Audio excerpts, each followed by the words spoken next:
Es para exponentes y...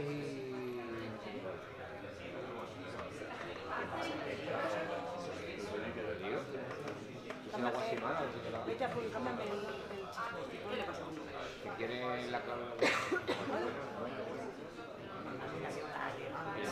A ver, ¿tú tienes alguna cosa que necesites? Guatemala, te estoy diciendo, no me hacen caso. Que de verdad, imponte. ¿Qué es lo que significa hop? Pues yo no sé. No hace falta que te pongas eso para entender. Yo hablo en español. Ah, gracias, Gracias, Qué fuerte, tío. Qué fuerte. Hay amor-odio ahí que te caga, ¿no? Y no le he hecho nada, La trato bien, digo, vamos a comer, fuerte para que vamos a comer. La puedo delante de todo el mundo. Nos mandaron. No. Había unos ahí hablando así de I'm sorry, los que traen de ella para comer. Claro, se quitan la palabra, hombre, para comer.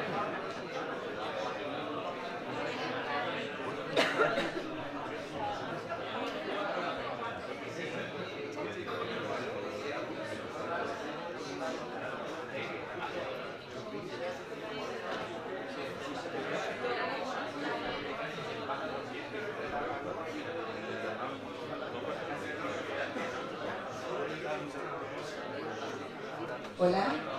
Perfecto, se oye muy bien.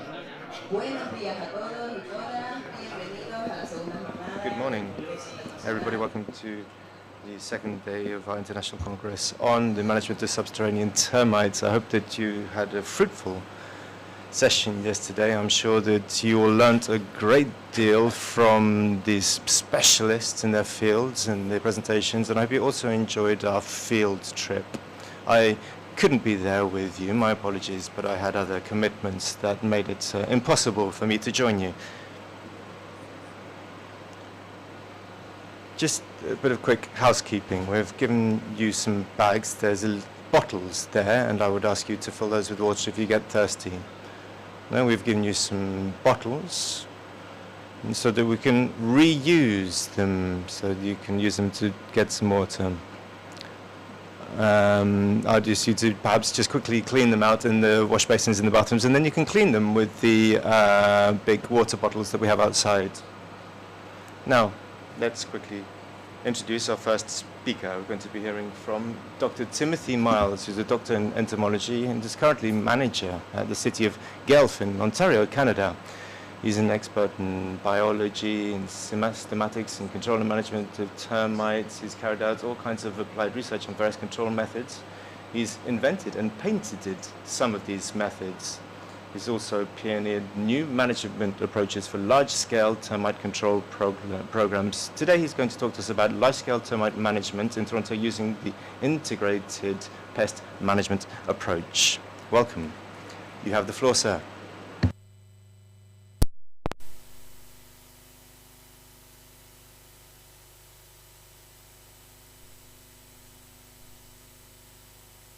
Can you hear me? Is this on?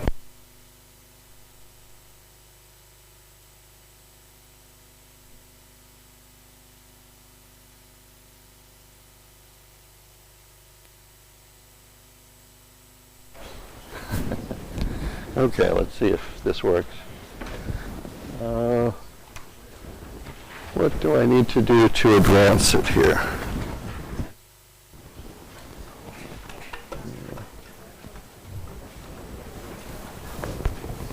Okay. Good morning. Yes, you can hear me now. Do you have your headsets on? Okay. This morning I would like to talk about my experiences managing termites in Ontario, Canada without CSI baits. So this is what I call integrated pest management, because we're using the tools at our disposal, although we do not have a bait. Canada is one of those jurisdictions that's a little too small in terms of the business model for registering a bait. Evidently, this is our problem. And so we've never had a CSI, a chitin synthesis inhibitor bait to use. So we're using the old-fashioned methods. And indeed, if applied on an area-wide basis, we can achieve control. It's clearly a little bit slower process. So the methods that we've used are yard surveys, indoor inspections, soil termiticides, borate sprays, cardboard monitoring rolls. A key part of what we do is the simple cardboard roll. Nematode treatments, biocontrol, yardwood cleanups, ongoing tree and stump removals, borate rods, and building practices. And there are a number of other things. I've sort of broken it down into 10 steps here. And so I always say that we're going to need probably at least 5 years to achieve good control. But we can achieve control using such methods without a chitin synthesis inhibitor bait. I call this IPM because we are integrating surveys, chemicals, biological, and a lot of habitat cleanup. And we have also working in our favor the very cold, long winter Canadian winters, which over a 5-year management period means that every time we reduce stumps and other overwintering habitat, the termites are again forced to try and make it through the winter without these things.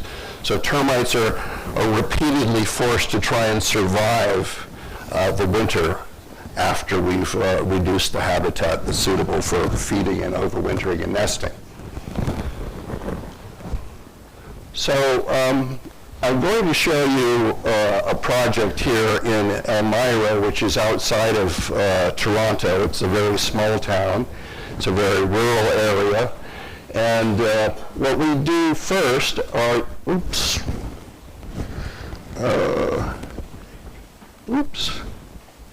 go back.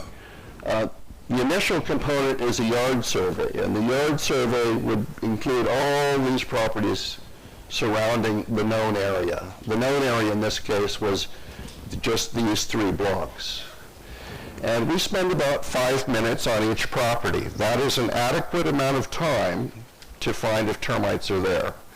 You just scan the property and say, where's a piece of wood? If I was a termite, where would I be living on this property? You walk to that stump or pile of firewood or whatever it is and look. And usually 5 minutes with 2 people looking in a yard is an adequate amount of time to tell you they're there or they're not there. And so we do all of these properties, and that might take us several weeks to finish. But it's not that difficult of a process. Then once you get onto the active blocks, again, if you find activity, and usually we find activity within 1 minute, it's just very easy to find them. And then we don't spend any more effort on that property. We just say, okay, this is active, go to the next property. And so we very quickly delimit what we call the red zone from a single layer of houses that we designate as the blue zone. And then we break those down into sector numbers, and these become our management units, the sectors. Okay, so we have 6 red zone sectors in this case, and I think another 3 designated, Sector 7, Sector 8, Sector 9. So that's our management area, area-wide management, and we get full compliance. We get everybody to participate in these projects.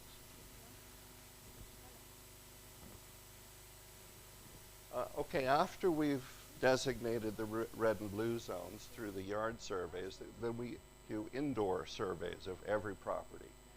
And we just send out a letter to all the residents, and we say at Monday morning at 8 o'clock we're going to start.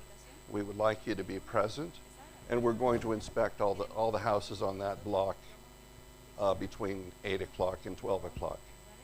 And we just say, we want somebody to be home. We're not asking you what time would be convenient for you.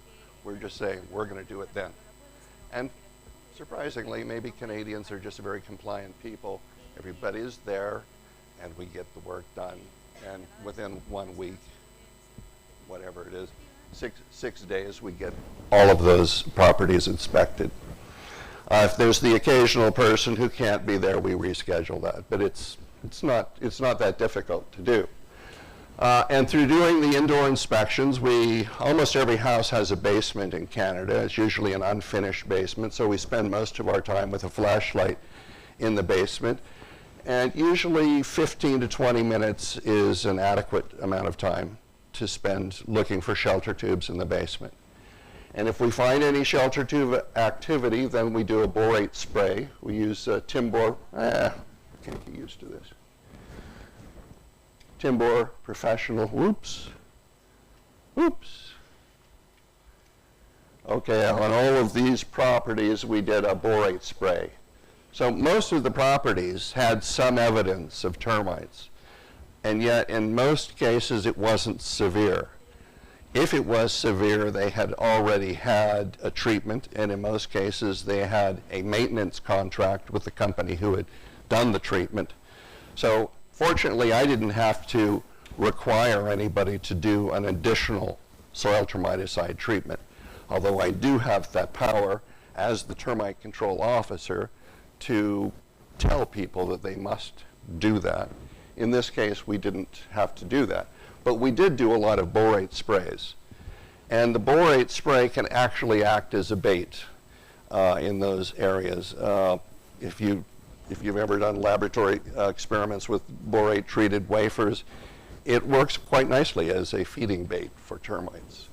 So wherever we've seen feeding, usually in exposed framing in the shed, in the basement, on the subfloor, in the garage, wherever you've got framing that's not drywalled, these are good places to look for termite activity. And then we treat it if we see any shelter tubes.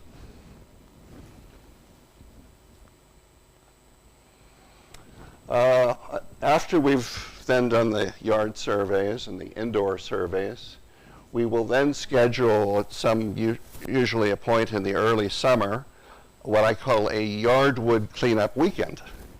And in this letter, we tell the residents bins will be placed at these specific locations throughout the neighborhood. And we would like you to rake up all of your wood chip mulch. This stuff is really popular in landscaping. I don't know if it's used very much here, but in Canada, almost everybody loves to use wood chip mulch. And so there's a lot of this, and of course it's ideal for termites. It's a very, the heat from the house is reflected. It's close to the house. It's close to the lawn, so it gets watered. Extensive wood surface area. It's just ideal. And usually, if you just scrape this, you can instantly find termites. So, the very first objective is to get rid of all this mulch because there's a huge amount of it, and it's surrounding the house, and it's filled with termites. And so we ask people to bag that up. If we have elderly people who can't really get that work done, we actually have my technicians go out and do that for them. And so the bins are parked, and we tell them it'll be there on Friday morning, and it's going to be picked up on Monday morning, so you've got to take advantage of this weekend to clean up all of your yardwood. In most cases, people have old firewood, scrap lumber, just stuff that's been sitting around accumulating, and they're very happy to get rid of all that old stuff. And oftentimes, it's filled with termites.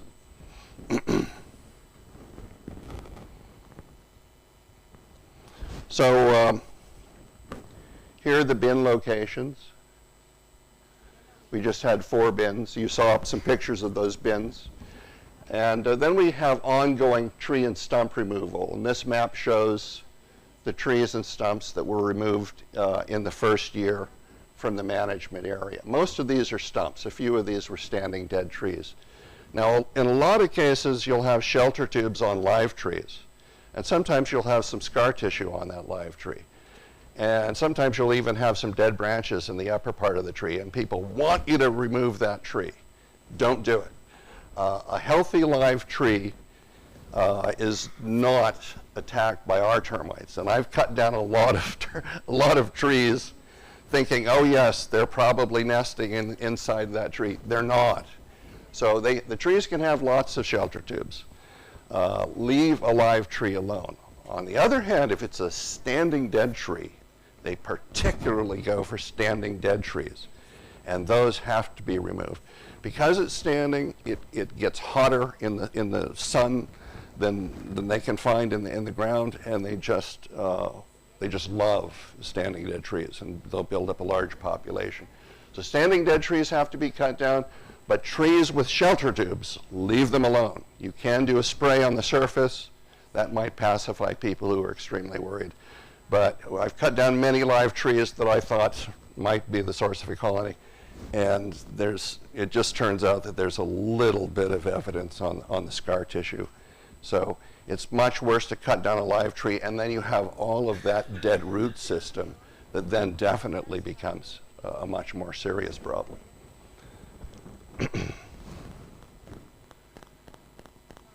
So which way am I going? So ongoing yardwood management. This is what I call yardwood management.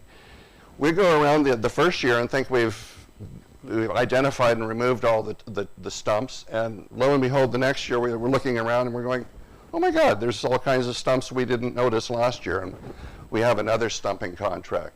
So this ongoing management of yardwood is very important. This last summer we had a drought and a lot of trees died, so we'll have to take out additional trees in the next few years because of that. So the main thing that we actually spend most of our time doing, our season is only 6 months long, and so during that 6 months we do 12 inspections. So every 2 weeks we do an inspection. And we have an array of, on each of those properties, red zone properties, we install 8 cardboard roll traps. And the blue zone properties, we install 3 of these. And so most of our effort goes into checking these traps and literally removing termites that are in the traps. A lot of termites can get into a little cardboard roll like this. They seem to recruit after they found the roll. Of course, there's a lot of surface area. The corrugations and spaces in there are about the size of their tunnels, and they just pack into this. I don't know, maybe it's Ontario, but we get a lot of termites out of the cardboard roll. So we bring the infested cardboard rolls back to the laboratory, and we just unravel them. There's usually a lot of soil brought into the cardboard roll. And then we put the termites and the soil on a tray. The edge of the tray is covered with masking tape, so that overnight, they will crawl off the edge of this. This is just a busboy box. We pick it up in a restaurant supply store. And that's a standard cafeteria tray that fits perfectly inside of that.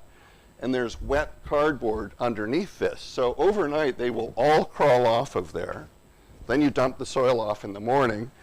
And the next day, then you have perfectly clean termites to weigh and accurately determine how many, how many termites have been collected.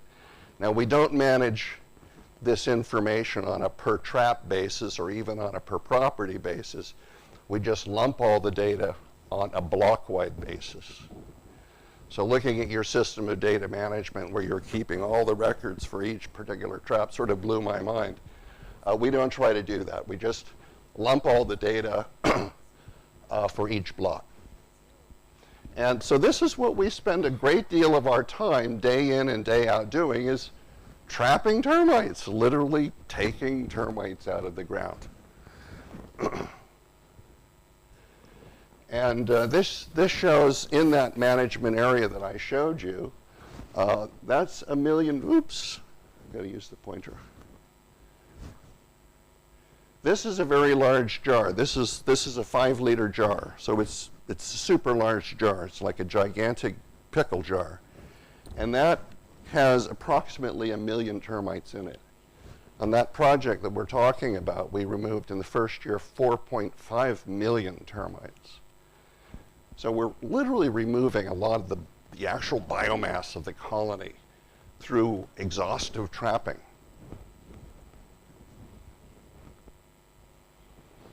Another thing that we take advantage of, simply because there's no regulation against it, is to use entomopathic nematodes.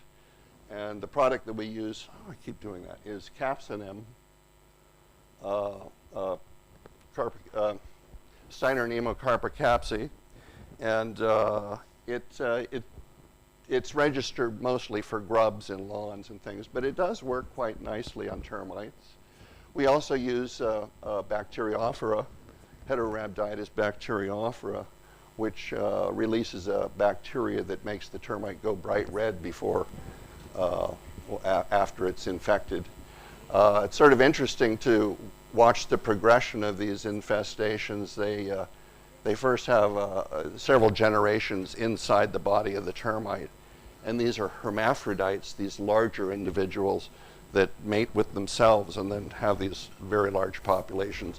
Eventually, the entire innards of the termite are consumed by the nematodes and released.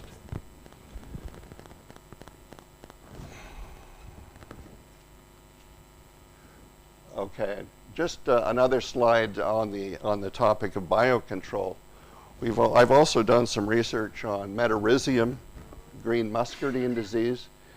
Green muscardine is a very well-known insect pathogenic fungus, mold, and if you culture termites, whoever is responsible for that, and looking at them under the microscope or rearing them in the lab, you will from time to time see a bright white mold growing on the termites with a little bit of a green fungus, and that you can then take the spores from that fungus and culture it on potato dextrose or any of a number of media, and very easily produce the conidia, the fungal dust spores that these termites are coated with.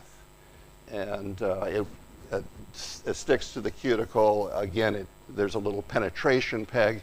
It enters the body, releases a fungal toxin that kills them.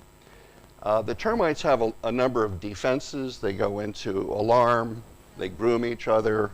There are a number of things that they do to prevent Metarhizium from usually reaching outbreak proportions in a colony situation. But in the laboratory, it works beautifully. In a petri dish, it works very nicely. In a soil tube, it works very nicely. Once you go up to a soil cup or a large soil container, it doesn't work so well. Another thing that we've noticed in recent years is that we've been having a lot of trouble with scuttleflies. And scuttleflies are in the family Phoridae, and phorids are known to have associations, especially in the tropics, with termites as parasites. And I swear that several of my colonies, very healthy colonies, have died due to these scuttleflies. It's possible that the scuttlefly is coming in afterwards as a, as a decomposer, but I actually have the feeling that they're parasitizing the termites and wiping out the colonies. But then we're mainly using the nematodes. Another thing that is available to us are borate rods. Looks like a piece of glass. We simply use a large drill to drill into retaining walls and fence posts, install these rods, hammer them in, pound in the dowel. And, but these are getting to cost about $25 per rod for installation, so they're getting to be rather pricey. But we do install thousands of these in every retaining wall and every fence post. So this is another source of borates that can act as a feeding bait. Also in Ontario, we have the Ontario Building Code that has a number of clauses for how you have to build in a termite-infested area. And so the stem wall cannot be a hollow block. Oops. You have to have a solid poured concrete wall. In this case, we also required a termite shield, pressure-treated sill plates, borate-treated studs, minimum height requirements. So when you build something like this, you're never going to have termite issues. In most of our termite management areas, they're already completely built issues, so we don't have a lot of new construction going on. But where we do have it, we give people the option of a pre-construction soil termiticide treatment or a physical barrier approach. And so a very important factor, as I mentioned earlier, is that we have the long, extremely cold Canadian winters that the termites have to get through. Where we live is really the farthest northern edge of where they can survive. If you go an hour north of us up to Ottawa or Montreal, termites are not present at all. So they're already at the margins of what they can tolerate in terms of winter conditions. And the soil freezes about 18 inches deep. So this works greatly to our advantage. If we can reduce the number of stumps that they can overwinter in, then it becomes extremely difficult for them to get through the winter. So some results. This shows the project that I was talking about. We're now at the end of the second year. This is a comparison of the first year, 2021. This is our 12 inspection times. It peaked in midsummer and then started to decline and sort of had a similar pattern the following year. Our nematode treatments would have been in the spring and the fall. This dip right here was probably due to the nematode treatments. And so we do get really pretty impressive year after year control patterns. Probably, I think we got at least 60% control there and probably 50% year over year in these other sites. So removing their overwintering habitat is extremely critical. This myth of this large nest-like thing under the ground certainly doesn't exist with reticulotermes. It may exist in some cases with some other species like Coptotermes, but that doesn't exist. So if you get rid of the stumps, then you largely make it very difficult to get through the winter for termites. Now this summarizes some other data. Each of these, oh darn it. Oh. Let me go back. Try it. Each of these rows represents a different block, and each of these colors represents a different year. So this would be 2010, our first year here, and then working forward here. So you can see in most of the blocks we obtain the same sort of a pattern. Within 3 or 4 or 5 years we obtain good control, and then it looks like it's almost eradicated. These are actual termites trapped here. This is active properties. And so this shows that these numbers are very small, but there is some activity and on a lot of the blocks. Now, a lot of the blocks have not got any activity, but you do have some of these troublesome blocks where even though it looks like there's control, we've reached an extremely low level of population, there's actually a couple of active traps that keep they keep staying active and we can't seem to get them under control. So our criteria for going from red category to blue is 3 years of continuous inactivity, and then from blue to white is 2 more years, so 5 consecutive years with no activity on any of the blocks. And in about 70% of the cases, we've achieved that on many of these blocks over a number of years. So you can reach apparent eradication. I'm not saying that's real eradication necessarily, but it looks very good, and once you've removed a lot of the habitat, the chance of termites quickly rebuilding their population has also been controlled. Okay. Thank you for your attention. Any questions?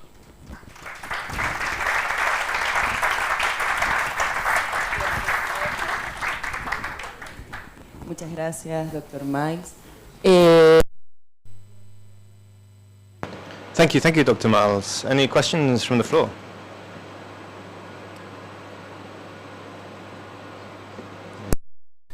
You didn't mention the species that you have in Ontario. Well, that's a.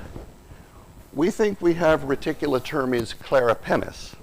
Claripenis is a synonym, currently a synonym of Flavipes, but it's really the Midwestern termite, the subterranean termite. In North America, there are three groups. There's the Hagenii group, which are a very small eastern group of Reticulotermes. Then there's the Virginicus group, which includes another undescribed species. And then there's the larger termites, the Flavipes group. So we're in the Flavipes group. We call it Flavipes because management-wise, it's always been called Flavipes, and we don't want to confuse people with technical taxonomic issues. But in reality, it's probably a slightly different species. And I think in your case, you actually also don't really have technically the true Flavipes, but it's a technical issue. It's a very minor issue. It's a very closely related species.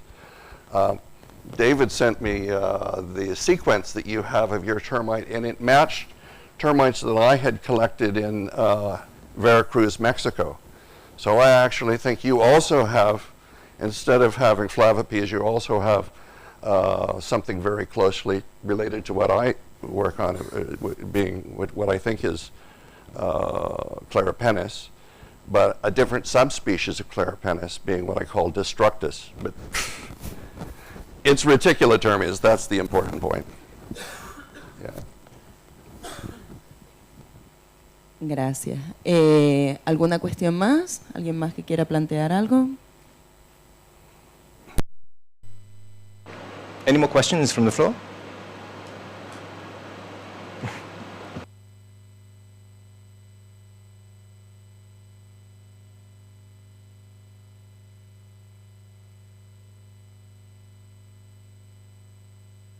Thank you for the talk, Timothy. Thank you. Can you receive? Are you receiving the interpreter? Hello? Can you hear the interpreter? Yeah. Can you hear the interpreter? Yes. Thank you. And no. Can you hear the interpreter? Hello. Hello. This is the interpreter. Can you hear the interpreter? Interpreter speaking. Can you hear the interpreter? Hello. Hello. Hello. Can you hear the interpreter? Number 5, channel 5 for English interpreting. Can you hear us? Yes? Okay, thank you, Timothy. Thank you for the talk. Very interesting. Now, when you collected the remains in the gardens, when you carried out the cleaning operations in the houses and the gardens, did you do any kind of chemical treatment? Did you chip the wood after the pruning and when you removed all the waste, or did you quite simply take it to landfill? And, that's what we always do. This is part of the reason I like to have the yardwood cleanup bin. So this prevents people from dumping it in a lot somewhere.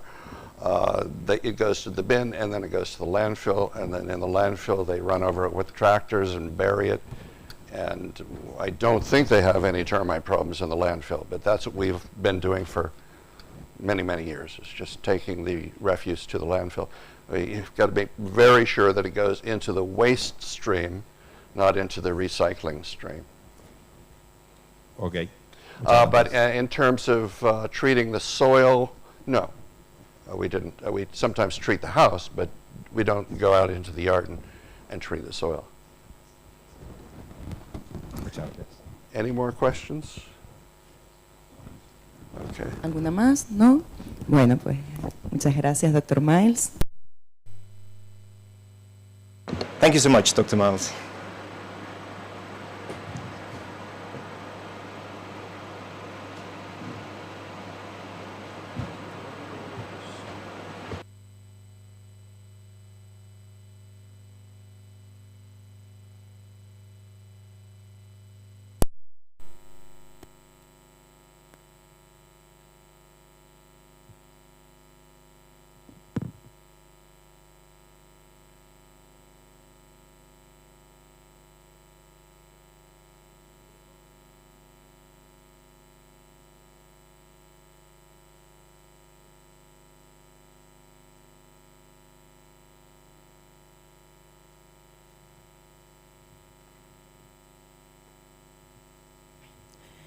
Continuamos con la jornada de hoy con la doctora Gaby Müller, doctora en biología y...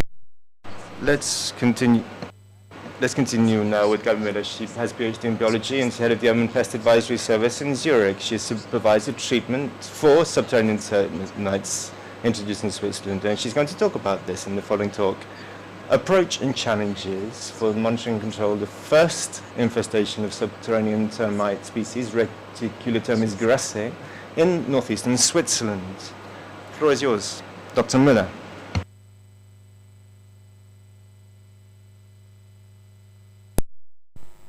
Do you hear me in the microphone? Is it okay? Yes. But I'm not able to move the slides.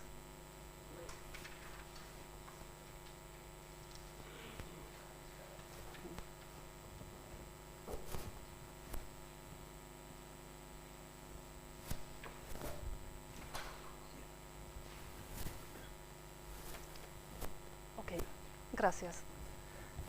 So,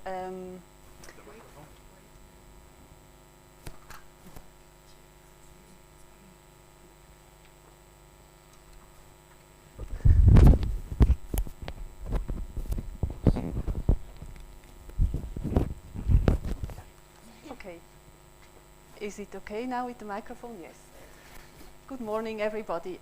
I would like to tell you the first case of the subterranean termite Reticulotermis grassae in Switzerland, in northeastern part of Switzerland. My name is Gabi Müller, and I'm working for the Urban Pest Advisory Service of the city of Zurich. And we have many cases of bedbugs, of cockroaches, rats and mice. But for termites, this is the very first case for me. And so I'm very happy that I was invited to this conference and that I can learn from all the experts here. So there are no native termite species in Switzerland. And also when I had the first case, I was looking in the National Fauna database, and there were no reports about termites there. We have a database at the Urban Pest Advisory Service going back to 1994, and we had 6 cases of drywood termites. They were mostly introduced with wooden souvenirs. And when I had this new case, I was looking around, and I found one case of subterranean termites in the literature. It was 1985. It was imported, Reticulotermis lucifugus, imported with potatoes from Naples in Italy. And the National Plant Protection Service, they detected this, and they destroyed the potatoes, and that was all. And then I was asking around with the pest control professionals in Switzerland, and I had one colleague who had a case in the southern part of Switzerland, near Italy, in the canton of Ticino. And he had a case in 2013 about subterranean termites in a house that was heated with wood chips. As we already heard, they are really liked by the termites. So they found the termites in the wood chip storage of this house and also in the garden. And I think he went to Italy and bought some biocides for against these termites, and he eradicated them. But unfortunately, he never determined the species, so we don't really know with which species it was here. And then I also heard a rumor about subterranean termites in Geneva, that's in the western part of Switzerland, but nobody wanted to talk about it. So it's a bit, it's a pity. Now, our case started in April 2018, when the house owner found some, he said, winged ants in his winter garden. They were coming out of these holes in the wooden parquet floor, and they were lying around at the windows. And he immediately called his pest control professional, and the pest control professional, he treated the holes with diatomaceous earth, and he did an insecticide spray barrier on the insides of the windows. Then, of course, the pest control professional, he recognized that these can't be winged ants. He brought some specimen to me for a species determination, but as I read in the literature, it's not really possible to determine Reticulitermes morphologically. So I sent some specimen to the University of Bologna, to Silvia Gesini and Mario Marini for a genetic species determination. And the result was that it's Reticulitermes grassei, and that the population we had is most genetically similar to a population in Andalusia in southern Spain. And here you see the native range of Reticulitermes grassei. It's on the Iberian Peninsula and also in the southwestern part of France. And there are two introductions in the literature, one in the UK and one on the Azores, and we will hear about them later on today, I hope. Then, as it was an invasive species, we had to report it to the canton of Zurich, because there is the section of Neobiota who is responsible for the monitoring of invasive species. And I am only responsible for the city of Zurich, but it was a new case and I was very interested in this. And my boss said, "Oh, it's not in the city of Zurich, you don't have to go there." But I was very interested, so I went there in my free time, in my spare time, not in my working time. And then, because I was the only expert in Switzerland, the canton mandated me with to make the survey of the extent of the termite population, and also to supervise the work of the pest management professional, because it was also his first case with the subterranean termites. And in Switzerland, the cantons are responsible for the survey, and the municipalities are responsible for the control of invasive species. And so the municipality, they mandated the same pest control professional that was working in this property where the termites were found. They wanted to pay him for all the control on all the infested properties to ensure an equal and a high quality of the work. It's better than if every house owner does something on his own.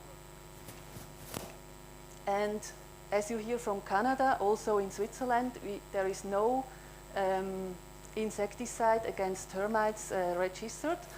So first we had to decide how we will do this, and it was clear that we will do it with bait stations. And then we had to apply at the National Office for the Registration for Biocides for a temporary exemption for this termite bait system. And this took some time. So first the termites were found in 2018, and then in 2019, at the end of April, we had another invasion of alates in this winter garden. And the house owner again insisted on a rapid treatment. He didn't want these insects in his winter garden. And afterwards, no more termites were visible there. And finally, in June 2019, we could install 20 underground bait stations, and on the infested and on the neighboring 3 properties, and 4 wall bait stations in this infested winter garden. And the active ingredient was diflubenzuron 0.25%, and we plan to do a monthly control of this, monthly inspection of these bait stations. And that's how it looked like. Here is the winter garden, and the black rectangles, that's the wall bait stations. The black dots, that's the underground bait stations. The green dots, that's olive trees. And these olive trees, it's about 2 meters away from the winter garden. It was planted about 10 years before the first alates came out. And you see on property number 2, there are 3 olive trees, and the green stars are palm trees, as that's Mediterranean plants. and on property number 3 and 4 there were no Mediterranean plants. And as you see, all these properties are very close to the lake, and that's why we didn't want to use liquid insecticides against the termites. At the end of 2019, we only had termites in these two underground bait stations. They were on property number 2, but very close to property number 1, in a bamboo thicket. And we estimated the infected area to be around 350 square meters on 2 properties. That's the 2 infested bait stations in the bamboo thicket, and that's Alain Offron. He is the pest management professional who did all the control work with me.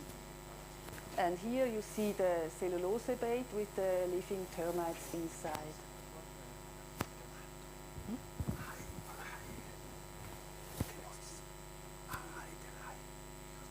I have to speak louder, or what? Oh, okay.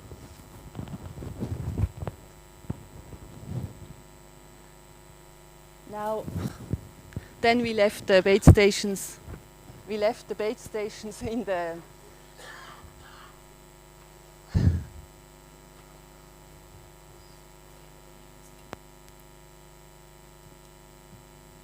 Now, how is it better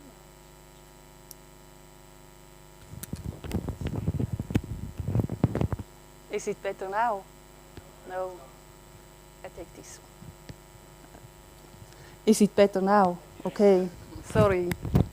I won't start now again.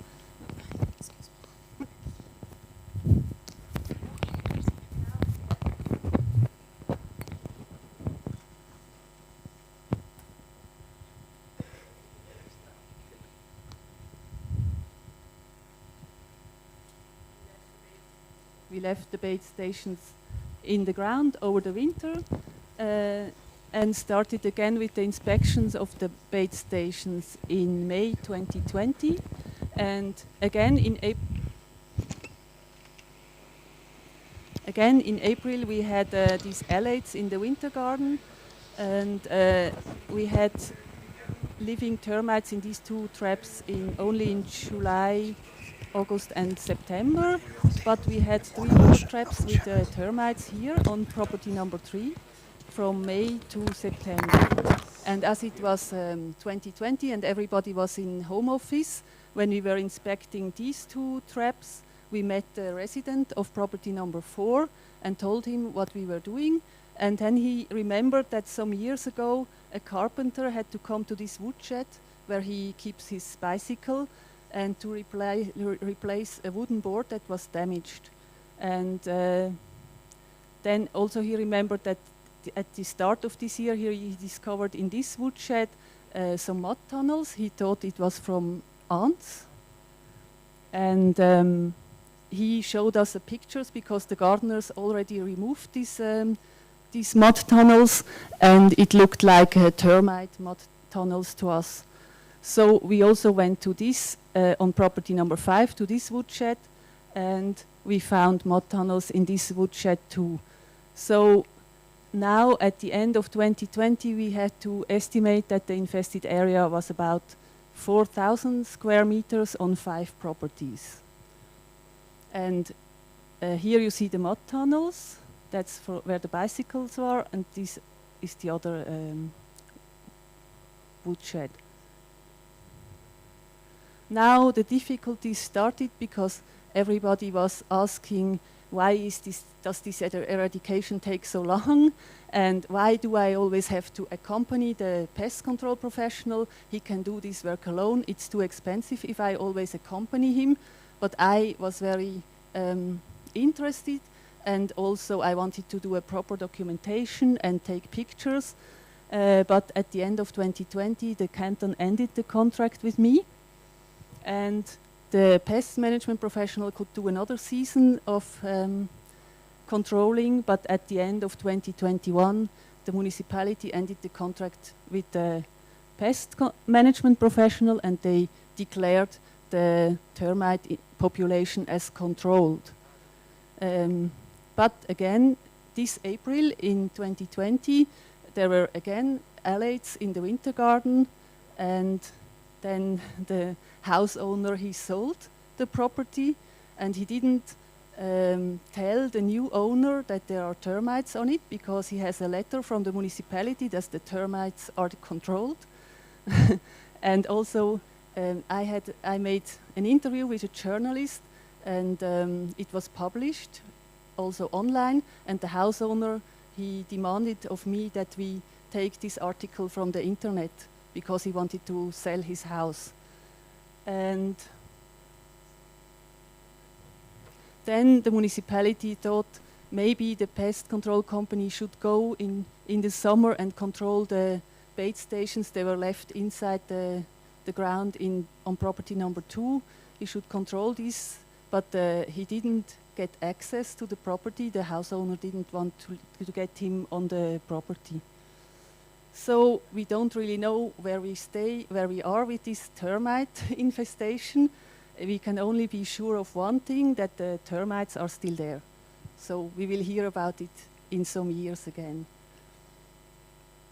Now, the challenges for a successful eradication in this case are that there is no knowledge on termites in Switzerland. For example, the carpenters, if they are called to replace a wooden board that is damaged, they don't recognize termite traces. And maybe if they take the damaged board, they don't take it immediately to the waste incineration, but they deposit it somewhere on their property, so maybe they also take the termites with them and distribute them. We will maybe have more cases of termites in the future. And also the house owners, they were not really worried by the termites. One of them, he told me, oh, it doesn't bother me, my house is not built of wood. And it was very difficult to collaborate with them. We always had to fight to gain access to the property. And also we would have liked to know if the olive tree that was planted beside the winter garden where the alates came out, if it was also from Spain. It would have explained how the termites would have been introduced, but I couldn't get this information because, of course, they were maybe a bit afraid that they had to pay for the whole control action if we could tell where the source is. And also, the legal situation was very difficult. There is no registered termite bait in Switzerland, and at one point I thought maybe we didn't find many termites on the cellulose bait, but they were on the wooden piece underneath the cellulose bait in the bait station. So I thought maybe they don't like this cellulose bait, and if it would have been an ant infestation, I would have changed the bait and looked which one they liked the best, but it was not possible because we only have this one product that was temporarily registered. And what was also very difficult was that the canton and the municipality, they didn't want to publicize the infestation.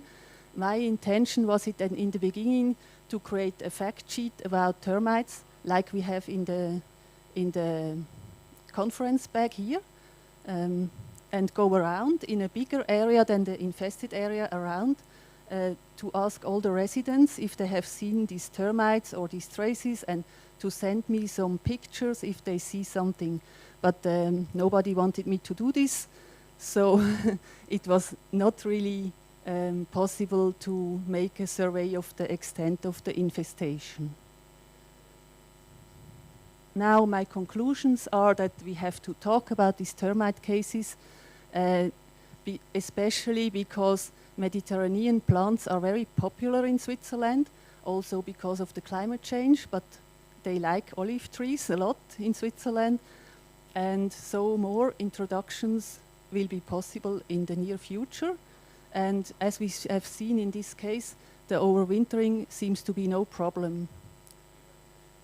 Then we also have to train our pest management professionals about invasive species. because it's very important. They are on the first front, and they have to recognize new introduced, new unknown insects and bring them to species determination to us, for example. We offer a free species determination also to pest control companies.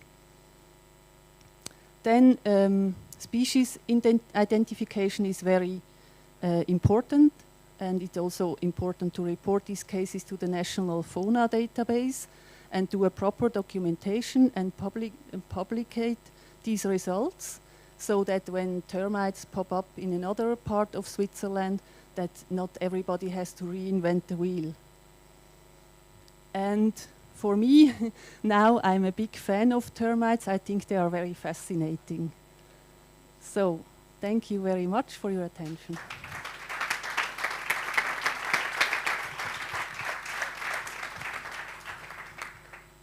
Muchas gracias, Gaby Müller. Thank you so much, Gaby Müller. Any more questions from the floor?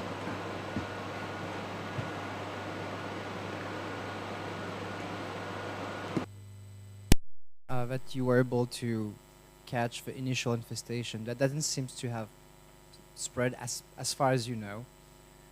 That the chance for eradication was so big and the timing was so good.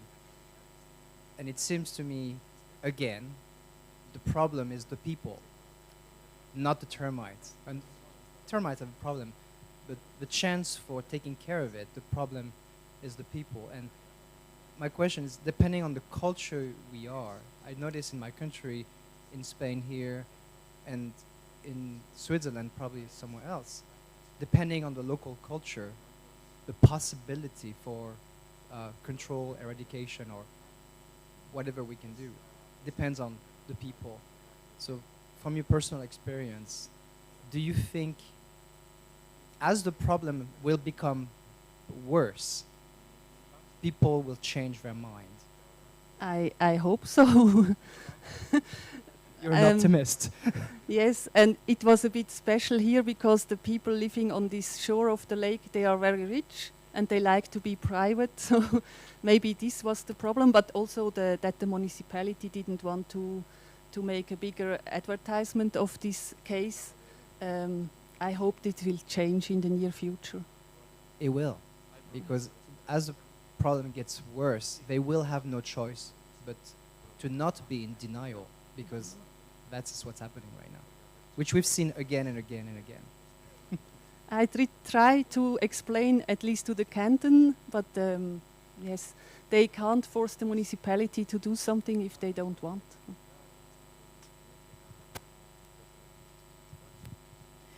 ¿Más preguntas? Aquí, bueno, doctor. More questions?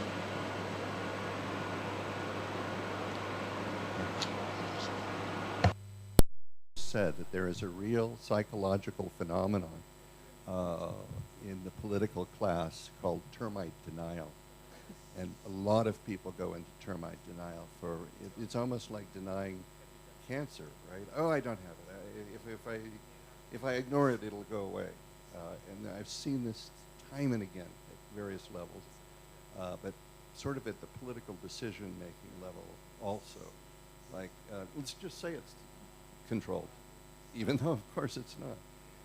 So eventually, you will have to do a very broad survey in this area, and I guarantee by that time it's going to be, they'll finally come out of termite denial, and then it'll be like, oh, let's just do everything. Let's throw all kinds of money at this.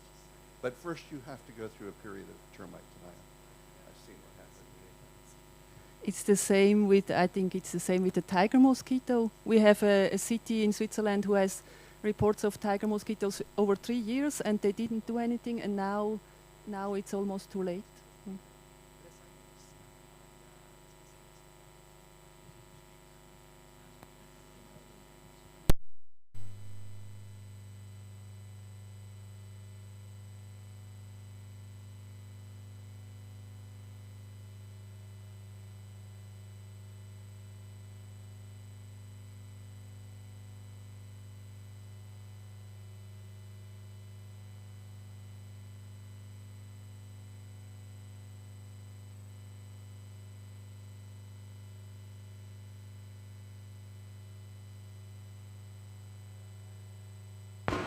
Hello, we are here with the termites, talking about termites. Well, from all experience, this is a special and very important factor. It is true that people don't want to deal with termites.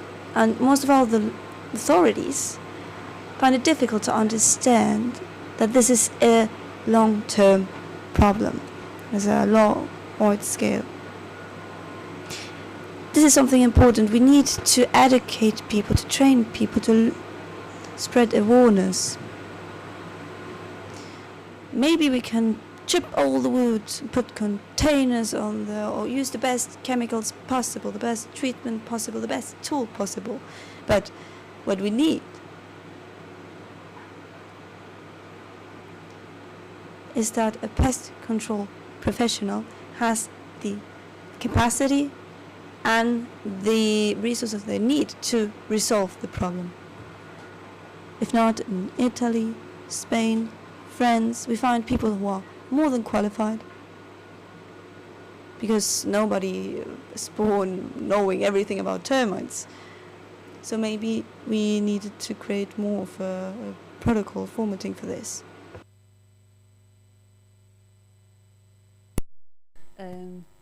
I think initially the municipalities, they think the pest management professionals, if they say it will take a long time, they only want to earn money with this. So they think the baddest things, and that's a pity.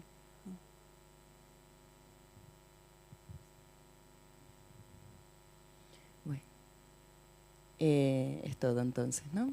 Muchas That'll be all right. Thank you very much, Dr. Miller.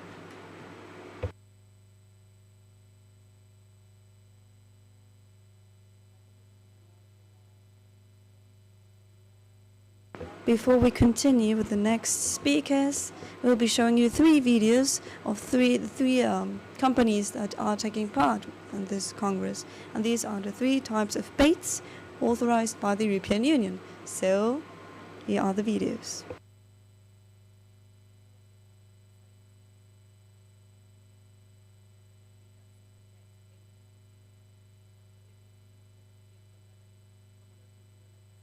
O los airbag en los automóviles. La seguridad proporcionada por el sistema de cebos Sentry-Tech se convirtió rápidamente en el estándar ante los demás métodos de tratamiento.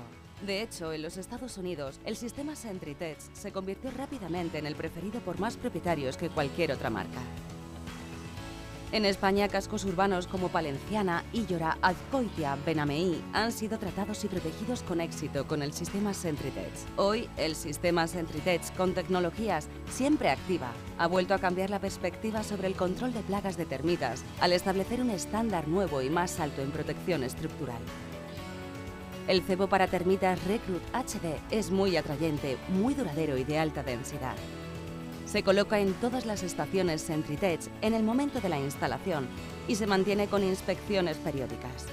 El cebo Recruit HD funciona permanentemente, de ahí la calificación de siempre activo, que hace que el sistema Sentry-Tech esté listo contra las termitas 24 horas al día, 7 días a la semana, los 365 días al año. El poder del sistema Sentry-Tech con tecnología siempre activa es fácil de entender. Así es como funciona. Las estaciones Sentry-Tech con cebo para termitas Recruit HD están instaladas estratégicamente alrededor de la edificación y en áreas donde es más probable que las termitas busquen alimento. Las termitas de las colonias subterráneas encuentran al cebo Recruit HD, se alimentan de él y comparten el cebo como si fuese alimento con otras termitas, eliminando así toda la colonia. En diversos test de palatabilidad de termitas realizados por especialistas, el cebo Recruit resulta más atractivo para las termitas que la madera. Se devora más rápido que la madera y es más apetecible cuanto más tiempo permanece en el suelo, resistiendo así en un entorno difícil.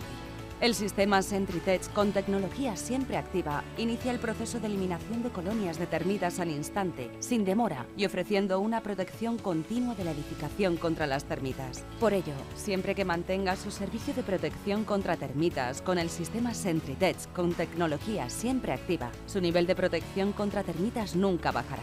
La estación con el cebo Recruit HD permanece disponible todo el tiempo para eliminar colonias enteras de termitas y proteger contra futuras invasiones. Así es el sistema SentryTech con tecnología siempre activa. Es el método verdaderamente único de protección contra termitas, protección premium. El sistema es responsable con el medio ambiente, no le exhibia en acuíferos, duradero, activo y no disruptivo para su familia y su propiedad. Confíe en el sistema SentryTech. Sistema de cebos Termigar System. La solución eficaz en el tratamiento de termitas subterráneas. Nos encontramos frente al Palacio de la Generalitat, sede del gobierno catalán. Un edificio histórico de primeros del siglo XV que a lo largo de los años ha sufrido diversas transformaciones. A finales de 1999 realizamos el primer tratamiento con cebos termiticidas Termigar. 22 años después, son muchos los edificios y complejos urbanísticos tratados con este sistema, con la colaboración de más de 320 empresas repartidas por todo el territorio nacional que nos confieren una posición de liderazgo en el sistema de cebos. El Departamento de I+D de Quimunsa investiga y proporciona soluciones para facilitar y establecer el contacto con las termitas en áreas muy extensas. A la hora de plantear un control de termitas resulta fundamental el establecer el contacto con las colonias. Por eso hemos desarrollado dos sistemas de contacto que permiten acortar los tiempos en los que se realiza el contacto con las estaciones convencionales del sistema Termigar. Todos son testigos de madera, de una madera blanda, en este caso es chopo. Uno de ellos, el primero, que es el más ideal para temas de tierra, consta de un sándwich de 2 láminas de chopo y una lámina de celulosa que envuelve un cartón por dentro. Estas serían las 2 láminas, se coloca el cartón como se puede apreciar y luego, una vez introducidos en el terreno, se le coloca una tapa en la parte superior. Una vez establecido el contacto con las termitas, se hace uso de la estación de suelo o la estación de pared para interiores, donde se introduce el cebo Termigar. De pinares como este es donde sale la materia prima para fabricar el Termigar. Esa celulosa que luego será impregnada con el difluencerol. Durante los últimos 22 años hemos avanzado enormemente en el control de termitas subterráneas. Grasei, Bayolensis, Flavipes. Quimunsa es la propietaria de la solución de cebo Termigar para el control de este tipo de termitas. Este sistema está diseñado para un control efectivo, seguro y sostenible, químicamente testado y científicamente contrastado como lo avalan los miles de tratamientos efectuados durante estos últimos años. Todo el sistema está basado en 3 pilares fundamentales: el inhibidor del crecimiento de difluencerón, la adaptabilidad del sistema a cualquier situación y la biología de las termitas, haciendo una opción segura, fiable para el control de las termitas subterráneas.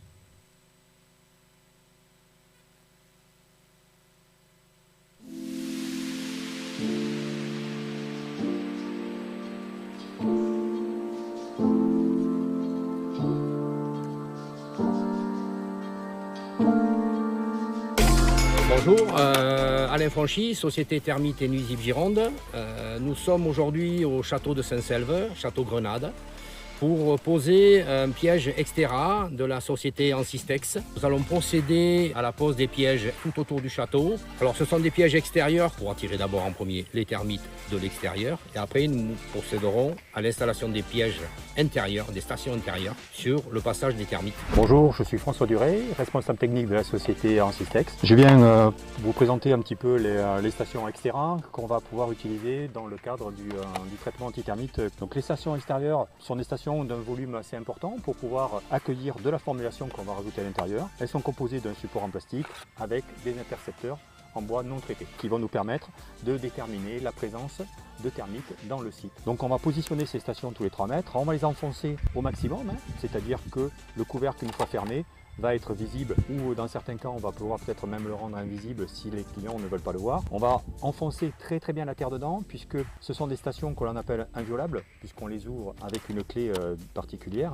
Quand les intercepteurs donc commencent à être attaqués par les termites, le technicien va venir, va prendre la formulation, l'insérer à l'intérieur et venir la contrôler régulièrement. Allez, si vous trouvez un coordonné chez vous, alors la seule chose que vous ayez à faire, c'est d'appeler un professionnel. Il va venir faire un contrôle, il va regarder de façon plus exhaustive l'ensemble de votre maison, il va vous faire surtout d'abord une proposition sur un traitement, etc.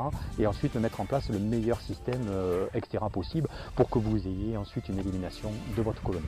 Ça y est, l'installation des pièges est terminée. Nous avons posé les sols extérieurs, les stations intérieures au niveau des caves et des parquets. Et maintenant, nous allons repasser d'ici un mois pour la vérification. Et après, nous repasserons tous les 2 mois et demi environ, suivant l'humidité et la consommation des termites dans les stations. On passera pendant 3 années. Une fois la consommation terminée et l'élimination faite, on passera 2 fois par an.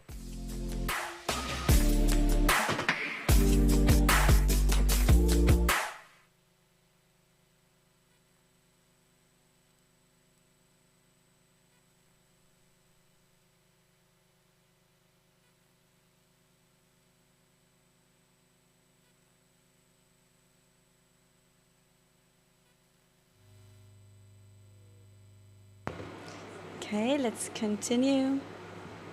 Now I want to present Dr. Robert Berger, with a PhD in biology and founder, executive director and senior scientist of the Alliance for Natural Health International. In 1998, Dr. Berger was appointed scientific director of the UK government's termite eradication a program which, using environmentally friendly methods, focused on an underground termite infestation established in Southampton, Devon. This project has recently ended. He's going to tell us about the whole eradication project carried out to achieve the elimination of this invasive termite in the UK. His presentation is called Eradication of Reticulitermes Species in the UK. Thank you.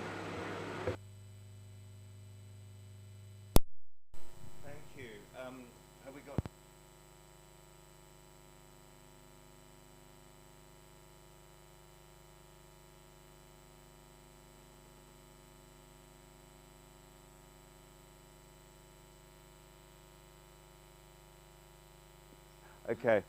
Shall I just use a microphone?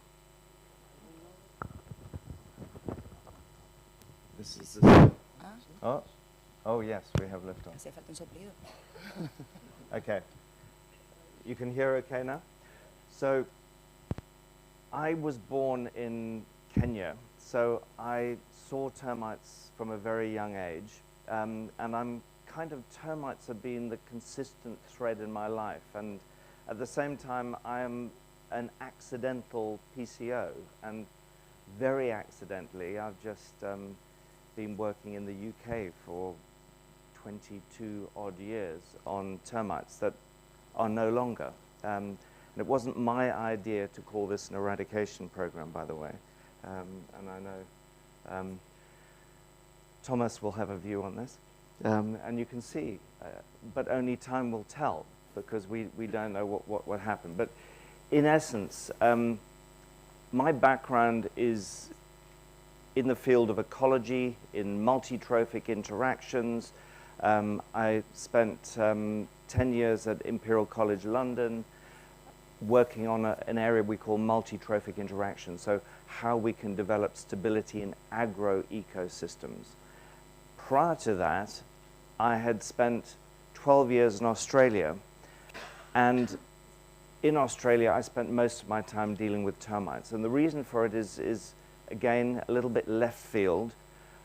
As someone who just come out of a degree in ecology, I went to Australia in order to have a 6-month working holiday visa before doing my master's degree back at Imperial College. And I got a job as a PCO. And I was astonished at the amount of organochlorine pesticides that were going into the environment. I actually started getting pretty ill myself and connected with different groups who were people who were had multiple chemical sensitivities. And I was also very connected to the Aboriginal land rights movement.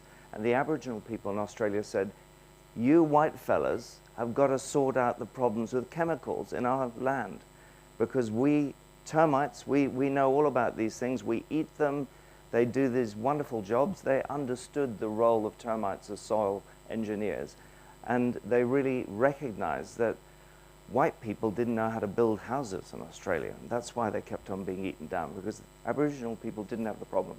So I set out at the ripe old age of 21 to try and resolve this problem. I spent 10 years, and I know Nanyao is at least one of two people, Tim maybe the other, who has a copy of the book, Building Out Termites, that I wrote in 1989, that was really the summation of the work that we had done. And it turns out we were also among the pioneers of baiting systems, and this was before acyl urea chitin synthesis inhibitors were around, but we were using arsenic trioxide, because in those days in Australia in the 1980s, when you were dealing with Coptotermes acintosiformis, PCOs had two options. Either you use chlordane, dieldrin, heptachlor, or aldrin, these unbelievably toxic organochlorine compounds that incidentally we were also very involved in seeing banned. But the other option was to puff arsenic trioxide into the workings, the galleries, the mud tubes of Coptotermes. And it was actually remarkably effective. So as soon as we were working with people like John French and Michael Lenz, looking at how we could use cardboard structures, we were the company that was actually doing that in the real world. So I set up my company, Systems Pest Management, that's still running today. Friends of mine are still running it. And we were using box baits with arsenic trioxide as one of our key mechanisms. So wind forward, I was busy as an agricultural scientist now at Imperial College, and the head of my research group, Professor Dennis Wright, saw a BBC News item that said termites are in the UK, and a government committee has been set up. So Dennis said, well, Rob, you've had experience with termites. You should check that these guys know what they're doing. So I rang them up. They said, look, next week we've got an ad hoc meeting to see what we're going to do with these termites. And I arrived there, this was in 1998, and we had Rentokil, Dow AgroSciences, we had the experts who are dealing with tropical termites from the Natural Resources Institute, and myself, and my colleagues from the Building Research Establishment who would be tasked with trying to deal with the problem. And of course, that was at the stage where no one really knew what this infestation was. There wasn't even a clear view on the species. They knew it was probably Reticulotermes genus, but certainly didn't know if it was properly established, whether it was just in the building. So I'm now going to sort of take you through a whistle-stop tour of where we're dealing with. So southwest of England, as it happens when you look at the meteorological data, it's the warmest spot in the UK. So anyone who says termites aren't intelligent, think again. So it also has very sandy soil. So note the proximity of the southeast of England to France. And we haven't seen an infestation in that southern eastern area of the UK. London, there would have been huge amounts of transport going between France, Spain, Portugal, and the southeast of England. But of course, there are very clay soils in the southeast, unlike the sandy soils. So the termites picked a pretty special spot for them. This is one of the key properties, and the golf course next door to it in Saunton. And in essence, what I said I felt needed to happen is we needed to do a site visit and really understand what's going on from an ecological perspective. When I arrived on the site, the very first thing I did was not look in the buildings, but look in the ground, look in the soil. And frankly, the first thing that stunned me was the ground was full of termites. The ground had a very high proportion of softwood fragments from bits of pine that were in the soil, and it didn't matter where you went, you picked them up, the ground was full of soil, was full of termites. I lifted paving slabs, there were termites under the paving slabs. We went into the buildings, and the two buildings that we were looking at, or the first building that was deemed to be the problem, certainly the wall frames were absolutely riddled full of termites. It turns out the roof frames were, as were the subfloors. So termites had had a pretty good go for many years to get to this situation. And the debate was, do we do management or do we do eradication? Politically, they wanted to see eradication being done. So I uncomfortably had to sort of carry the burden of being the scientific director of an eradication program, when really I wanted to be the scientific program of a management program. And I remember my academic, the academics around me, the head of my research group said, Rob, it doesn't matter what you do in the field of biocontrol in agriculture, people will remember you as either the guy who failed or succeeded to stop termites getting established in the UK. And I'm now breathing with some difficulty because it was October last year that we went 10 years free without termites. And of course we did the usual thing, we looked at all the options. Turns out that the termites had been seen and found in 1994 in this same site, and a local PCO had been contracted and illegally put down hundreds of liters of permethrin into that area, probably making our job a lot more difficult. And they certainly didn't seem to, by the time we got there, it seemed to have no real impact on the activity. So with my background on baiting, I was absolutely for baiting. It was interesting at the time because I know we have some people from Rentokil here, but Rentokil were very, very keen to do high volume termiticide application. And having had a lot of experience, because my company also had offices in Perth, in Australia, we knew the problems of liquid termiticides in very sandy soils.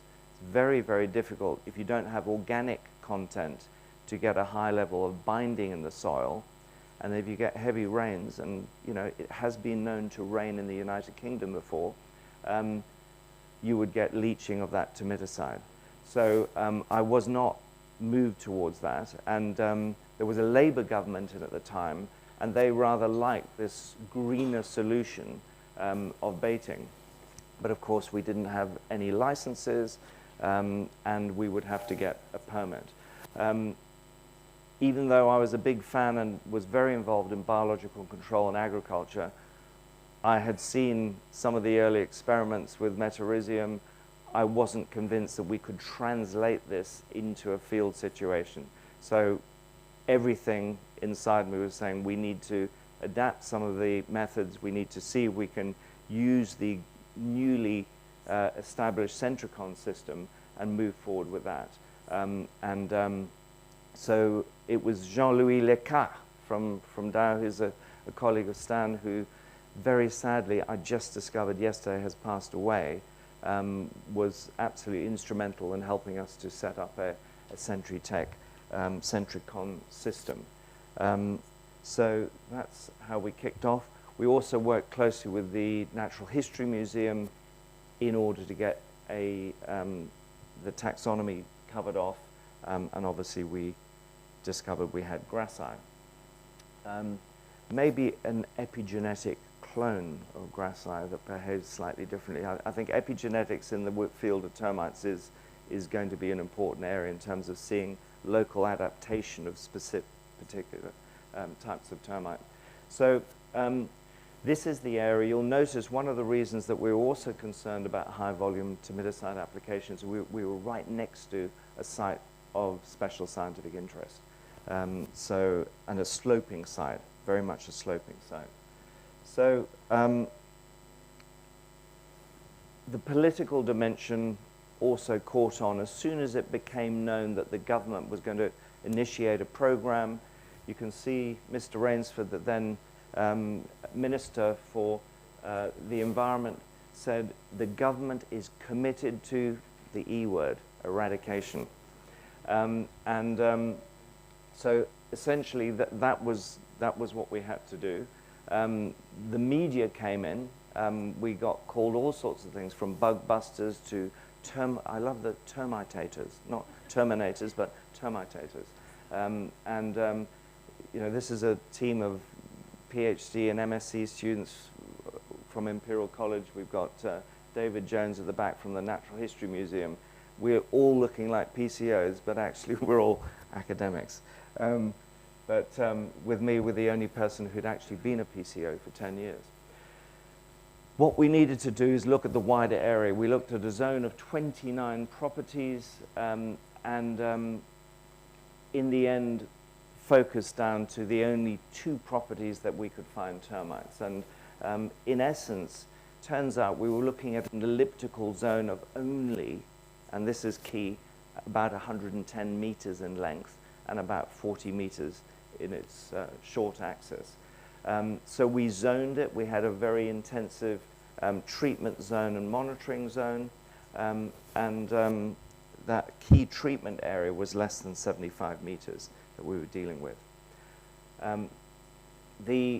All of the infestation was within the ground and within the walls of these timber framed properties with subfloors. They had some concrete slabs as well. But some of the subfloors, it's an interesting scenario. We've had a lot of technicians come down over the years, but I remain one of the few people who is of the right physical dimensions to get into the subfloor. So my goodness, have I crawled around the subfloors of those 2 properties. So in essence, I hope you're getting the impression that this was putting really everything into trying to eradicate. So it was a high intensity operation over a period of a number of years, and the infestation was pretty severe in those buildings. So we did a lot of, you know, we were visiting once a month for pretty much the first 4 years, with the exception of about 3 or 4 months during the extreme winter period. But otherwise, we were going down every month. So not necessarily something that a PCO could do in a commercial context. When you look at the buildings themselves, this is the building that the termites were first found. That patio that you can see to the left side was the patio where those hundreds of liters of permethrin were put down. And of course, when we lifted those paving stones, we found whole networks of probably tertiary reproductives and eggs immediately under the heat of the paving stones, basically consuming natural timber debris that was in the soil. So this concept of choice became for us very, very important. How are we going to pull them out of those natural substrates into our substrates? This is the other property again. These buildings were built about 80 years ago as temporary holiday homes. So they weren't built to last an awful long time. And frankly, if you were to run very, very rapidly into the side of one of those buildings, the wall frames are so heavily damaged they'd probably collapse. So there's not much left of this one in particular. And actually, we believe that probably the original importation was likely to have been in wooden wine cases, possibly 60 years ago, into this building.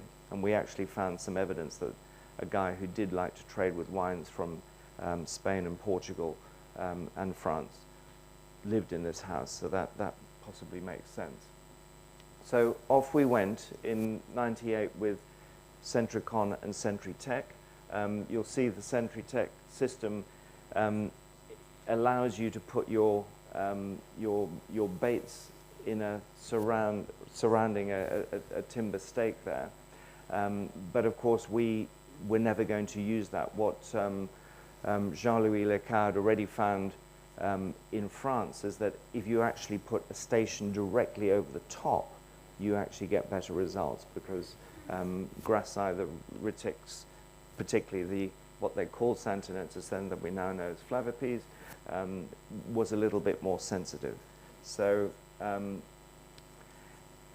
that's what these are the two properties you can see in the right-hand side. The red are the Centritex, the black are the Centricon, so we used a mixture of both sorts. What we did was we modified the microenvironment. We were doing everything we could to try and create a more favorable environment. So we used polystyrene sheets and black plastic with paving stones over the top to essentially keep as much of the heat in there as possible. Essentially, after a month into it, we got a 17% recruitment rate. And given there were a lot of Centritech and Centricon out there, that was a pretty good catch rate from our point of view. So we were very excited that we were really onto something. And we added the hexaflumiron baits to the Centritech and Centricon, but we got zero consumption. When we looked at what was happening, there wasn't any workings even directly on the matrix itself. What the termites were doing was basically building often as much as a centimeter of mud between themselves and the matrix. They were not going to eat it. So the winter came and we thought, we've only got one option. Let's go into the lab and see what we can understand about what's going on. So that winter was an incredibly busy winter within the lab. And essentially, we needed to understand what was happening with different kinds of cellulose matrices, from natural through to artificial matrices, and also what happened when you put different doses of hexaflumiron on. And cutting a long story short, we found that the more processed the matrix was, the less likely they were to consume it. And this is again why I mentioned the role of epigenetics. These termites had only ever eaten really natural stuff, and perhaps they weren't ready yet for the Dow matrix. We also found, and you can see it in the some of the choice results. Let me see if I can get this working. So I'll just draw you to some simple. Here's a comparison of three matrices: the Dow matrix, a Whatman filter paper matrix, and Scots pine that we were using in the lab to support the colonies. And you'll see just the aggregation here. Survival slightly better, but aggregation certainly on the Scots pine was higher. Here, when you're looking at adding your hexaflumiron versus a blank in a choice situation, you'll see that we had very, very low consumption. In fact, none on the 5,000 parts per million versus the blank. This is the dry weight consumption. But when we put a blank versus blank control, we're starting to get consumption. And here we have distilled waters versus the Gliophilum trabeum. I had tracked a paper in Science dating back to, I think, 1966, that was one of the first discoveries that this brown rot fungus produces a particular compound, dodecatrienol, that's identical to that used by termites in their trail pheromones. And in fact, you can find that same compound in the ink of a Bic biro. So I remember going down to the lab and showing some of the students. I said, look, let's do a little overnight test. You know these termites are blind. Let's get a few pieces of timber and we'll draw some trails on it and see what happens the next morning. Come in the next morning and lo and behold, the termites are following those Bic biro trails. So I thought, well, we're going to have a problem perhaps getting hold of some Gliophilum trabeum, but turns out the building research establishment had plenty of it in culture. So we were able to take extracts of this. So going back to those choice tests, you'll see that what happened here is that when we looked at distilled water versus Gliophilum, we were getting a marked, in fact, sorry, we weren't getting a marked change. What was starting to happen is when this is going back over 20 years, when we added the hexafluoron and the distilled water and the glyophyllum, that's where we'd start to get a result. And you'll see the hexafluoron here versus distilled water, a big difference. So we were pretty convinced that adding glyophyllum would make a big difference. Now, what about the matrix? So you've seen that Scots pine was a favored matrix. And what we then did was take seasoned 20-year-old Scots pine and slice it into, in the machine shop at Building Research Establishment, into very fine wafers so that we could increase the surface area that termites use to get onto it. So we created these wafer blocks that you'll see in a minute. And there it is. So you create these thin slices so that termites can very rapidly go between each of these and start skimming off the timber. And of course, to treat it, what we use is a commercial. Again, we had the facility there at the Building Research Establishment because they're doing a lot of treatments for posts and other treated timbers. So we used a pressure injection technique, putting the hexafluoron and the Glyophyllum trabeum in it. And then just before we put this actually on a live bait or into the ground, we would then respray it with Glyophyllum trabeum in the hope that it would be more attractive. So this was the masking agent. We created these poly chains as well, the same idea, thin wafers, increasing the surface area, pushing them into these electrical conduit tubes, 2.5 centimeters diameter, full of drilled holes so the termites get into it. And that was essentially the treatment system we went into battle with.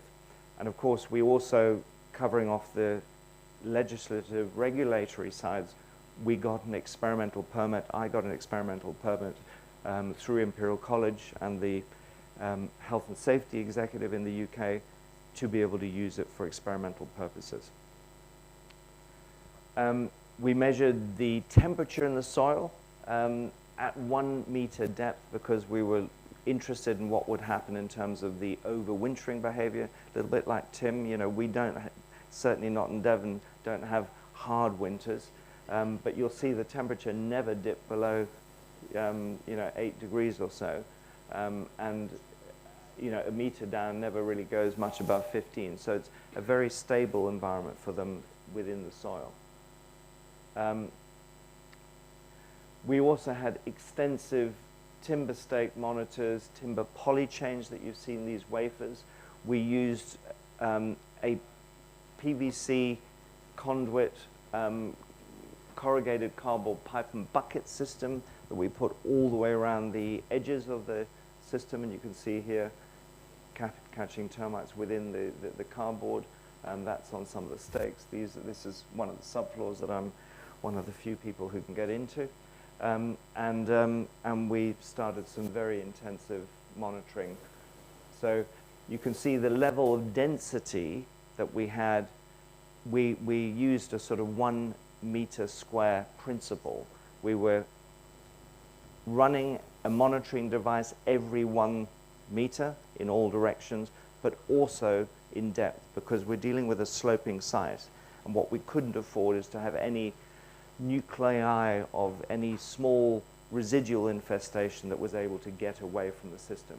And that's one of the reasons we were also wanting to use these poly chains so that we could go quite deep into the ground. In essence, this is what we saw in terms of the populations. You'll see here this crash that occurred between the start of the use of the system and by the end of '99, about a year, we'd collapsed the whole population. We saw a little bit of residual infestation. Point E, we saw no further in-ground activity and figured that it was perhaps job done, but with termites, it's never job done, is it? We carried on monitoring for every year thereafter. And I remember in that original discussion that I'd had in the first committee meeting I attended, that they said, look, how long will we have to go without termites to call it termite-free, to call eradication success? And some of them were saying 3 years, others 5 years. I was saying 10 years. 10 years is a reasonable time. Let's double the length it takes to call cancer cured, given the complexities of being able to see into this subterranean environment. And lo and behold, 9 years after this activity, one area of activity resurged. So, and that was actually at the time that Stan Buckley had come down to see our project. And Stan was saying, why don't you now go with Centricon? I thought, first of all, we got the permit. Secondly, we've got a system that seems to be working. They like these Scots pine homemade or BRE made baits. And so let's continue with what we know. And I think that's not a bad rule of thumb when it comes to termites. And we did rebait, and we have just now gone 10 years since that last resurgence. These are some of the, this is the last area of activity. You can see what we're doing is putting these polychains horizontally into an area of fill underneath a patio that would get very warm, and is actually was one of the major areas of activity. Of course, we worked with Brian Forschler's group.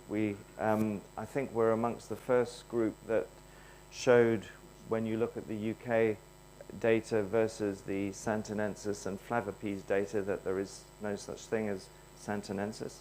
And it was in this paper.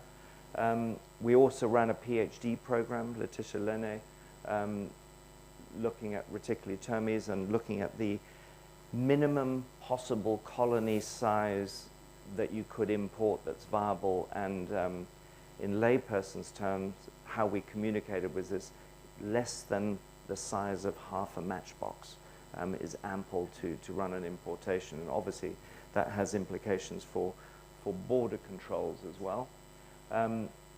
We reduced the frequency of our inspections, obviously consistently doing internal, external, outdoor inspections along the lines that Tim was discussing. That was the resurgence in 2009 in this patio area.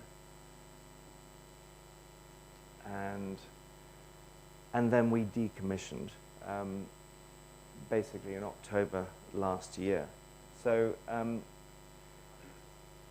in summary, what people thought was a limiting factor, temperature, absolutely not. The southwest of the UK has particularly favorable conditions, both in terms of the soil and the warmer climate.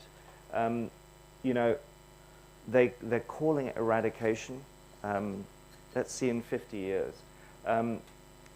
The fact that it was a continuous infestation with very little disturbance, just two homeowners who lived there a long time, was very, very helpful. Probably the most frustrating thing was that the 600 litres or so of timidicide that went into it.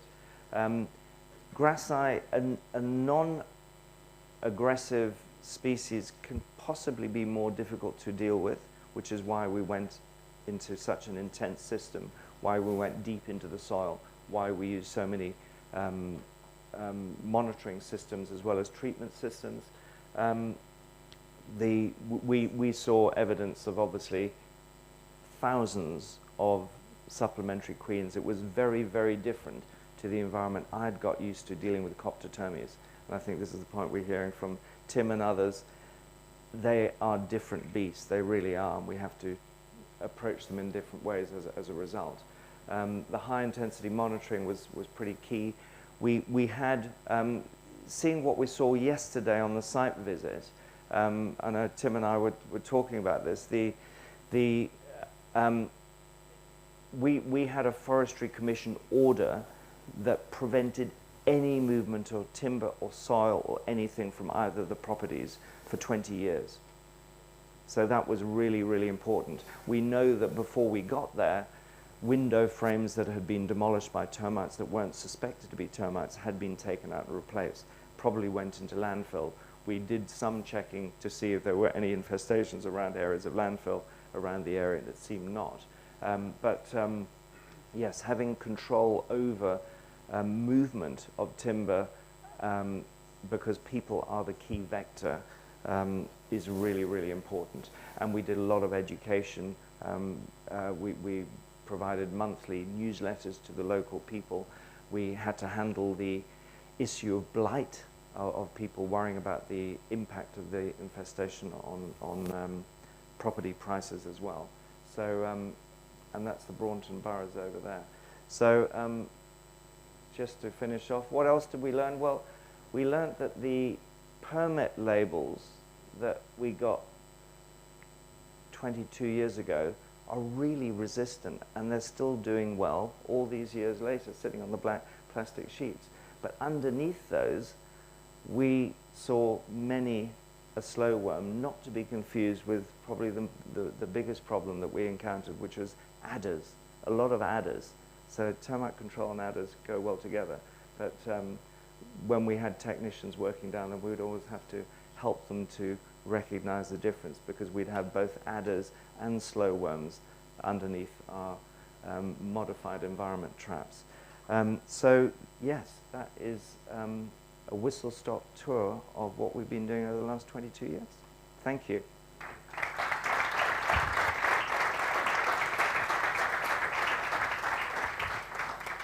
Muchas gracias, Dr. Berker, por su ponencia. Thank you so much, Dr. Verkerk. Any questions from the floor?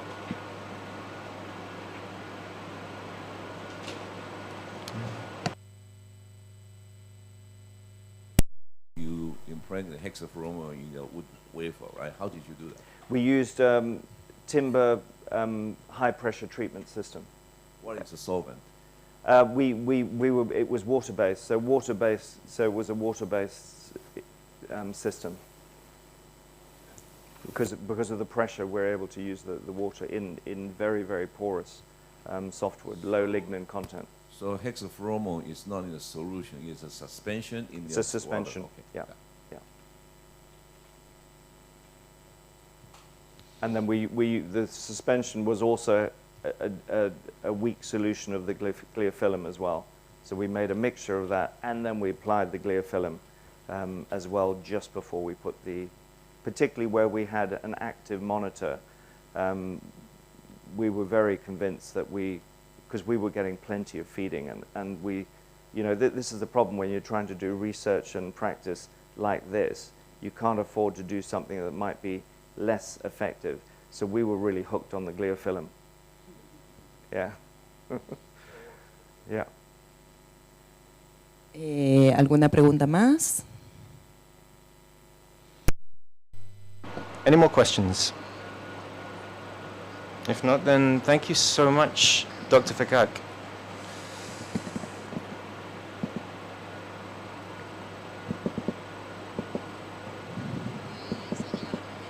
Very well.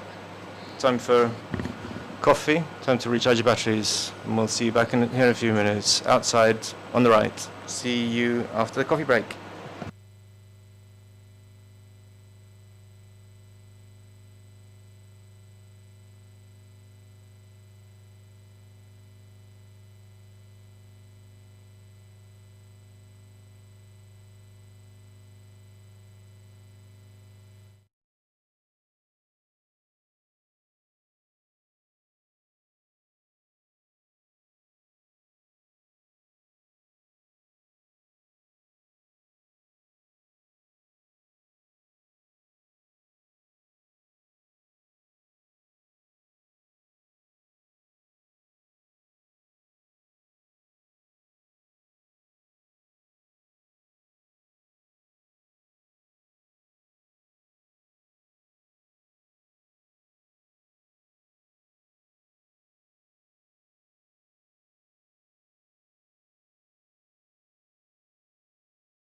Welcome back.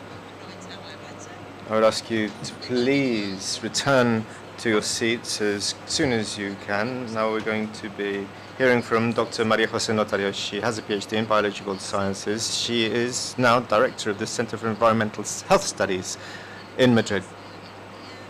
She has wide-ranging experience in biology, damage and control of termites in the Iberian Peninsula. And the treatment performed on reticular termites in Palencia is a particular highlight, and she is going to speak to us about this. The title of her talk is The First Steps Taken to Manage Reticular Termites in Urban Centers of Spain, the Palenciana Project in Córdoba.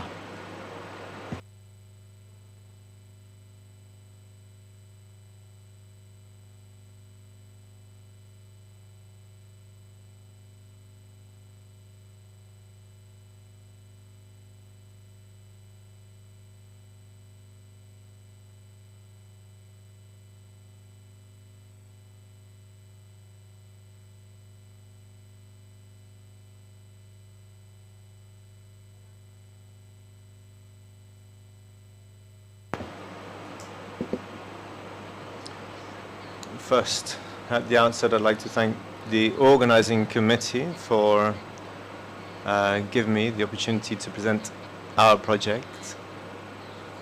Now you can see by the dates that there's nothing new. In fact, it was 25 years ago that we first started work on this project and we completed it. So, but it's a learning process for all involved. The title of my presentation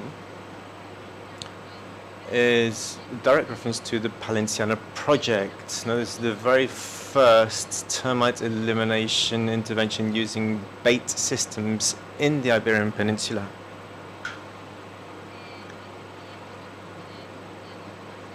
So there are two phases in this project. I will talk about these in greater details. And we had a background. We had the problem that we had to deal with the problem, and then we had to develop a project, and then we had the findings and the final conclusions. We'll be seeing this as I give my presentation. So the background, the reason that we had to act, we had to design a project. Well, basically this was created by the media exposure given to specific problems in this town. Because of this, local government decided to take action. They wanted to find out exactly what was happening there on the ground, and the local authority decided at the very beginning that they needed to conduct research in order to tackle the problem. So we set up a research group with prior knowledge on the control and biology of termites, coupled with the experiences that we had gathered from various different sources, because there had been other cases of termite populations in Córdoba, in our province. So these are the first news reports. The first was on 22nd of February 1997. The mayor of the town requested support from the regional government of Andalusia so that they can go and study 100 houses that had affected structures because of the termites.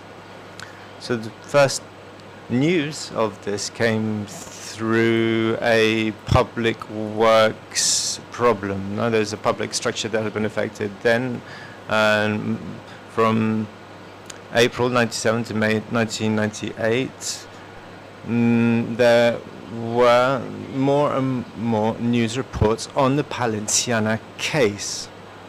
Town council requested emergency action. The Andalusian regional government was alerted of the presence of the termites in this town in Palenciana, and there were very sensationalist headlines at the time. But I think that this actually helped the project to take off at that particular time. Here you can see the news headline on how a plague of termites is devouring 100 houses in the town in Córdoba. So we had meter impacts. The mayor of Valenciana continued to complain about the lack of action from the Andalusian regional government. Then another headline here, termites devouring houses when the ants swarm. No, they're reflecting a film title, a Spanish translation of a film title, the film about ants, no, a Hollywood film back in the 50s. No, this is the title of this newspaper headline. And then it was the Cordoba Provincial Council that had a plenary meeting, and they decided to approve a comprehensive plan to act against the termites in Valenciana. So finally, they were actually taking action. Then we had the regional councillor for environment said that they had been informed late of the problem. And then at this moment in time, the University of Cordoba was commissioned as the body to study the termite problem in Valenciana.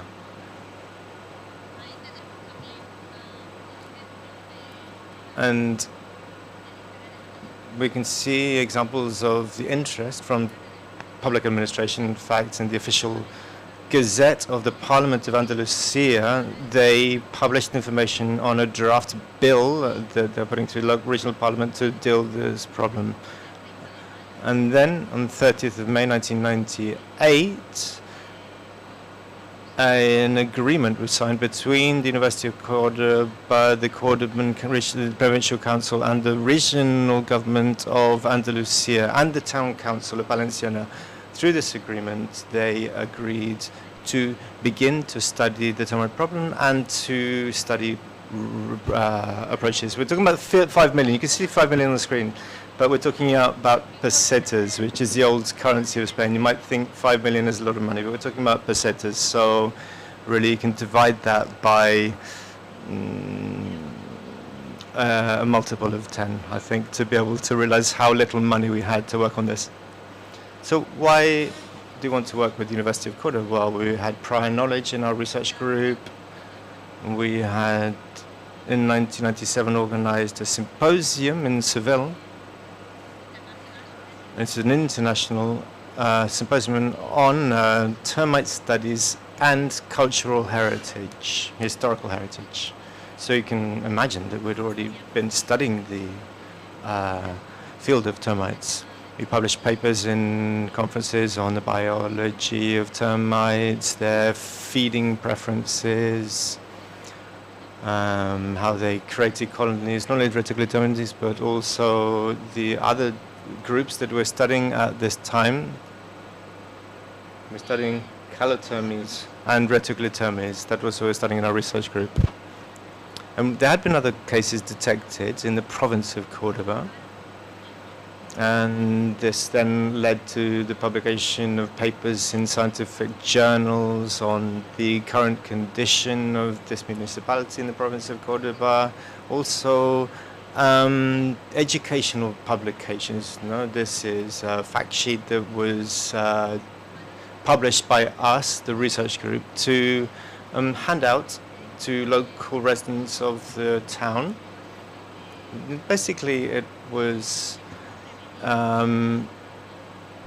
information on how to prevent termite infestations, and then certain guidelines as to how to behave. Don't pile up wood, no wood piles, for example. And then we could begin work in the province of Cordoba, and specifically in the town of Valenciana.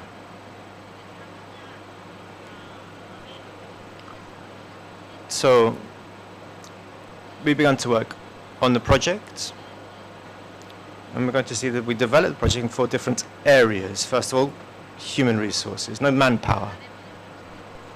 Then how we conducted inspections, how we assessed the data that we'd been gathering, and finally a proposal for the intervention that we did at the end of the day. So in terms of human resources, we had the design and coordination, all related to the project, was carried out by Dr. Miguel Gajo from the University of Cordoba. He was a member of the UCO research group and currently is the director of the geology department at the University of Cordoba. There are two phases in the Palenciana project, differentiated phases. The first phase, which I will be giving you information now, began in June 1997, ended in September 1999. And this was run by staff from the University of Cordoba. And by then alone, under the leadership of Dr. Gajo, a couple of interns working at this time. Basically we were the people doing the work in this preliminary first phase. The second phase is the more widely known phase. People have spoken about this in conferences. This began in September 2000 and finished in September 2015. Was an integrated pest management system that we carried out in Cordoba. This was done by staff from the University of Cordoba and staff from the local town council. We organized an employment workshop. We then recruited staff from the town council. We showed them how to install the bait stations, and we worked with them under the leadership of Dr. Gajo, and this is how we organized the final intervention. Next, the inspection phase. We began by raising awareness about what we're going to be doing. This is the very important factor that must come into play. We need to be able to raise awareness amongst local populations on the work that we're going to do. Therefore, we gave a talk to local residents. First of all, we introduced ourselves because we're going to spend time in their town. We're going to enter into their homes. Therefore, we wanted to tell them exactly what we're going to be doing. Then we published a booklet or leaflet. This is back in 1997. You can imagine that formatting was a little bit primitive. No, we're talking about the 90s here, pre-digital age. So we published these leaflets, we distributed it to all the houses in the town, and we provided them with information about termite biology. But what we did was we emphasized the preventive methods that they could introduce within their homes to stop termites proliferating and spreading, both within the four walls of the home and beyond the houses into the rest of the town. Next, after educating locals in the town, we moved into the inspection phase. So we broke it down into two different areas. First, the urban area, and secondly, the woodland surrounding the town. Then in town center, we characterized the town center, which then helped us to draw conclusions. And then we obtained data. These data were quite simply collected so that we could decide on what action we would then undertake. We conducted a survey, a review, and then we installed the stations throughout the town center. Palencia is a town in the south of the province of Cordoba, just next to the border with the province of Malaga. 16 square kilometers, 16 hectares is the area of the town. We're talking about 1,518 residents. It's a small town in the province of the south of the province of Cordoba. And you can see, if you look at the map, that it's surrounded by a river. And there are lots of streams crisscrossing the lands. You also gathered data on the urban planning steps taken in the past. And here, the oldest part of the town centre was on top of an old ridge. This meant that all of the streets descended in radial spokes outwards from this central hill. And pavements were surface between 65 and 95. No, so it took 30 years for them to pave all the roads of the town, and then 1995 they finished paving all the road surfaces, and this in fact was a very relevant date or a data point for us, you know, when we conducted all of the various different inspections. So economic activity, agriculture, particularly olive groves and olive cultivation. But also in the past, they had big charcoal industry. You know, they had a significant local charcoal industry, which also was useful data for us to be able to come up with a hypothesis on why termites had affected this area and why they were in the condition in which we found them when we started work. So, types of buildings, structures. The oldest were 200 years old, so there's nothing older than that. And many of these buildings or structures used adobe to build the walls. No, this is clay, sand, and straw mixed together to create adobe walls. No, this is a very porous structure, and this means that dampness, we can have rising damp, rising up from the ground and up the walls. So this is what we found in many of the houses, and they also had wooden beams in most cases. We then assessed the surroundings of the town.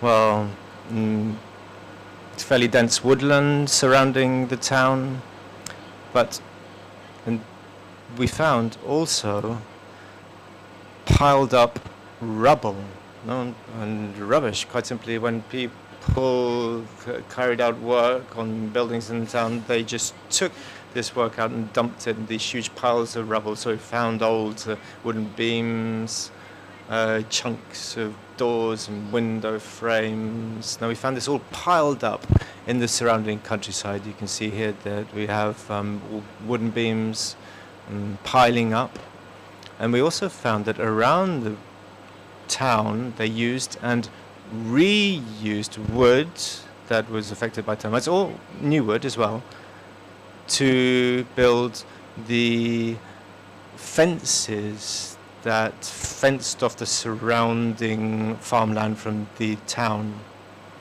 Then came data for the installation of the bait stations. We conducted a survey, first of all, to find out what the houses were like, how many rooms they had, how they were built. But then there was another question designed to find out of the dwellers of that particular house had any habits that might be conducive to termites.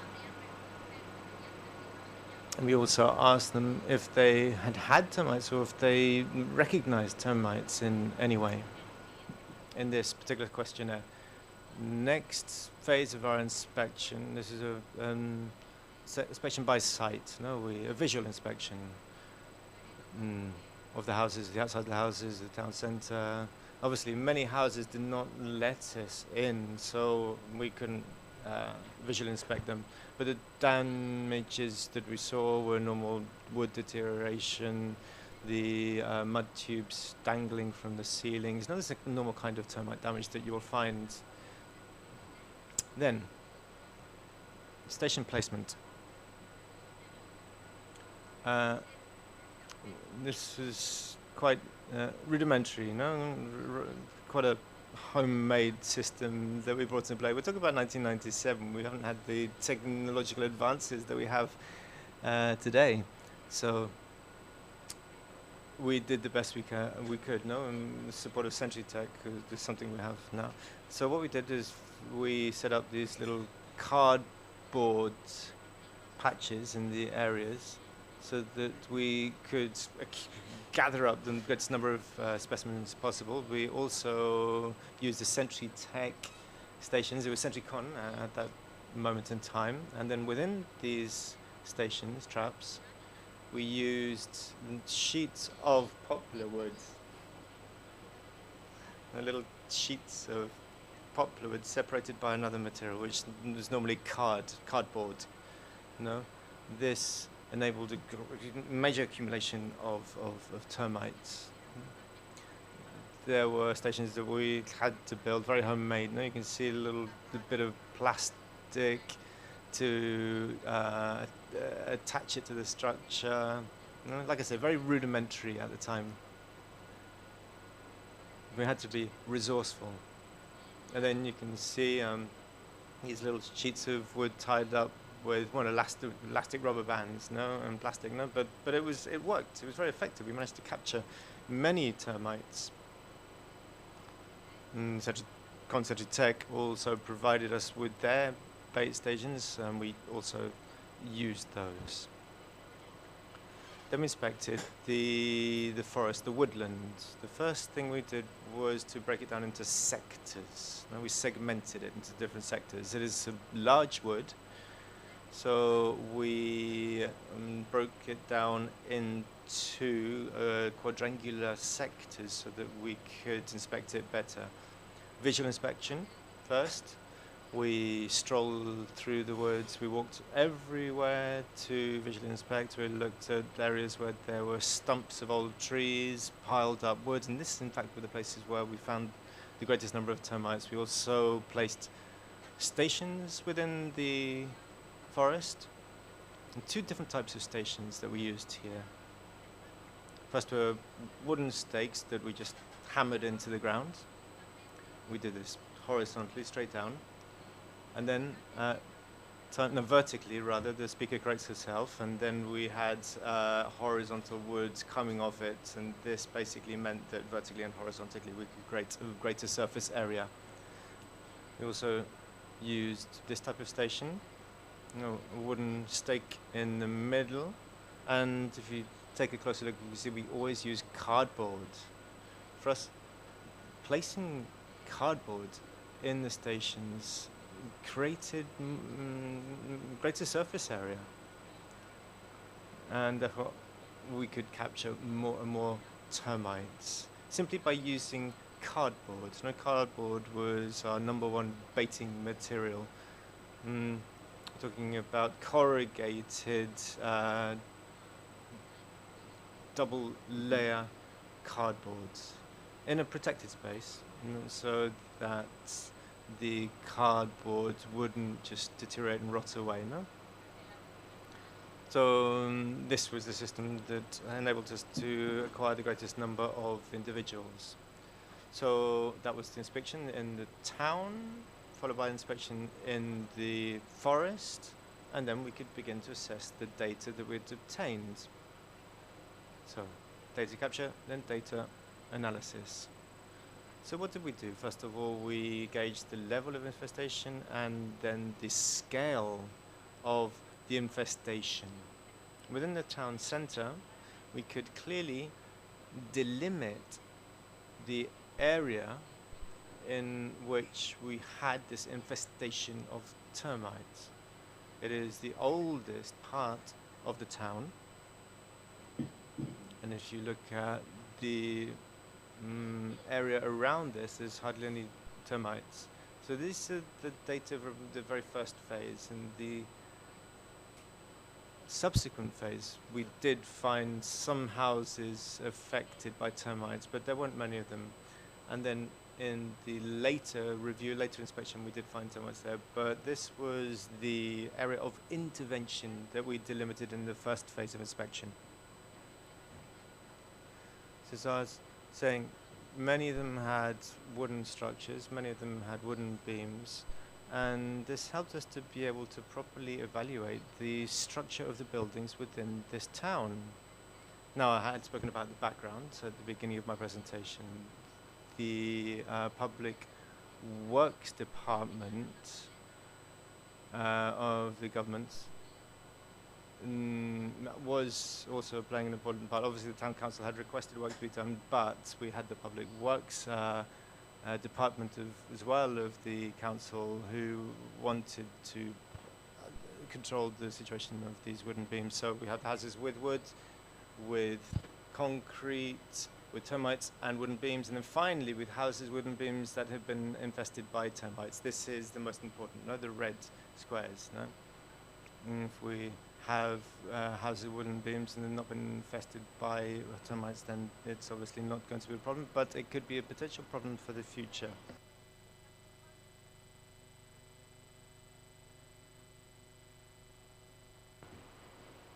So, 640 houses. We've got data from 377 houses. This is nearly 60% of the houses that we could obtain data from. And the most relevant figure here is that we had 184 houses with termites. That's 28.75% of all of the houses in this town. So therefore, we're talking about a severe termite infestation. If then we look at the affected area, if we drill down deeper, there are 315 houses, and the houses that we reviewed were 215. Now this is 80% that we could inspect. No? This means that most of the houses that we inspected were in the affected zone. So these are very significant figures that we're dealing with. And here we found that 133 houses had termites. This is 58.09% of the houses in this area. Next, in this table you can see the relationship between the infestation in houses and houses with wooden beams. So in summary, you can see that houses with damaged beams were in total 18. This is 2.81% of all the houses, but 5.71% of all of the houses in the affected area, the limited area that we saw earlier. So therefore, they were not talking about high percentages, but certainly it is a figure that we should take into account when we look at the affected zone.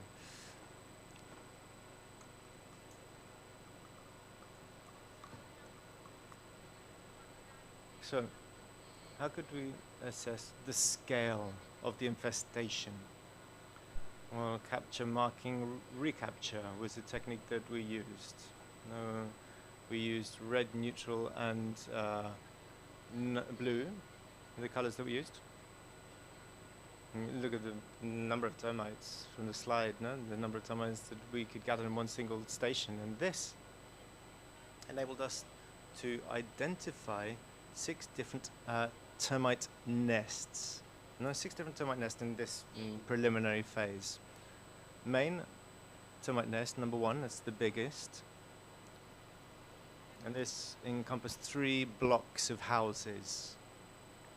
And then the 2 most different points, we had 84 meters. No, this is quite a long distance, no, when we're talking about these termites. No, we're talking about termites here. 84 meters, and it's about 2,300 square meters, approximately.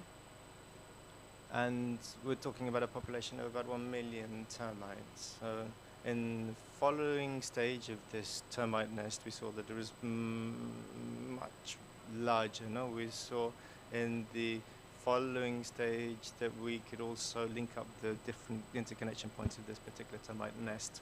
And then the forest, the surrounding woodlands. We carried out exactly the same data gathering process, same protocol. We monitored 4 different areas, but in only one of them could we have this point connection protocol in place. Now we had 15 different wooden stakes, only 7 of these stakes are affected. And we also did a longitudinal cross-section from one point to next, A to B. And you can see this cross-section so that we could measure the slope of the woodland. You can see that the slope was quite significant, and the pine trees grew on various different terraces. So this is the layout, as it were, of the surrounding woodlands. So we had this capture, marking, recapture technique. We began in August 99. And here you can see data up to September 99. And you can see where we captured them, where we marked them, we recaptured them, then we remarked them. Now we can see all the figures here. All of you are termite experts. You are very familiar with this technique. And here we can see the findings. We built termite nest A, and we saw termite nest A. That's 44 meters is the entire range, and then another termite nest was very near, only 10 meters away. But we never actually discovered a connection between termite nest B and the main termite nest A. And we did conduct this study in the forest, but at the same time, we never came to the conclusion that we were talking about a significant infestation for the ecosystem that we're dealing with. Now, this is a normal ecosystem. It's natural woodlands. Termites are going to be found here, regardless of any other factors. So, therefore, we spoke to all the different stakeholders at the time and said we don't need to conduct any kind of termite elimination activities in these woodlands. Certainly, certain tasks need to be carried out. We need forestry management tasks to be carried out. We need to clean where cleaning needs to be done. But quite simply, if we look at the termite numbers, these are numbers that are fully to be expected for this type of woodland in this area of Andalusia. So, data assessment, analysis. We wanted to come up with a hypothesis on the origin of the infestation and the current status. It was in fairly advanced status for considering the fact that we had no prior information about it. So the very first time that we could assess it was when we saw them swarming, no? They quite simply, through the swarming activity, they flew from the woodlands and reached that was the first hypothesis, but the edge of the tree line is only 100 meters away from the edge of the town. So it's not a very high possibility of alates arriving. Now, if we look at the distance that they can fly, the radius for these nuptial flights, when the distance is not sufficient for us to be able to explain the presence of termites in this town. So therefore, we came up with another theory. Perhaps there's an intermediary termite nest between the tree line and the town. And here we found similar aspects. Now, the red dots show active termites, and then the clearer orange dots are those points where there were termites in the past, but at present there is no activity. So basically, we're talking about 100 meters distance here.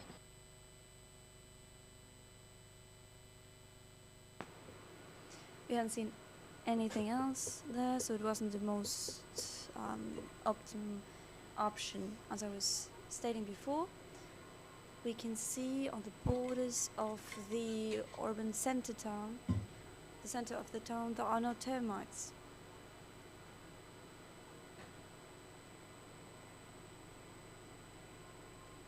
Okay, and what's left?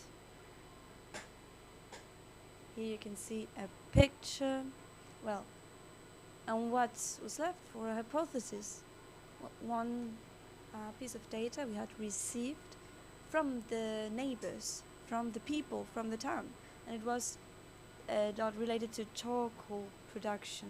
In order to create that charcoal, they needed the wood from the town, and when we were doing those surveys within the houses, those inspections, we saw that many of them had wood piles because that was a tradition.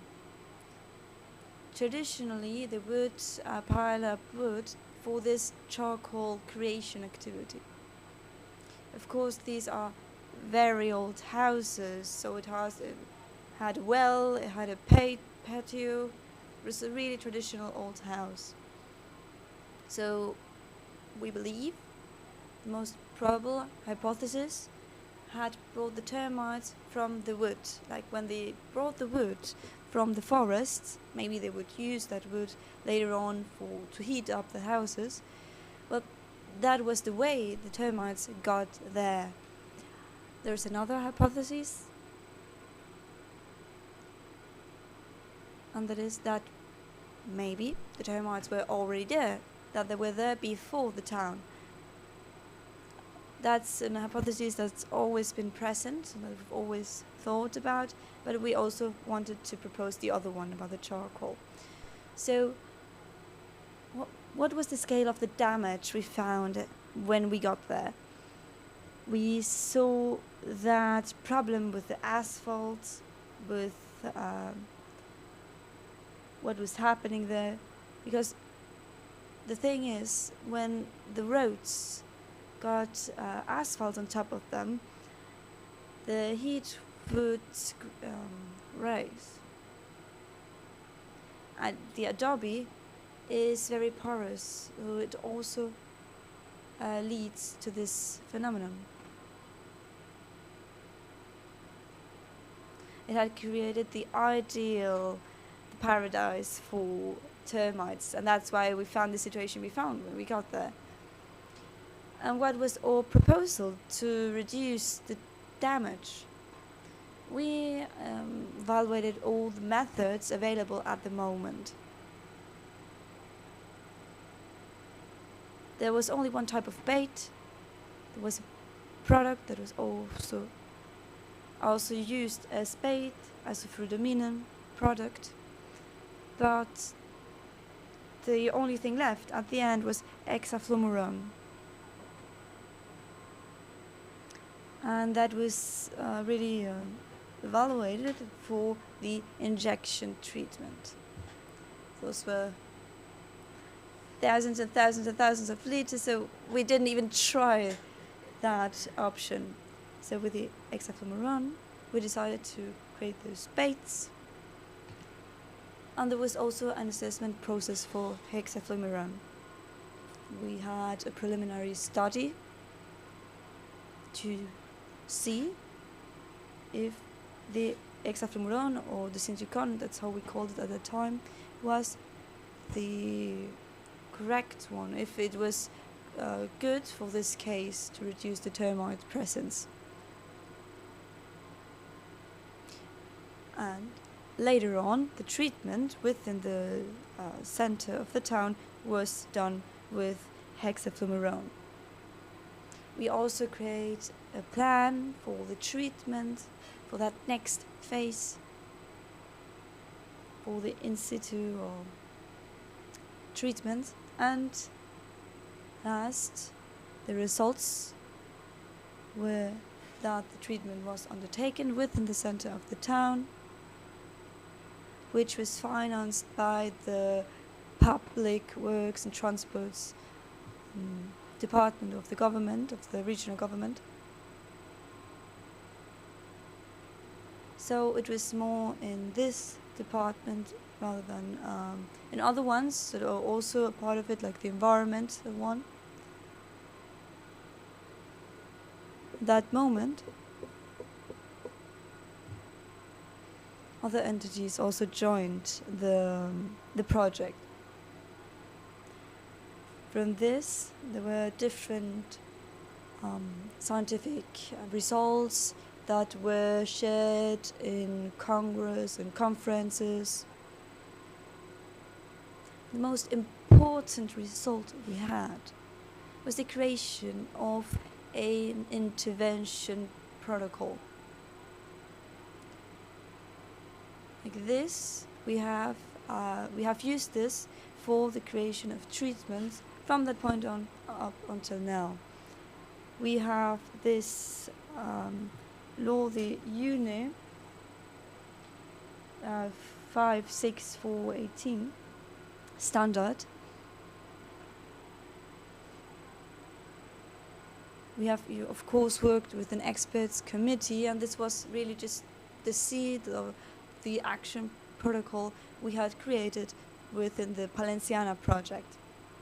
Now, the conclusions we draw from this study It was the first integral intervention, complete intervention with baits within the center of a town in Spain, mainland Spain. We received the hexafluoron in March, and we were already using it in May. But well, we use it on the whole center of the town. This was also a project undertaken 100% by the University of Cordoba, and it was really a research project. It also served as the basis for other studies which would go more in depth within the province of Cordoba with regards to the termites. It was also an exchange of knowledge to different companies and the private sector.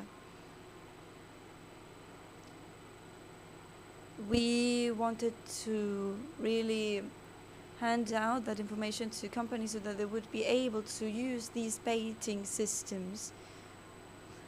And then we also created the basis for a methodology that can be found within the standard UNE 56418. And that would be all. Thank you very much.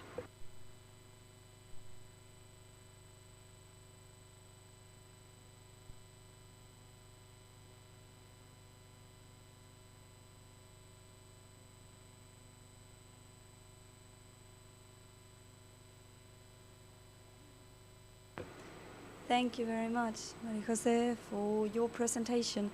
Are there any questions?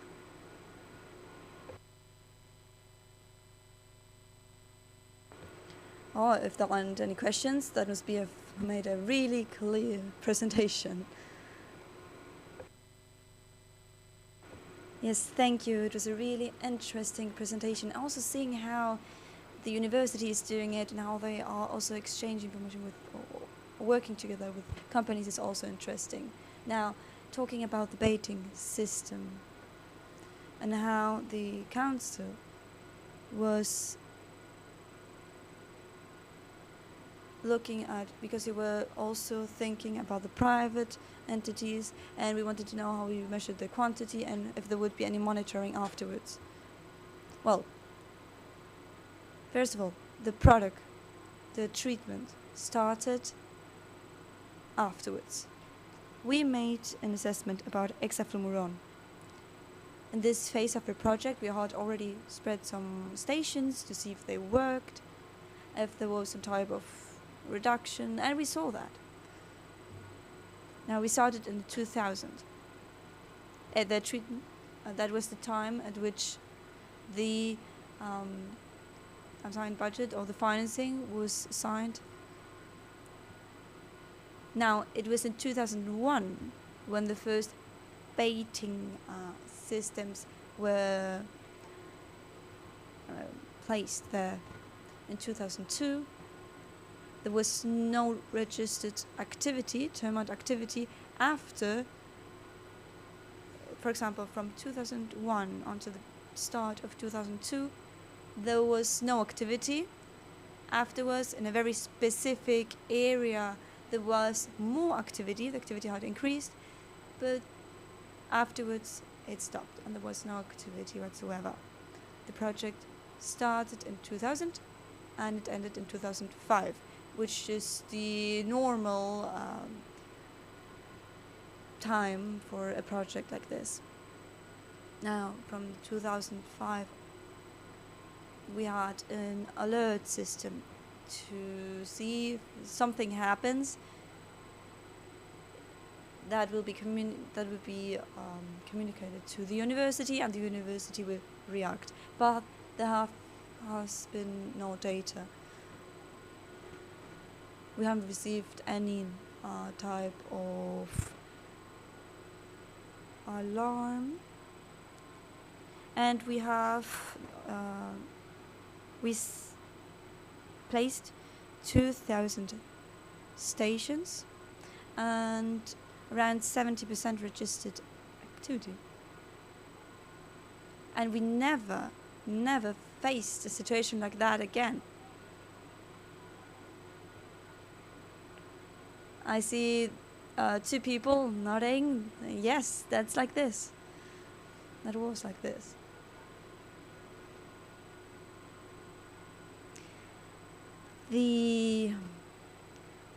How hungry they really were, how much they were devouring in Valenciana. I've never seen that in other cases of termites.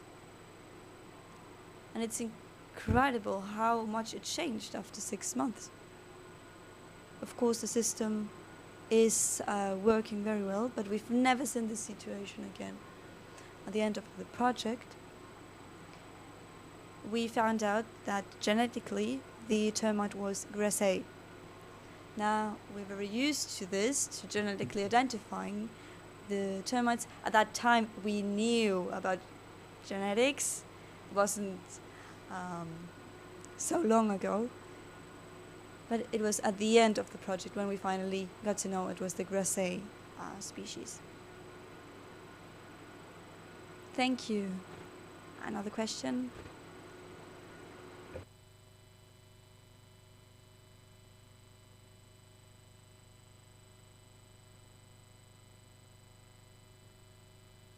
Good morning. Thank you for your presentation. Just one question. What methods did you use within the woods for the A part and the B part? What distance was there? 44 meters. No, from height. No, we don't know the difference in height. No, sorry.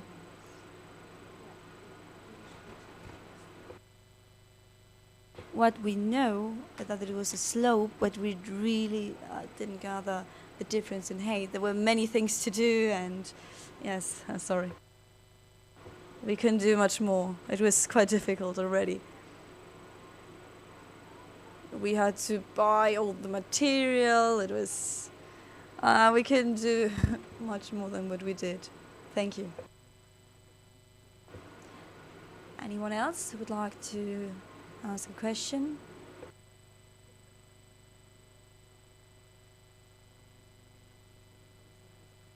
Okay, in that case, thank you very much, and a round of applause. Thank you.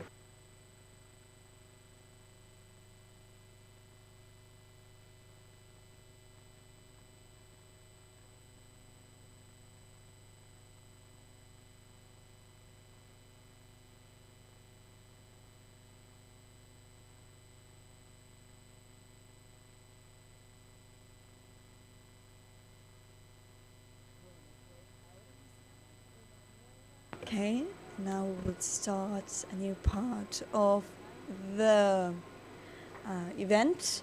We will be connecting online with some other speakers. Let's cross our fingers and let's see if our next speaker is ready. Here she is, Dr. Lina Nunes.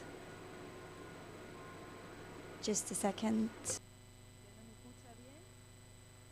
Can you hear us? Yes? Welcome. Welcome to Tenerife.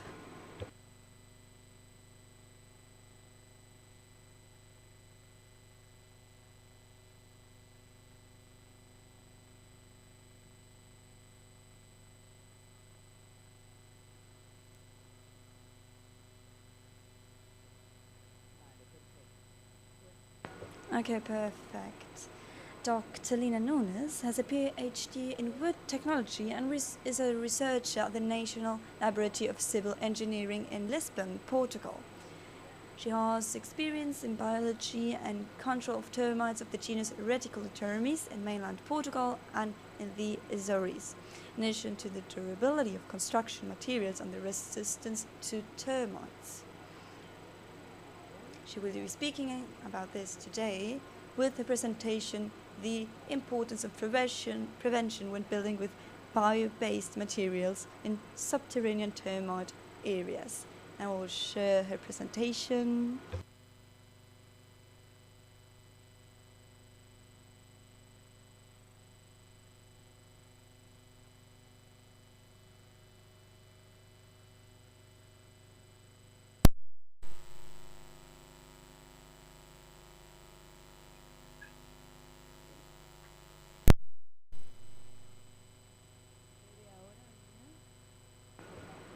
can you maybe share the presentation, please?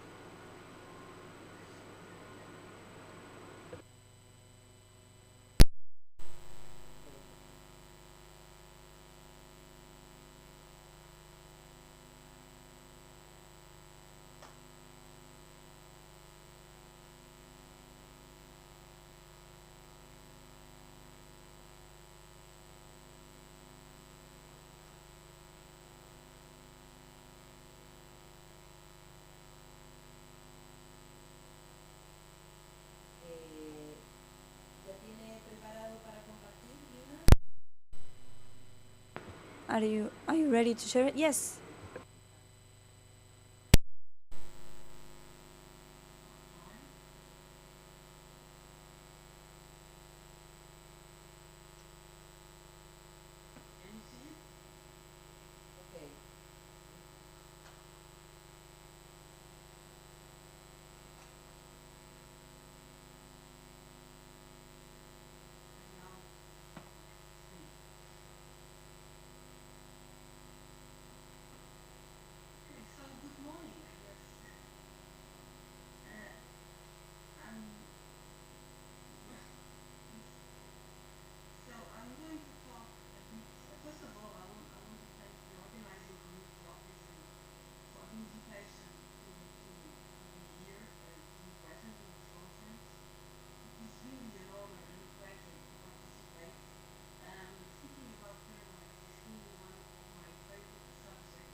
Debates like everyone else, but I will end with questions and doubts. And I agree with my previous colleagues that mentioned it, that eradication is really a very strong word with termites, which I typically avoid. And baits are part of the way to reach it, control, maybe eradication, but I've learned they have some problems too, and that's also a bit what I would like to talk today. Can I confirm that you hear me well?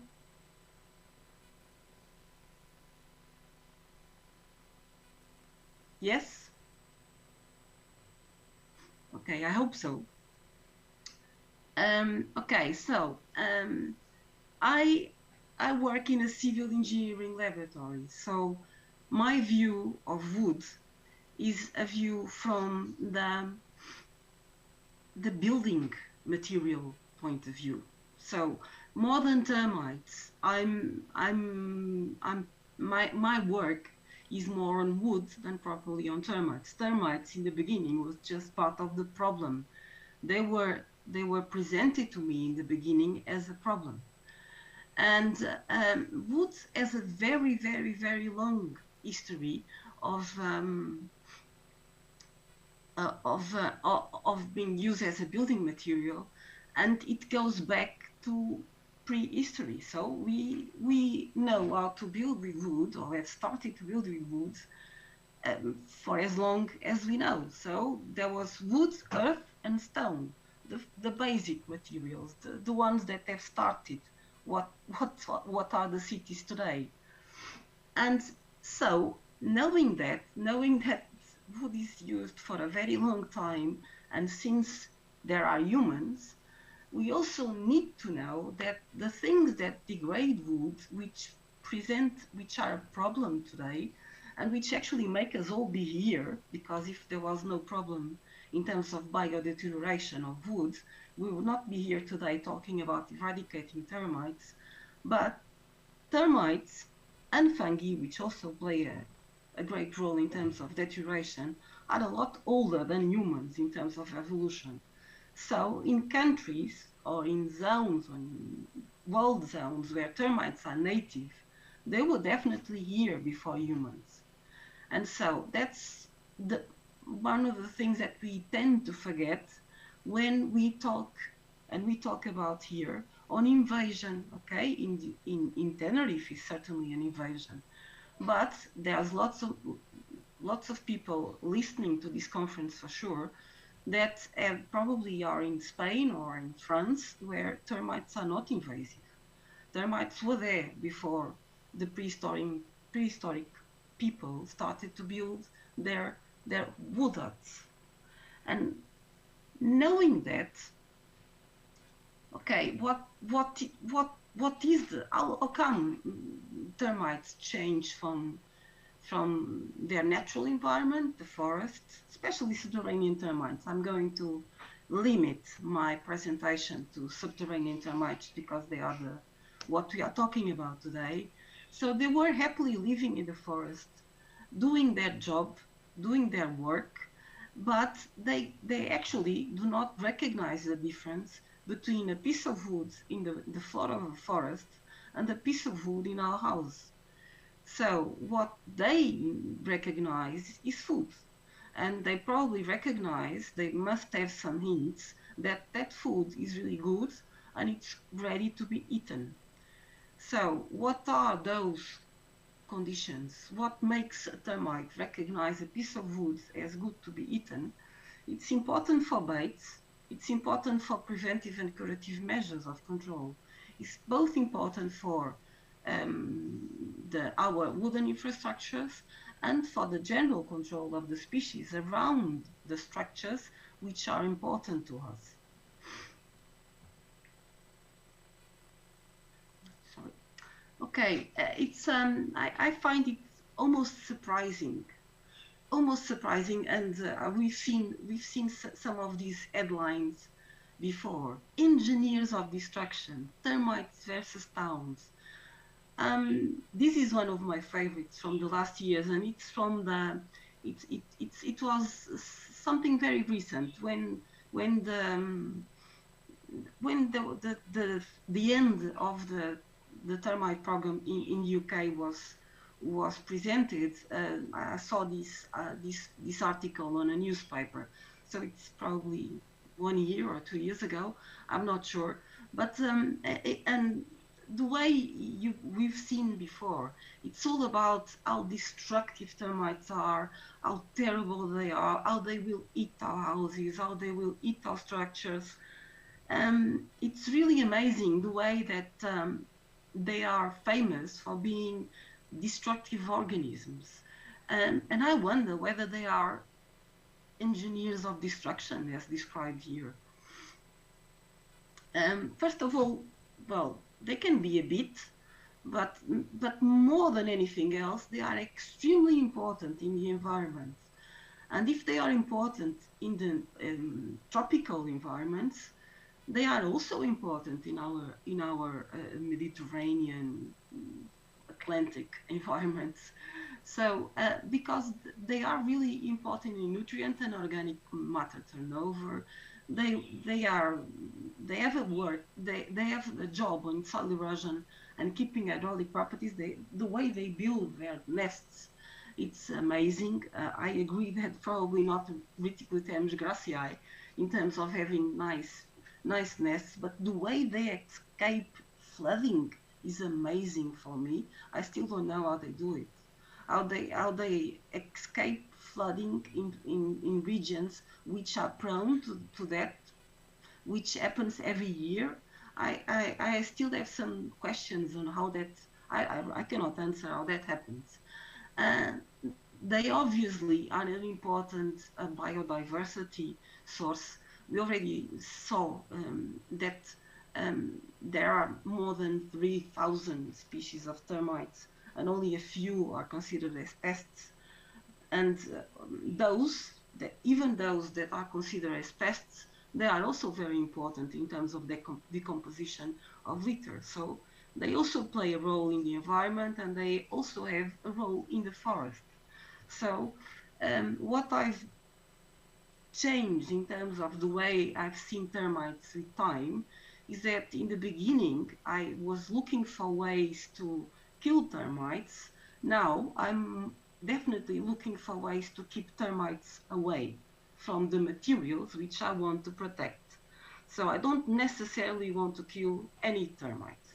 So I'm not sure I want to, well, in Tenerife it makes sense, but in most regions where termites are present all around the buildings or the cities, it might make the sense of using expressions like eradication or extreme control treatments are probably not relevant and shouldn't be taken easily into account. Because termites, well, this is a repetition of what I've just said. They do have an important role in ecosystems, and that role in ecosystems should be kept where they are needed. What we have to ask ourselves is, well, even in countries that have termites and in countries that don't have termites, we have examples of buildings which have been there, made of wood, and have been there for an extremely long time. Okay, I know that in Japan they tend to substitute everything using the traditional techniques, so the wood might not be very old, but in Norway the church you see there is actually, it's probably the 1,000 years they say it is.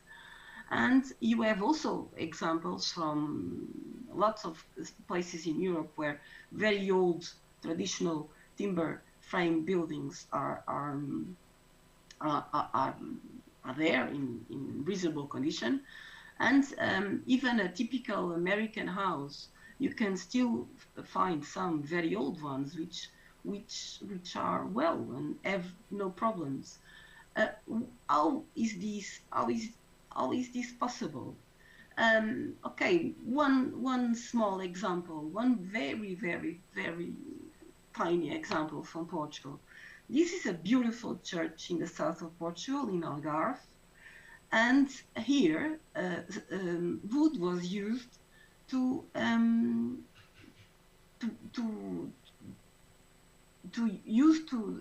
painted to look like stone. Okay, so there was no money to make this in stone, so they made it with wood, and then they painted to look like stone. Okay, you can see the detail of the wood, and the beautiful detail of the wood. It is a very high quality heartwood of maybe a pinus. I'm not sure. I did not identify what was used in there. But what I know is that termites are present in this building. Okay, and there are termites around here. What this building, it looks as good as it does because it has maintenance. It has continuous monitoring and maintenance. And one thing that is kept away is water. I did not hear, I think I've only heard it on the last presentation. I did not hear much on this conference about the importance of water on reticuliterminous attack. So if you have a building without leakage problems or increased moisture or anything with moisture, if the moisture is not at the highest level, if you don't have a moisture of wood above, I would say 18, 20. Sorry, I heard something from the computer. If you don't have a moisture above those 15, 16, 18, 20%, if you don't have increased moisture, you will not have termites settling in your buildings, even in the zones where they are all around. Okay, we still want to build with wood, and now we want to build with wood different sorts of buildings. So if you build a wooden building in a nice wooden building in Norway, like the one in the left, you're okay, then there's no termites in there. You just have to worry about fungi, and you have to worry about molds. You have to worry about decay fungi and molds, but you don't have beetles, and termites are not there. But if you want to build the one on the right in Portugal or in Spain, or probably in some other zones, then you run into trouble, or you might run into trouble. Because one thing we can be sure: if the moisture, the temperature is right, if the moisture of the wood and the moisture of the environment, if the temperature and the oxygen levels are correct, and the organisms are always present. So if there is enough time, they will degrade. Okay, that's one of those things. It's life. It's like fate. So we have to live with this, and this is the base of our work. The knowledge that this will happen. So termites will attack, fungi will decay the wood. So if I want to build a house like this in a place where I have termites, and that can be in Spain and Portugal, or it can be in Tenerife if the eradication program does not work as well as we all hope, I have to take care of those factors that I've just said. And in this case, I have the perfect soil for termites. I know I have termites over there. I know I have termites in the forest. And what I need to do is to create barriers for the termites, or use treated wood or something else. But I cannot have a building like this without taking some actions. Something has to be done, or I will have termite problems for sure.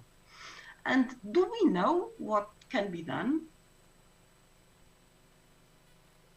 Okay, I go back to the past to know to discuss a bit this subject.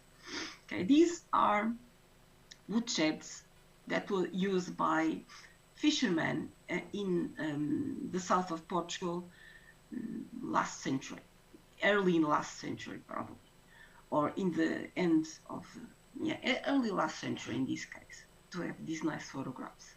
Okay, they expected a service life of these sheds, which are placed exactly in the same sort of soil and conditions like the house that we are intending to build. But in this case, the fishermen, they expected, like, it would be good if the house resisted for 2 or 3 years without needing major repair. Okay, so the service life that was expected from these buildings is nothing compared to what we expect now from the building we want to do. So if we think about what's left of these old buildings that were built by the fishermen, okay, these are 3 examples. They had to be completely changed and improved in terms of conditions, like you have in the left or the right, or they keep more or less the same sort of structure, and every year they have to change a few boards because there are always a problem here and there. So this is the situation where we are trying to build our house. But the south of Portugal, where those huts were, the fishermen huts were, now looks like this. So there was, you cannot expect, you cannot expect to have a different behavior on the agents. We now use this material because actually in Portugal, I think we knew very well what the termites would do with woods. And okay, so I have the house here to remind us what are the challenges we have to face. We have to face the challenge of avoiding termites here. And actually, I believe we knew very well from previous times, from centuries ago, how to build to avoid termites. And we knew on poor regions, so the houses of the poor were not built on wood on the lower ground floor, so we don't have crawl spaces made of wood. So we will not look for termites in crawl spaces in this house because there's stone. They're not made of wood. You will have wood on the upper levels of the house because that's the way it is. You cannot build with untreated, susceptible wood near the soil. Okay, so that's one of those things you cannot change whether you want or not.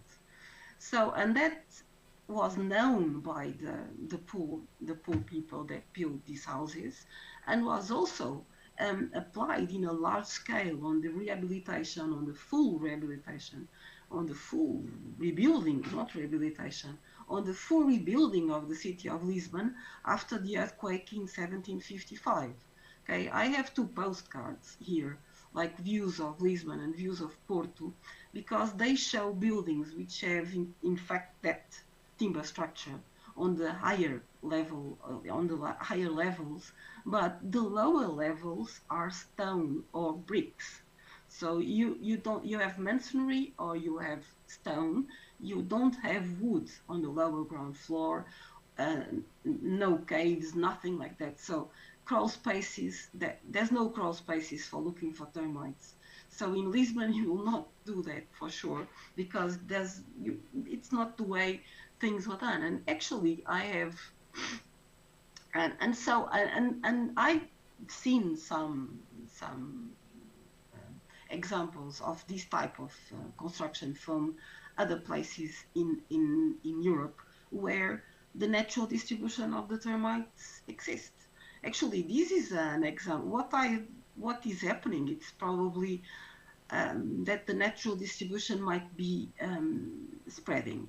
I'm not sure whether it's spreading or if our knowledge about it is spreading. So I don't know if we know more now, or if there are more termites, excluding obviously Flavipes, which is named here as santonensis, but that's clearly invasive. But I'm not so sure that this represents less termites or just termites we didn't know they were there.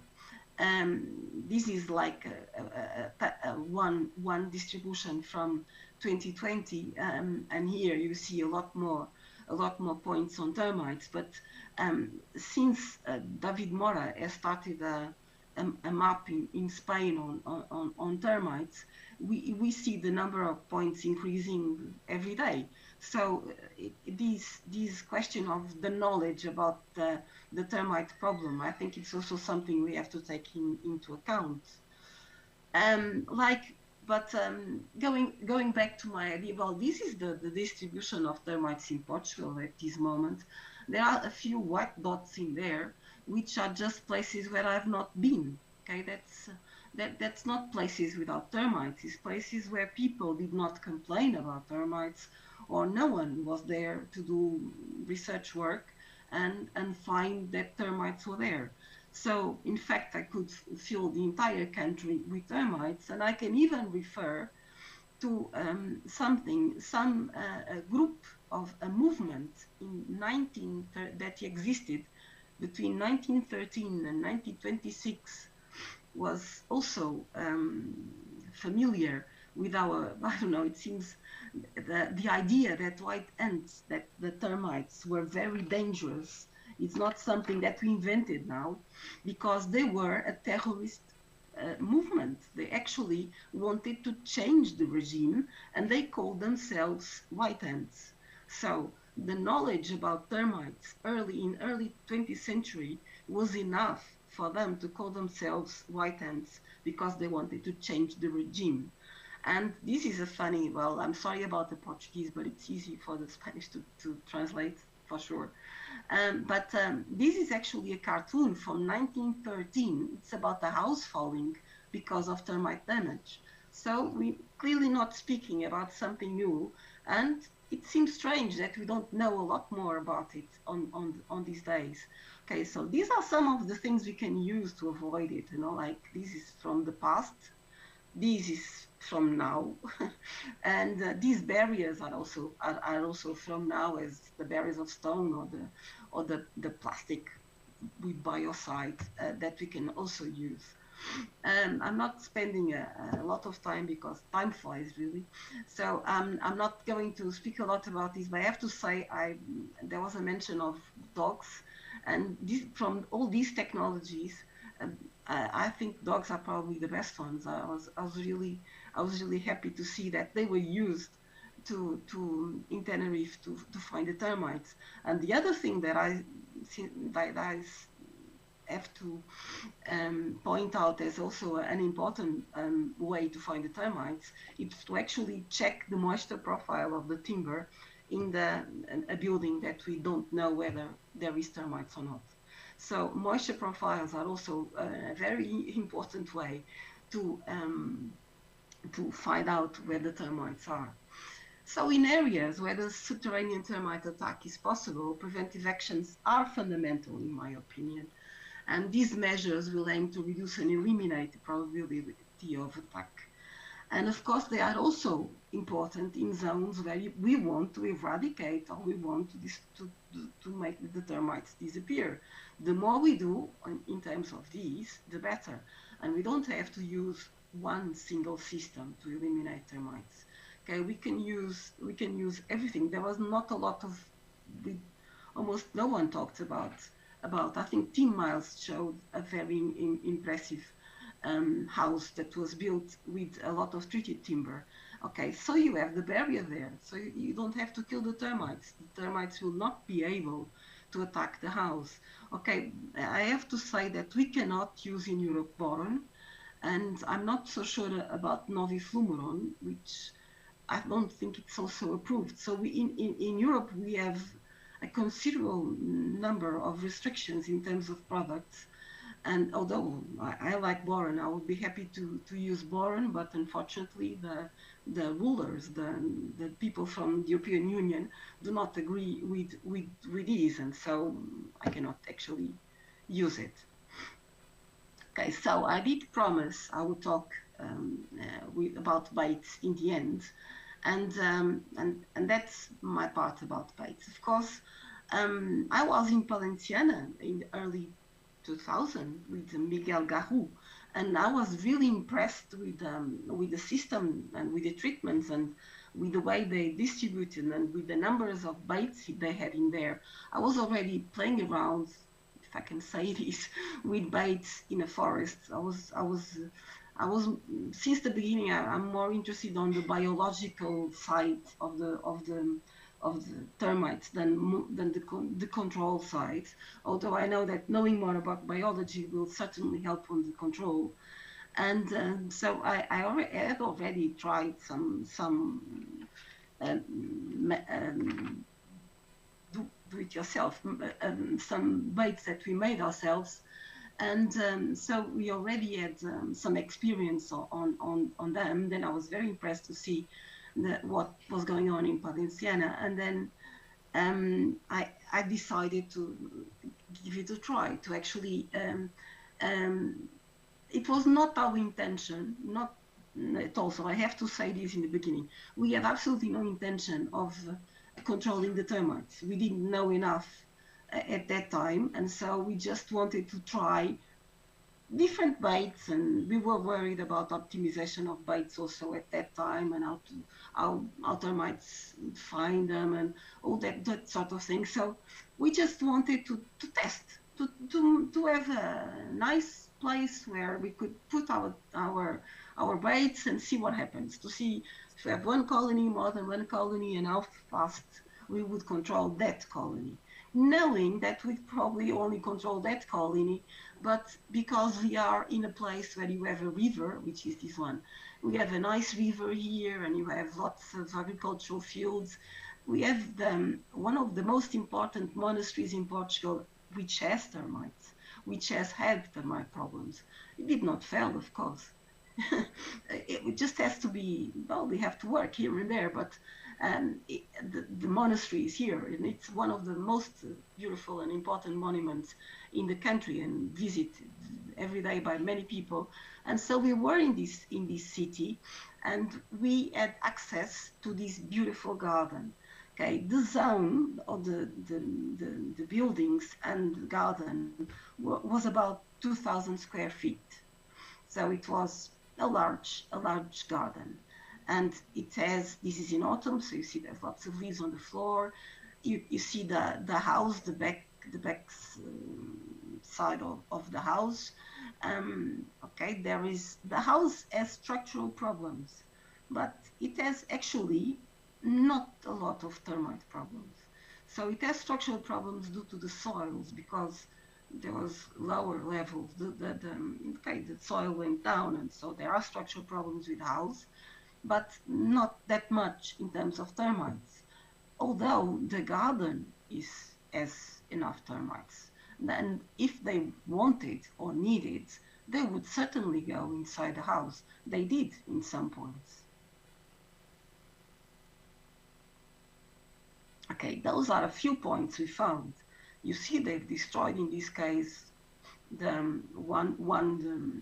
in a door. They have this sort of attack on a door handle. Here, inside this house, you could see these strange tunnels coming from the holes, which they're not strange, they happen frequently. But this is very limited, taking into account the amount of wood that was used in terms of flooring, wood boards, the pavements, the timber structure. There was no problem, no major structural problems in terms of timber.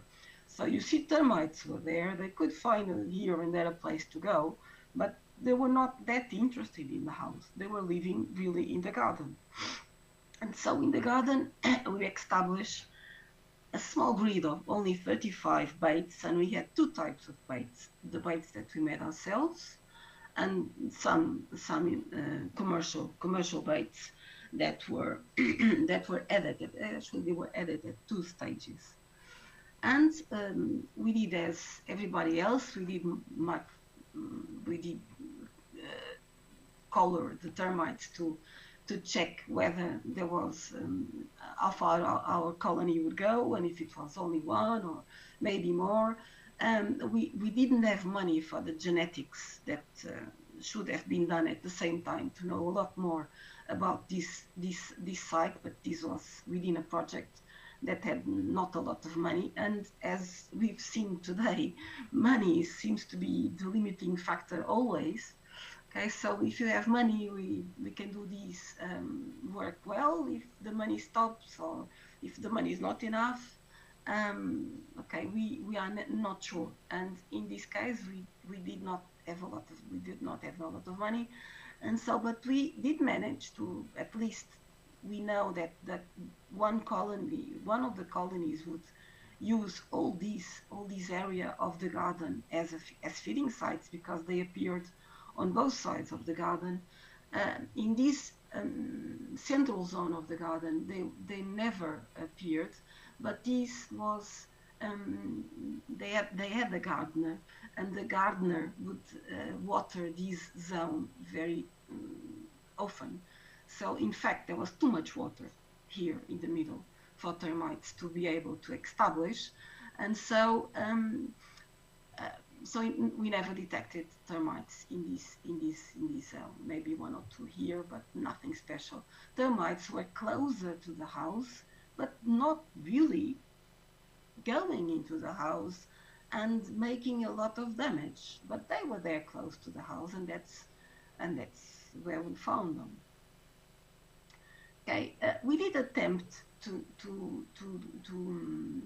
kill the colony, and so and for that we use labyrinth diflubenzuron at the time, and it took us some months, so from January to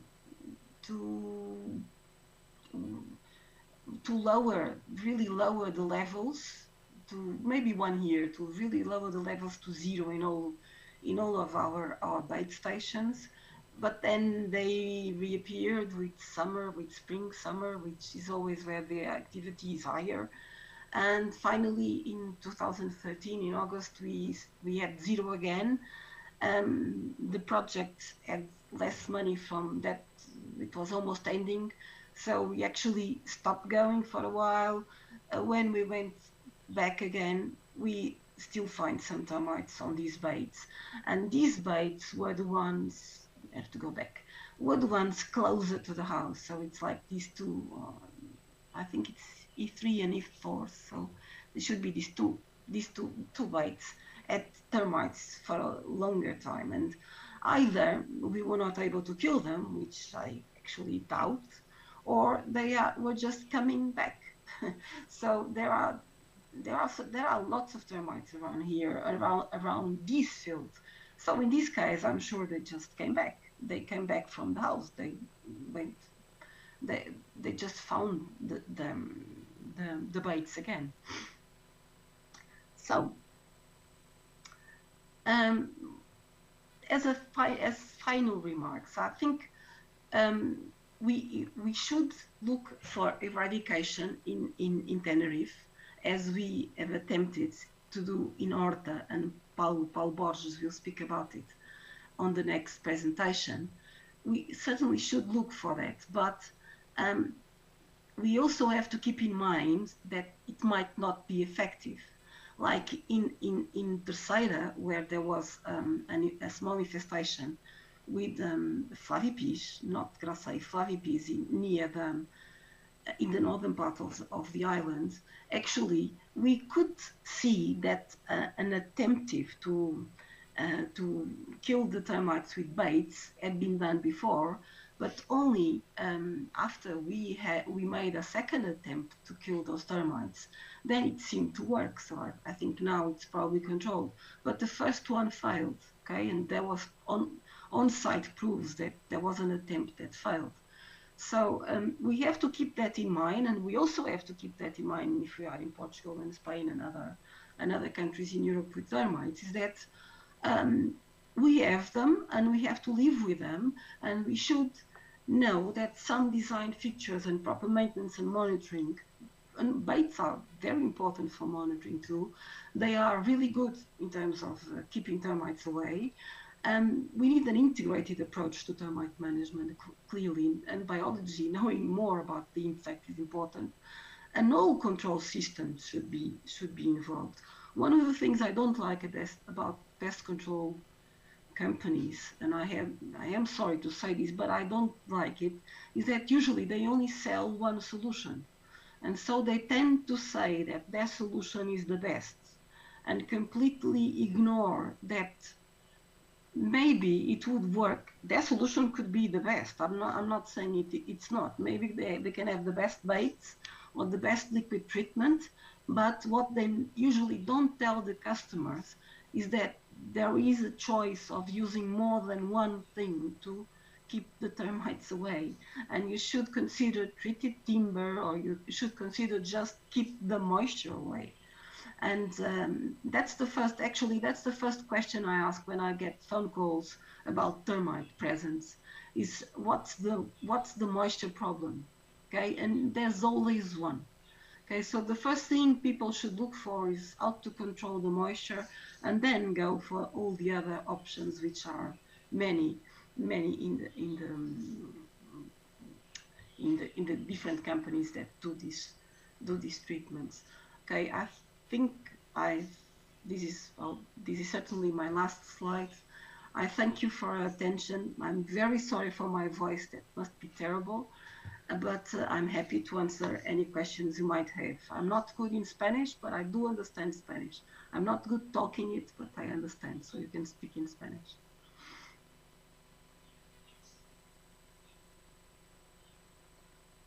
Sorry, I don't have sound. Now I have sound.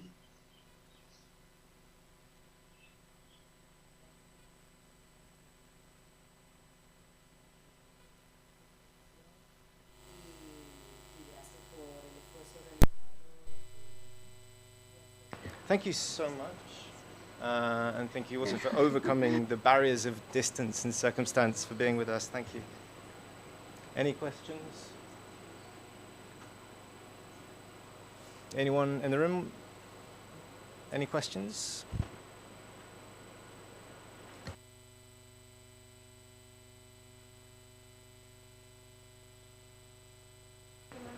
Hello, Lina. Sylvia here. Great to see you here. And quite simply, I would like to congratulate you and to thank you. I found your presentation fascinating, hugely interesting. So I just wanted to greet you here from the room. Thank you. Thank you. Yes, thank you for everything, Sylvia. Any more questions for Lina?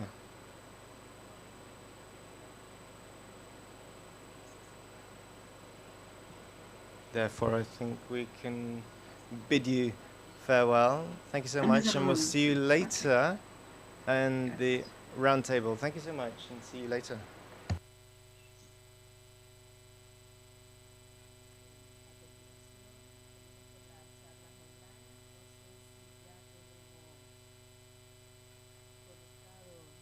Let's now continue. Hopefully we have Paula Borges with us online.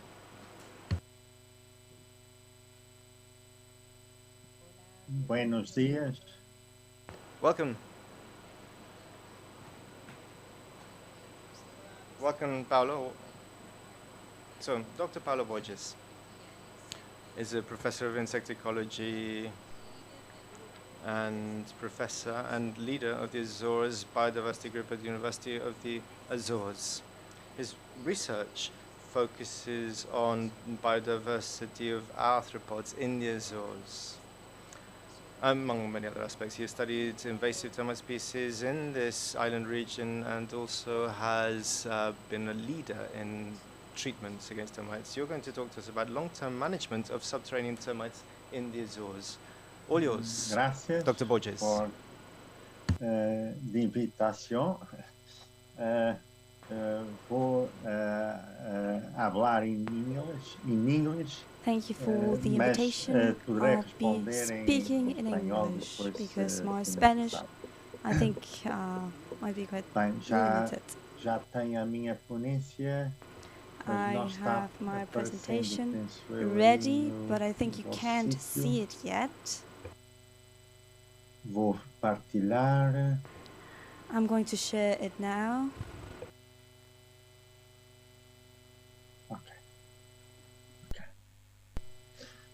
Muy bien. Okay.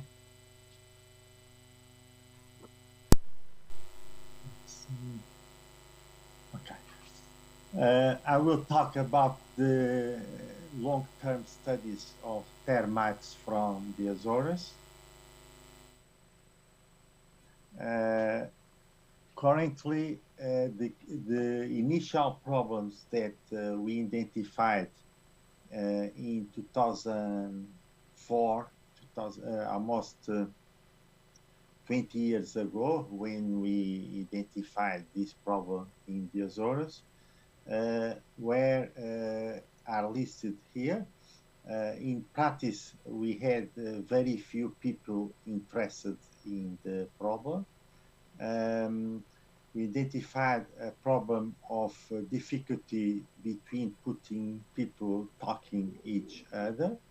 The city halls, city councils were not really initially interested in the topic. Even within the government, there was no real coordination between the building, environment, culture departments that are important departments in this topic, even in pest agriculture and the forestry department. There was no long-term strategies to deal with this problem. And initially, the government tries to put this as a problem, as a responsibility of the people, the private people, and not a public problem. Also, there were no real companies in the Azores that could deal with this situation. We have 9 islands in the Azores, and termites, after some research, we discovered them in several islands.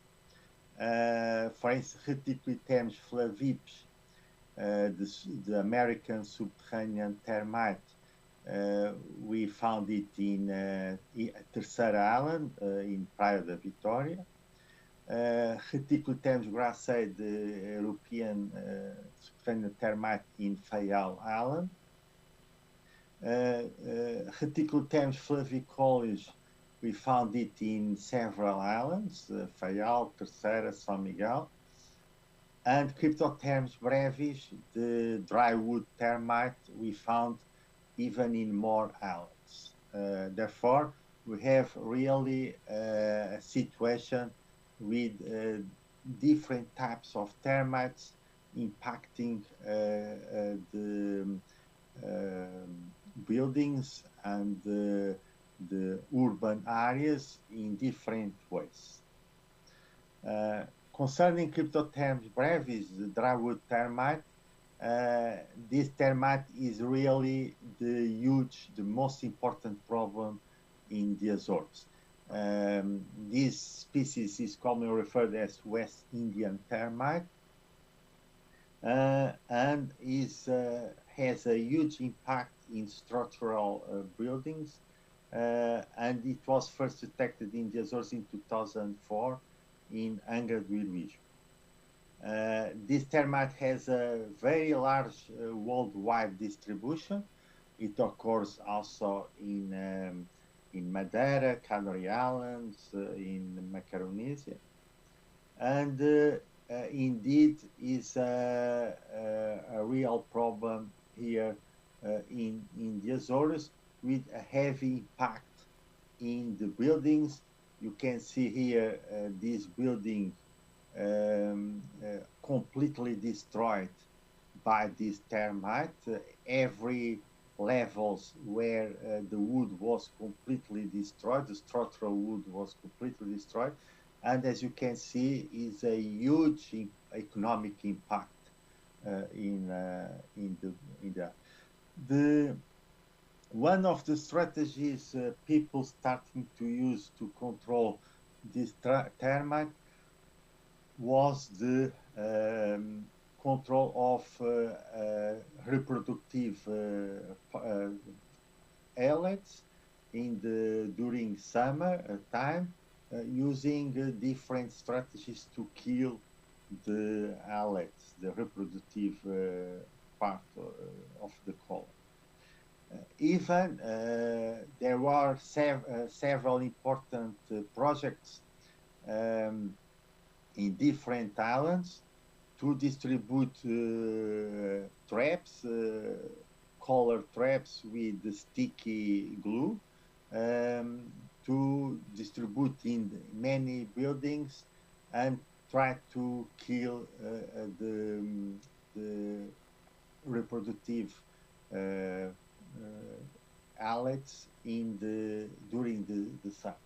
This was a very important movement because many citizens were involved, and it was a way to educate people to manage the termite in their houses.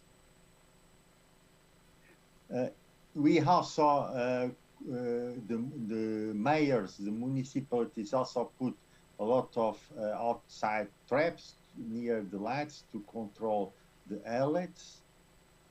And we saw some relationship between house and road infestations in the when calculating the two kinds of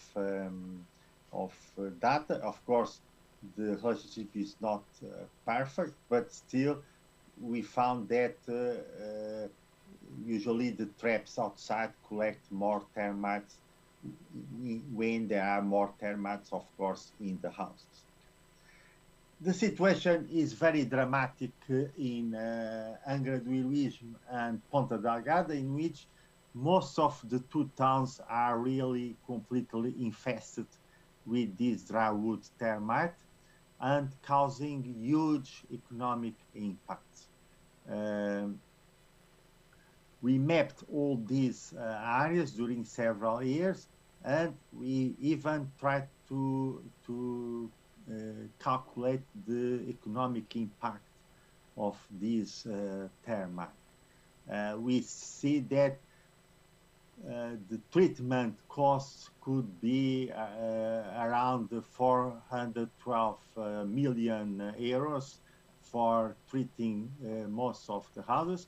And in practice, what is going on is that due to the increase of tourism, people are investing their own money to rebuild parts of the houses, replacing wood by metal and other materials.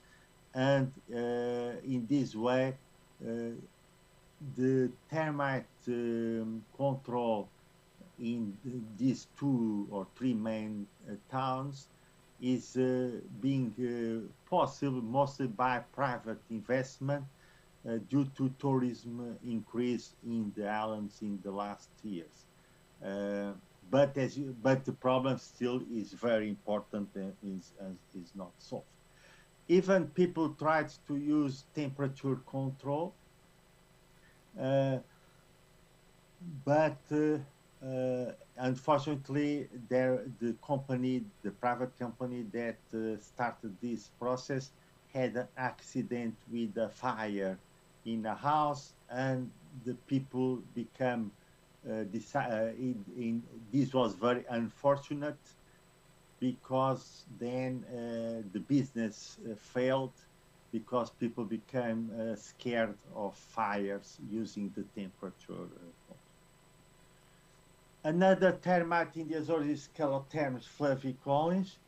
That is mostly a problem for living wood, killing trees, and is not real, usually is not a big problem for houses, but still it can attack humid areas in the houses in some islands, but it's not real real urban problem. Finally, we have the 2 subterranean termites, Reticulatum grassae and Reticulatum flavips. These really are 2 very important problems in the Azores also. We see that in Terceira, this, as Lynn referred, we have the termites were discovered in near the airport, and it was the American, but it is an American army base. They brought this termite. They discovered the termite, I think, in the 70s, 80s, and they tried to eradicate the termite in the Terceira Island. We know that they were not successful because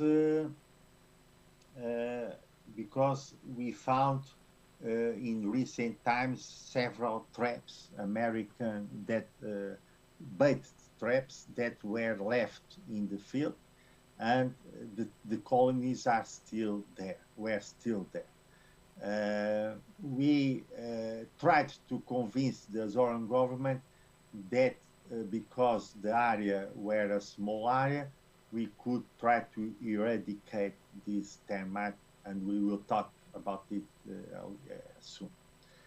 The Reticulatermus grassae is mostly restricted to Horta in Fayal Island, and is causing in that town huge problems, also destroying buildings.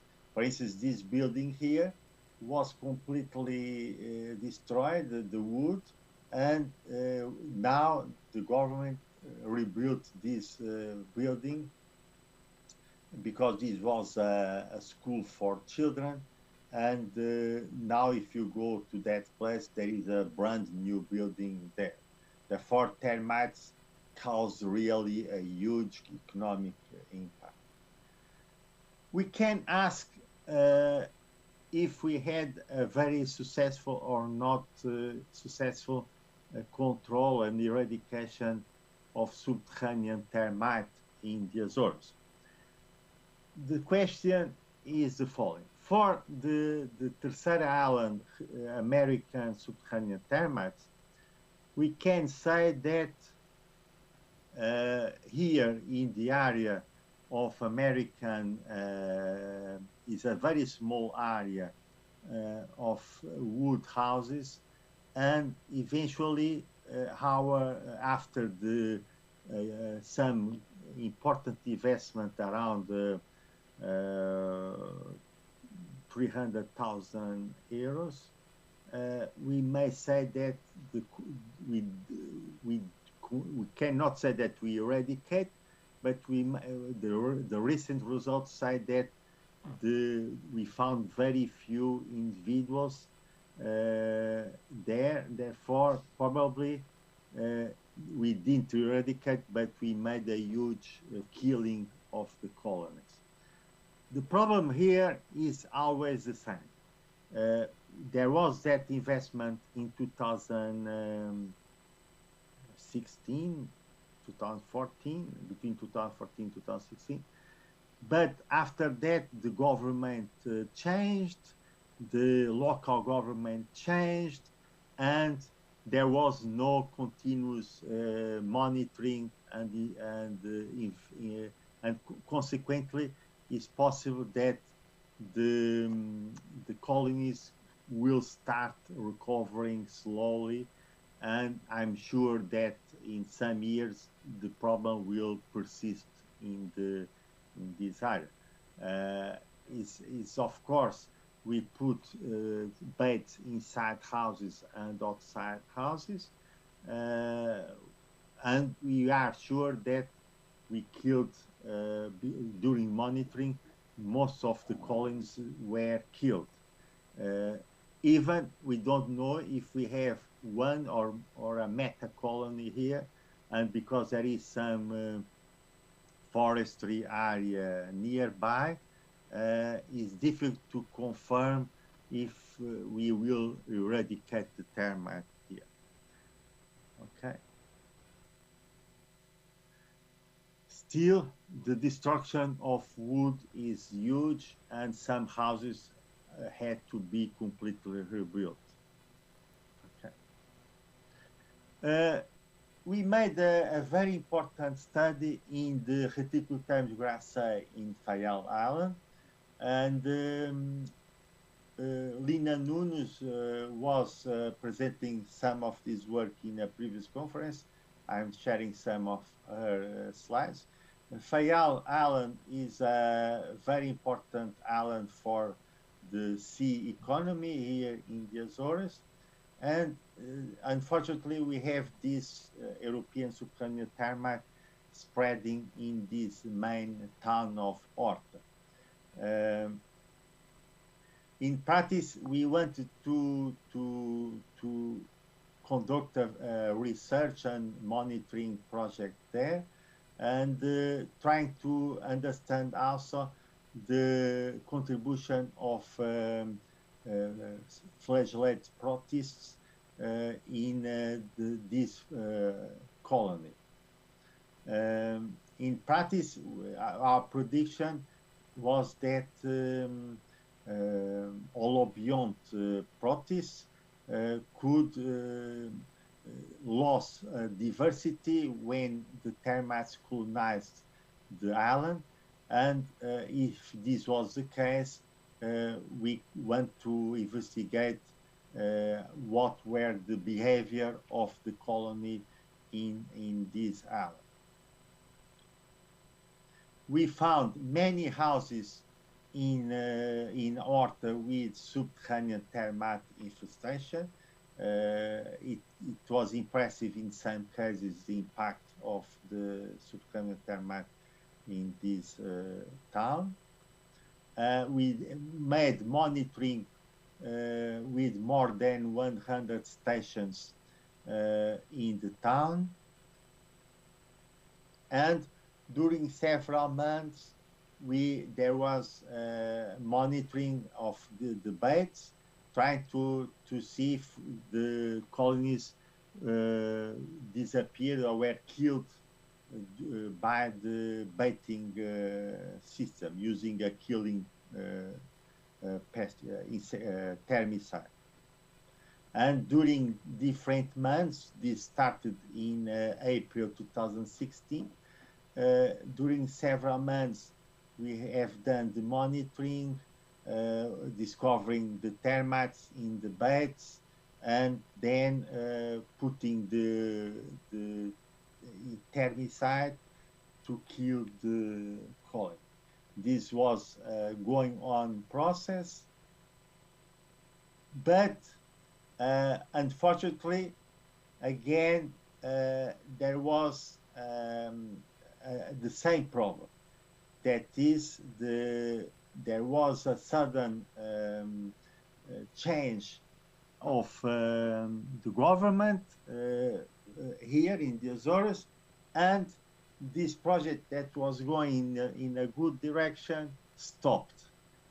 Funding stopped, and possibly the termite colonies will recover, are recovering possibly. And we know that they are recovering because people are complaining a lot again. But the fact that this project was not possible to do it in a long-term process with, as Lina says, with the integrated control and the management is probably a failure, is not going successful because there was no a continuation in time. In this graph, you can see that it was possible to kill some, in some houses, to kill the individuals that were in the traps. We are not sure that we killed the meta colony because in practice we have what we discovered in the Fayal is that probably we have a super colony with which will make more difficult the eradication in this app. Okay.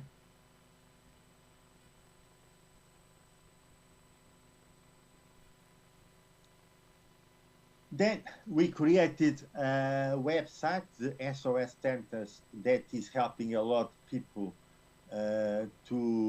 this website has lots of information for people about control measures, management of termites, links to the companies that are operating in the Azores, and in practice we have this tool for the general public to consult and have more information. After 20 years of working in this problem in the Azores, the situation is not better. Interestingly, after a huge effort of my team and myself and the government, I must say that there was a huge investment of money in research, in control programs for the different termites. After 20 years, situation probably is not better than 20 years ago. Why? Because we still have a lack of social participation, and we don't have really groups, social groups, making pressure on the government. We still keep the same problem of lacking of the dialogue between different stakeholders. With one exception, that is Santa Maria Island mayor, the other city councils are still not interested in the problem. Still, with the change of government 2 years ago, now is a completely disaster, the articulation of different parts of the government in this problem. Only in this moment, only the environment department is still putting some traps in the roads and has a system of official people that every house that is to be sold has to have verification if there is termites or not, and these people in the government, in the environmental department, have a database with all the houses that are sold, and if they are, if the termites were removed or not, but is not an obligation that the termites are removed. The person who buys the house has to know if there is termites or not, and eventually the person knows that there is termites and buy the house anyway. Then we still have a privatization of the problem. There is each individual, each owner of the house has to solve his problem. And there is still very low private companies initiative to deal with this problem. Therefore, I must say that 20 years after, we moved in good directions, but then we go back again. And this is due to the fact that different governments have different priorities. The people tend to accommodate to the situation, and eventually, after a huge effort, we are not in a good situation anyway. Thank you for your attention.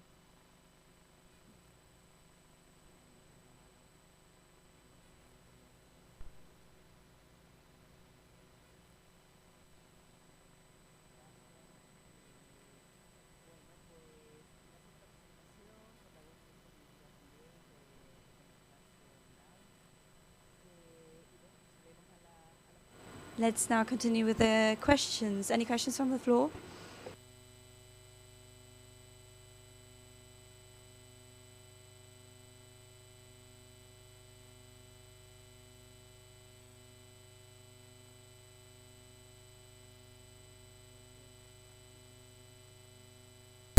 From France, where we have also the Grassei species, and I have a question on this species, because you said that probably in the area Fayal, it might be a super colony.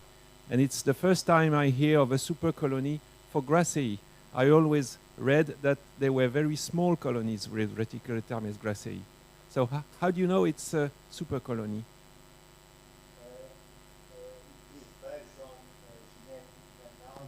And also on the contents of protists in the stomach of the different subcolonies, and we think we have a transmission of these protists and some genetic flow between all the different colonies. Is our interpretation in this case. But of course, it's not completely certain, but is our hypothesis based on the genetic and protists, gut content protists in the different sub parts of the tongue. I don't know if Lina wants to add more about that. She also was involved in this, but it is our hypothesis for the moment.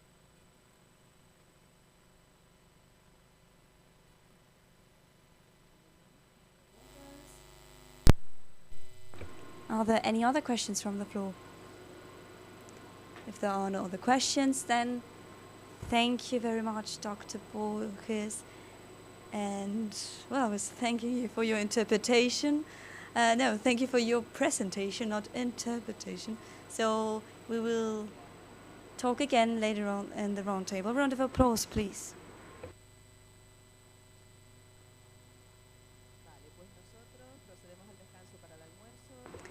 Okay, now we have a lunch break and we will come back at 3:30. Thank you.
Welcome back, everybody, and we're now going to kick off our final session. I hope you enjoyed your lunch, and then we'll have the round table.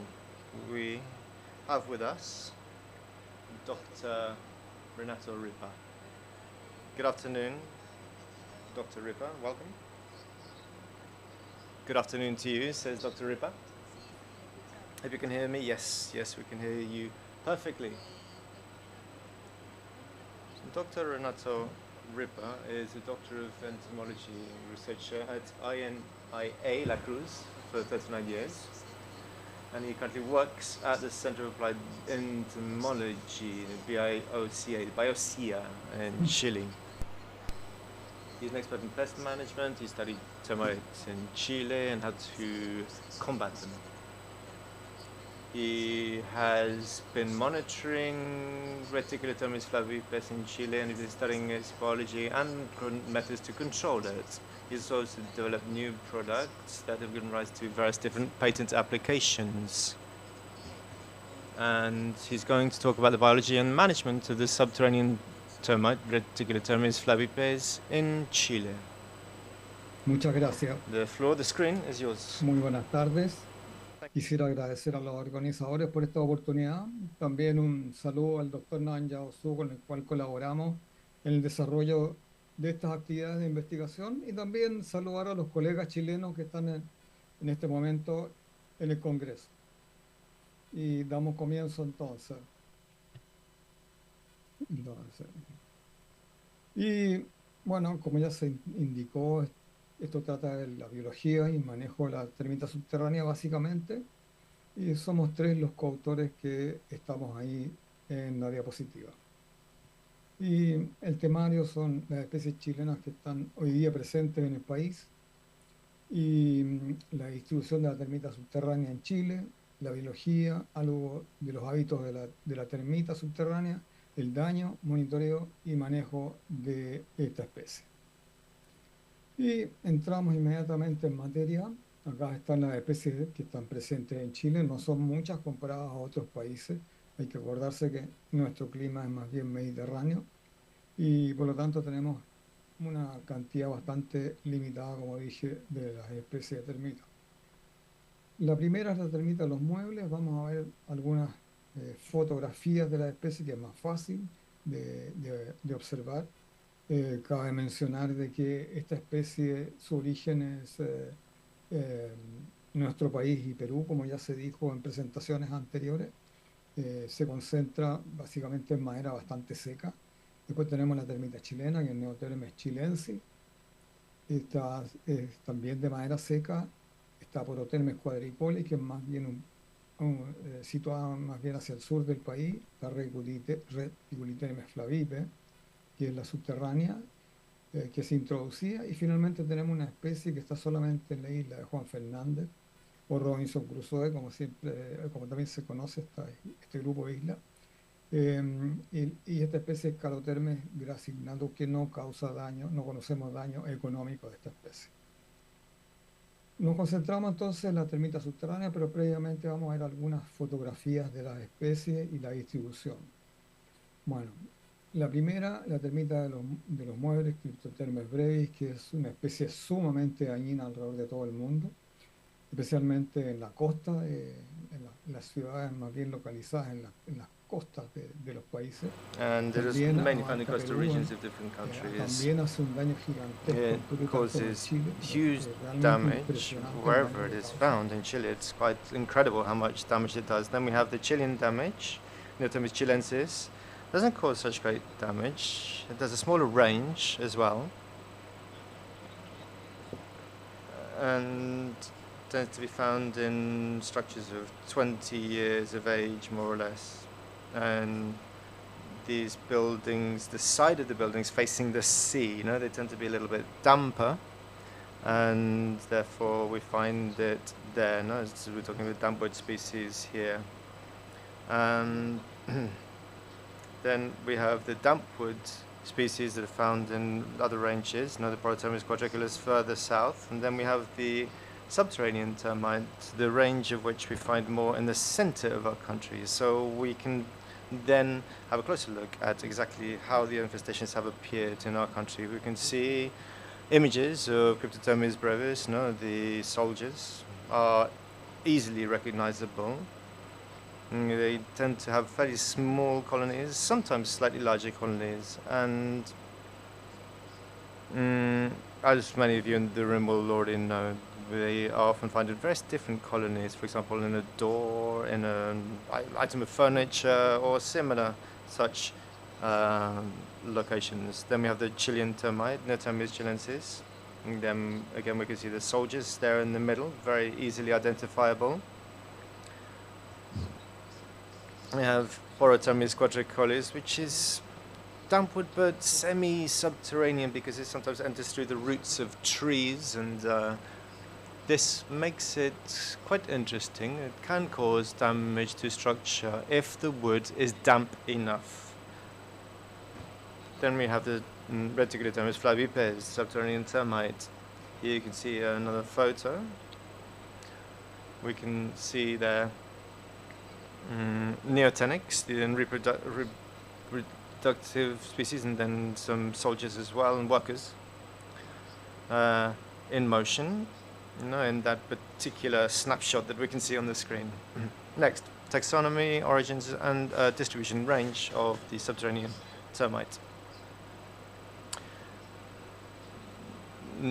This is one came originally from the United States. There are two groups, one found on the east and another found on the west coast of the United States.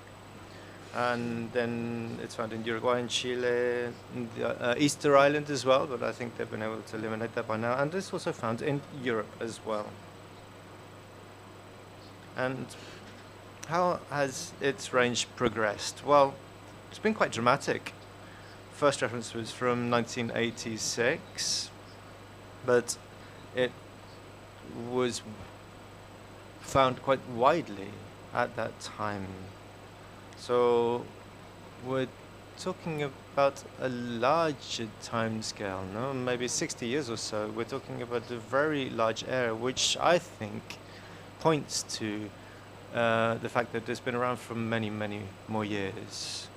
I think it may well go back to the 1920s and the 1930s, when we had ships taking natural fertilizer from Chile to other destinations and ended up in ports of other countries of the world with these natural fertilizers, and then on their return they brought back other products, wood, timber, for example. And there are reports of them bringing conifers, pines, from California to our ports, and this pine tends to have infestations of termites, and they brought in huge amounts of this pine. In fact, we find this in the metropolitan region, and we think that, therefore, the very first infestations date back to the import of this pine from California. Then if you look at the slide, you can see that we have the first identified area and how it's been growing since then, and how it's entered also the 5th and 8th regions, the metropolitan region, which is where our capital is. And there have been isolated infestations but are not properly diagnosed at that particular moment in time, and we all know that they're not fully diagnosed until infestations are so much larger in scale. So this is why we did not have this full information till later. This is a study conducted by James Smith together with Nanyao Su and Raul Escobar from 2006 of Santiago, our capital. We have information from Santiago in 2004. In fact, we can see the infestations for Santiago in 2004, but we believe that this only shows half or even less of the infestations at that time. So you can see the abundance and the dispersal of termite infestations in our capital, and also in the 5th region. There are major infestations in giant colonies at the same time. We will see this later on in my presentation. Now let's now focus on biology and habits of subterranean termites. They are social insects, and what sets them apart from other non-social insects is that they have specialized networks. And that's how they work together. This, I think, is what distinguishes them from other species. The life cycle is fairly complex. There are castes, because we're talking about social insects here, termites especially. And then we begin with the eggs, and they hatch, and the larvae come out. The larvae turn into worker termites, and then they can become either soldiers or alates, and these are primary reproducers, no, male and female, it can vary, and then once again they lay eggs. Now, to close the cycle, we also have neotenics and secondary breeders, no, and they can also lay eggs. This, of course, this dual cycle can also grow the colony. Now, if you look at the functions performed by the different types, by different castes. First of all, the workers are extremely important because those are the ones that obtain food. Then they share it with the collection through trophallaxis, by building galleries, hundreds of galleries. And then the castes are modulated by juvenile hormones. What does this mean? When they molt, then they can become a different type of termite. We have primary and secondary breeders, and occasionally we have tertiary breeders as well. Their function is quite simply to lay eggs, to bring about reproduction. In the case of alates, they need to disperse, to be able to form new colonies. And then we have the soldiers. And their role is to protect the termites from ants, principally, but from other damages that may potentially be caused to the colony. So these are the subterranean termite castes. And the caste is determined during the development after the embryonic stage. And each larva or each termite in this first or second instar can become a worker, soldier, or a breeder. And then if they increase this hormone, this is what brings about the change. Now we can see the worker ants that is very small, 5 millimeters, and then we have neotenics, which are the reproducers, the breeders, which are much longer. They are similar in form to the worker ants, but much longer. No?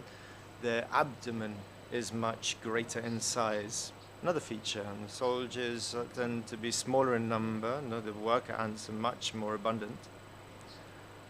And soldiers also have this pale cream color. No, it's about 4 or 5 millimeters long, and it has a strong, solid head, and it has sclerotized mandibles, which are rather longer. No, the adults have dark and black wings, and they weigh 10 to 12 millimeters. So what are the roles played by the worker ants in the colony?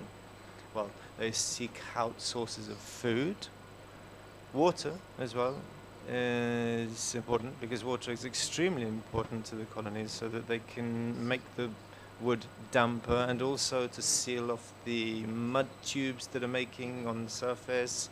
So water, therefore, plays an extremely important role for this particular group of termites. It's not true for drywood termites, or because they don't have direct access to water, nor do they need it. They're very important as well in the transport of food from source to nest, so they can feed the other caste. They build the tunnels, the galleries, not only those that are within the wood, but also the external mud tubes. They need to feed the queens, the males, and the soldiers, and they do this through trophallaxis. And then they care for the other young specimens, the eggs and the larvae. No,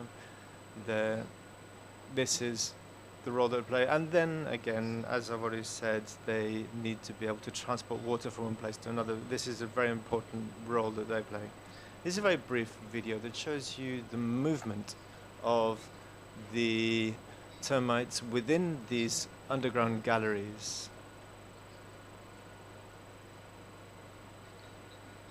Okay, you can see the termite here in the middle.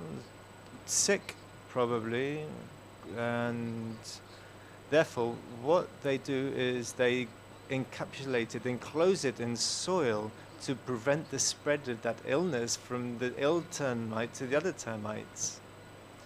And here in this gallery you can also see that some termites are moving in with great frequency to transmit messages, and you can see they're reaching out to helping to provide them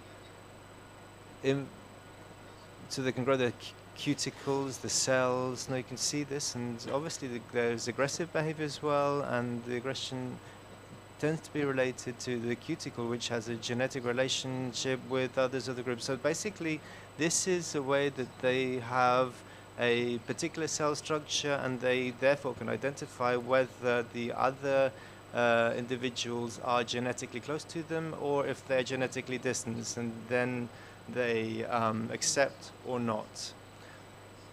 Then in Chile, we have many different variations of species, and in the case of Chile we do not see many attacks between different colonies. In fact, they tend to merge more because of this genetic similarity. In fact, the different termites also have very similar reproductive and feeding habits, which aids in this creation of greater colonies. Reproduction next. And we have the queens, no, the alates, the males, the queen and the king, and in fact this is perhaps the reproduction performed by the neotenics is on a completely different scale as well. And if you look at reproduction through the alates, the male seeks out the queen, and there's a pheromone process here. The queen releases pheromones, the male has antennae which it uses to locate the queen, and then they have this mating. No, they meet up together. The male uses antennae to tap on the back of the queen to make sure that it's moving in the right direction, and then it will find a crack or a dial spot for them to begin to mate, and thus starts the whole process of reproduction.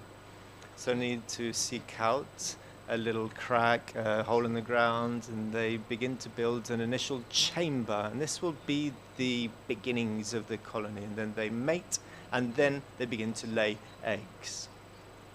Well, in our country, in Chile, in this stage, mortality rates are extremely high.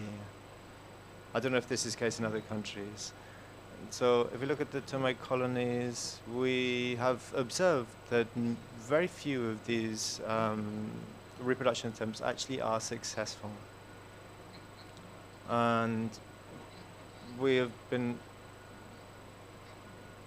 also been studying this, and we've found very few independent small colonies. Now, the work that we've done in the laboratory, we have collected lots of pairs that we've been collecting in the field, and on few occasions they laid eggs and larvae were produced, but they died soon afterwards, which means that they could not create viable colonies, in many cases in laboratory conditions. So in Chile we believe that the colonies are created by the transport of wood by humans, and these termites end up in another location within the same city, on the other side of the same city, and therefore this has led to the thousands and thousands of infestations that we find in Chile.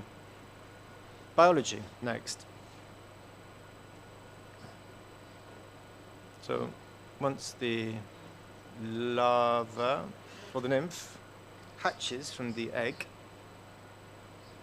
they are fed by the workers for a while, and then they acquire the symbionts from the workers. And this is mouth to anus feeding, and then after successive molting, then there is this differentiation process which gives rise to workers, soldiers, or reproducers. The various different types, and the alates.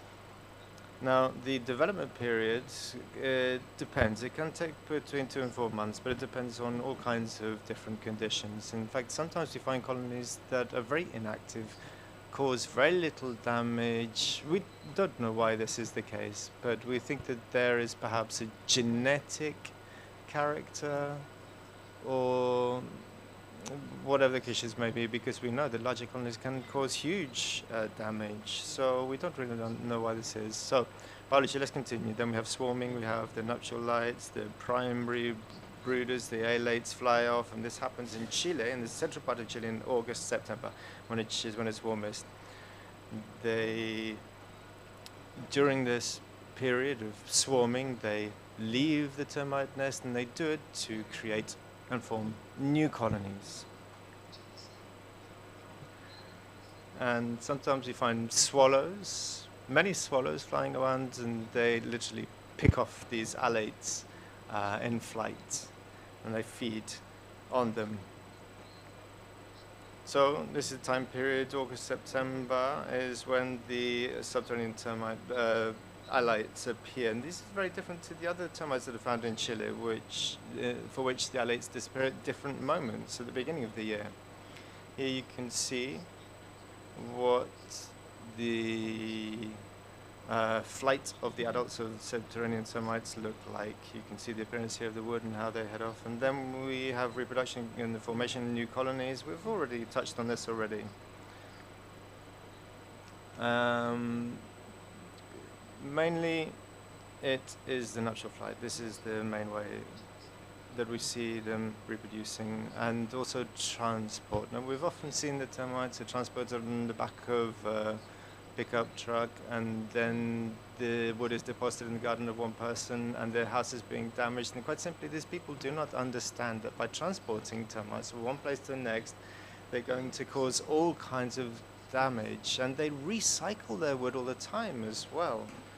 And they use this as firewood, or they use it to make posts, stakes, many other different functions they want to perform with this wood. And by recycling this wood, they are transporting infested wood from one place to the next.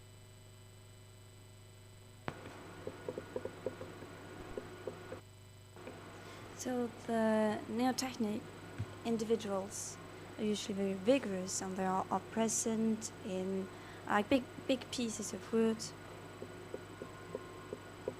We found a great concentration of neotenics, many eggs too, as you can see in this picture that I've put on the slide. We've never seen a central nest or one central colony from which other galleries part, so that's something that was spoken about within this Congress before.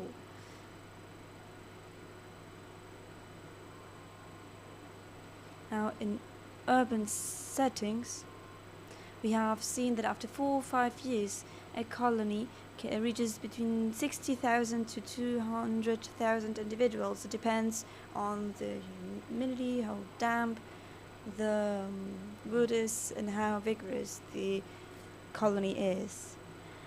And how did they move? How did they do this foraging? This is the case, this table represents the case of Chile.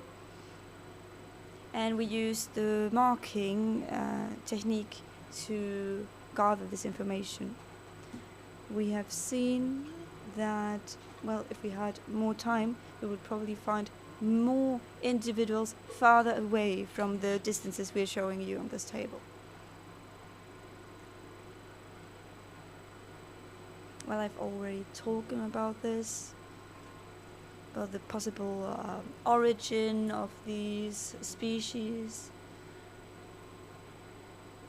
about the relations between the colonies, and also the places it has been introduced to are quite large. In Argentina, for example, we've seen differences in Chile and other countries too. The colonies are gigantic.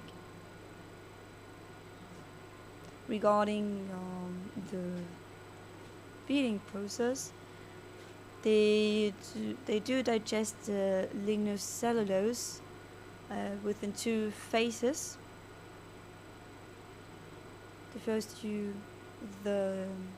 they do the digestion of the lignocellulose through the salivary glands and also through the action of symbiont microorganisms in the posterior alimentary carcass. The termite begins by crushing the wood with the jaws, then creating smaller pieces of wood. There is a biofermentation happening, and with this biofermentation it also heats the piece of wood up. And then many termites gather in the same place. They can then make a better use of water, and they don't lose as much water.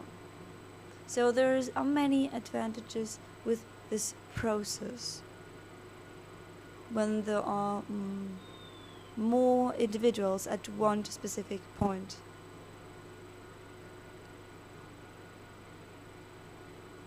I'm sure at this point they can conclude they're quite symbiotic. Here you can see the image, the parts of the termite, salivary glands, foregut, midgut, hindgut, and the symbiotic fauna. Now here you have a video, and there we can see how the symbionts are there.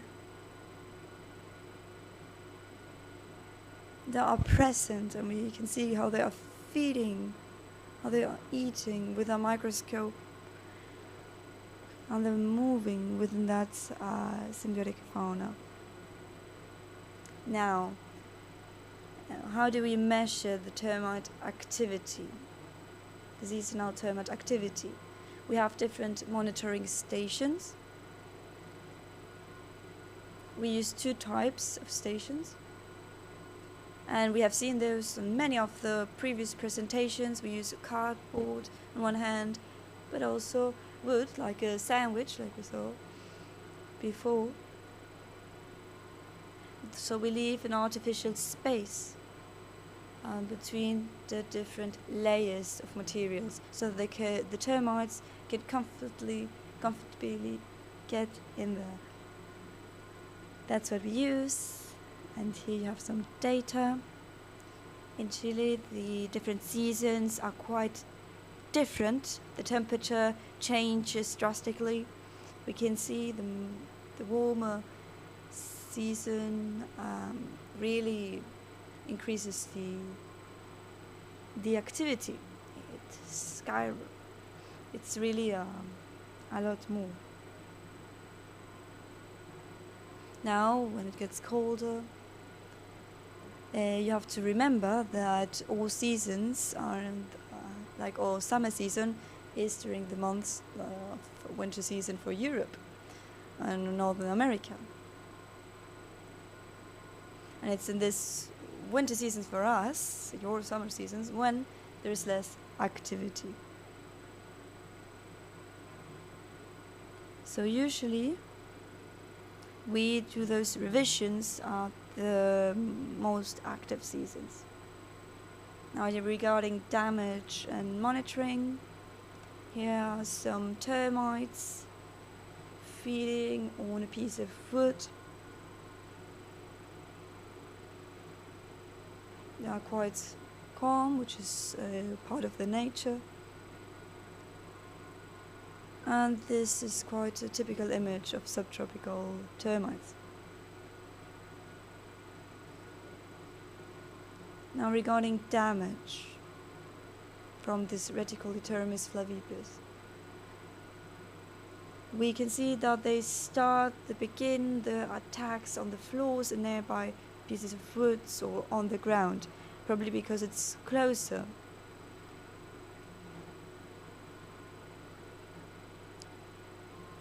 We all know that within these wooden galleries there's a lot of floor inside, and it is built. There are also external galleries of mud and feces. Here you can see on the left some paper invoices from a company, and you can see they had them stocked somewhere where they didn't need them anymore, and then this is how they found them. And on the right you have an elm trunk destroyed by termites. They destroyed practically the whole trunk, and afterwards with the wind it ended up falling. Now our methods, monitoring methods, basically wooden stakes.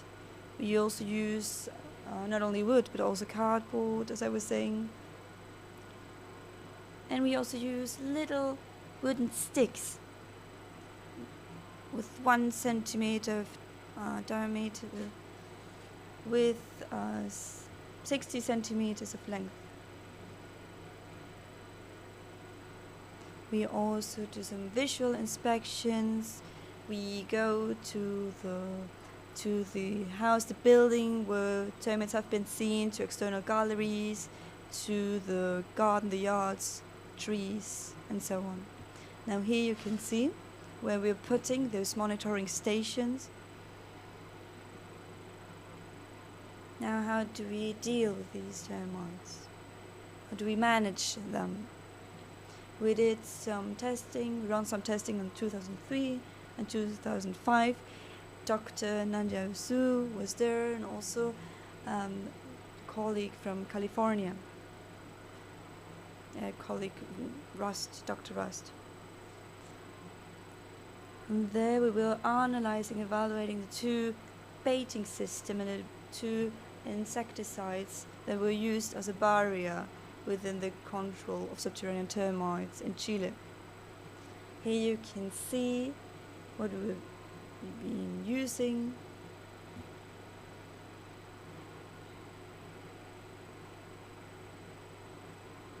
We had treatments with all these different chemical components, different systems. There you can see how we're placing the barriers on the outside of the houses.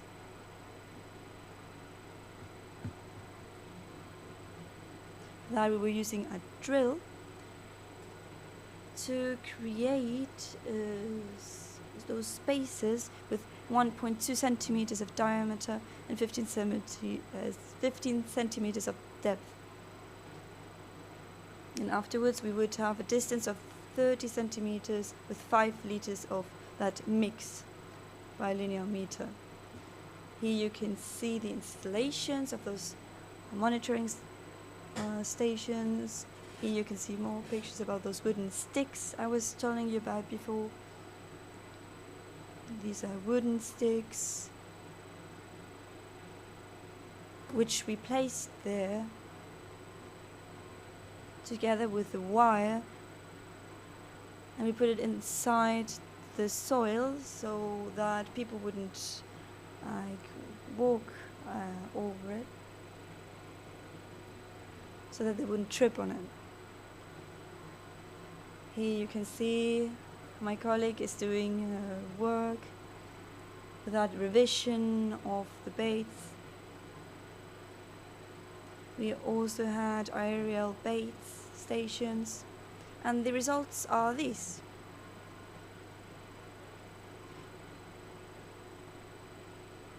Here we can see the situation of control and those places we didn't treat. In second place, those where we used cypermethrin and afterwards fipronil, sulfuramide and hexafluoron. On the right you can find the commercial name of those products.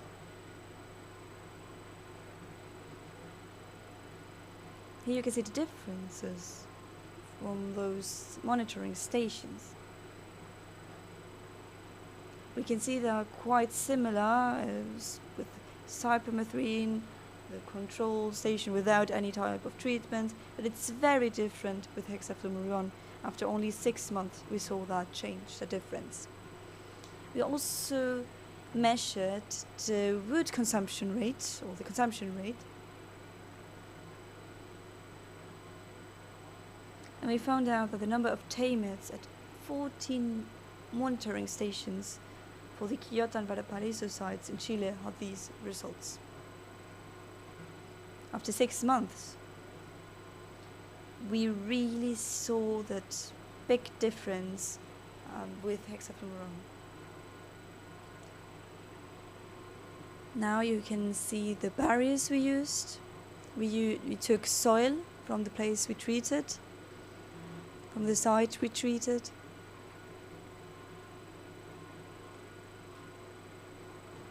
We put it in this capsule, in this glass capsule. We put termites inside after putting fipronil inside, and we saw that termites would get really close, but they wouldn't enter that soil. So that's of course proof that they can notice it. And there on the sticks you can also see it. As I was telling you about, we were putting in and those places where we have to put the product. However, at some point we found that many of these sticks had only been eaten from below. With Centricon, they didn't even get to those sticks, they just avoided them. This really shows us that they come from below. And sometimes they find also other ways of getting inside the buildings, inside those spaces that have been completely covered by the product. Our results are as follows. A significant decrease in wood consumption was observed at sites with hexafluoromuron within the first 6 months. Also, termite, alate flight swarming happened in 58% of the treated dwellings with cypermethrin and sulfonyluramide bait in 2003, 15% treated with cypermethrin, fipronil, sulfonyluramide bait in 2004. The treatments with sulfonyluramide and cypermethrin didn't have any impact. They didn't have any impact within a radius of 15 meters from the structures. And then we also saw that soil treatments with fipronil and cypermethrin prevented termite access in 65% of households. The number of active monitoring stations only decreased within 2 meters of the fipronil treated area. Only those that were really closer from the distance, they had a high rate of installed monitors. Now, hexafluoromuron showed an almost total absence of subterranean termites in the treated area during the trial period. Now we had an agreement with Xterra to evaluate the baiting system. We ran some tests from 2008 to 2010. Here you can see the data from 2008. With Ensistex, you see the X, the blue X is for Ensistex. So that would be the monitoring station, and then the red one would be the baiting, the bait. And green, you can see the INEO. Now the blue rectangle is square is a building. Here you can see how we are installing those baits. First we put the bait, and at the end, the last picture, you can see how it looks like once it has been infested.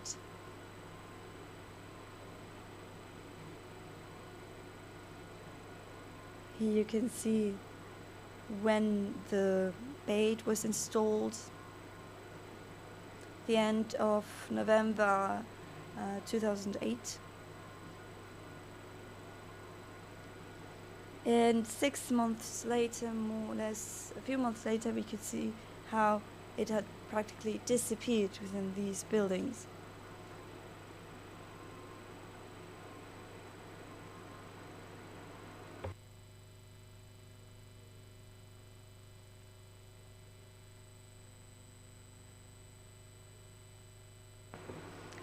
Nine out of 10 buildings had registered those swarmings in the previous season, and afterwards there were no registered swarmings on the next year.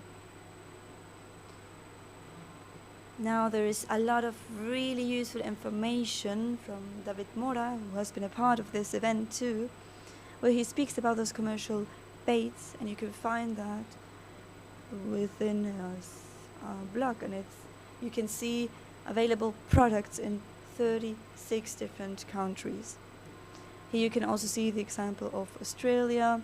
There are also other websites where a lot of information is being shared about termites in general.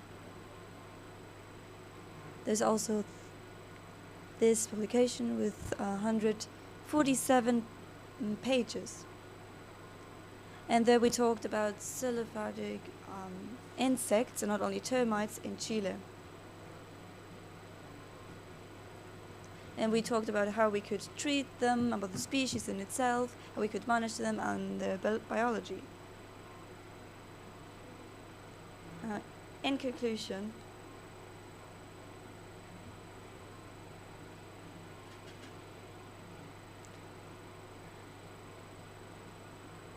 the areas where they are present are usually areas which are where there is more humidity. Maybe there is a leak, or maybe there is an irrigation system for plants.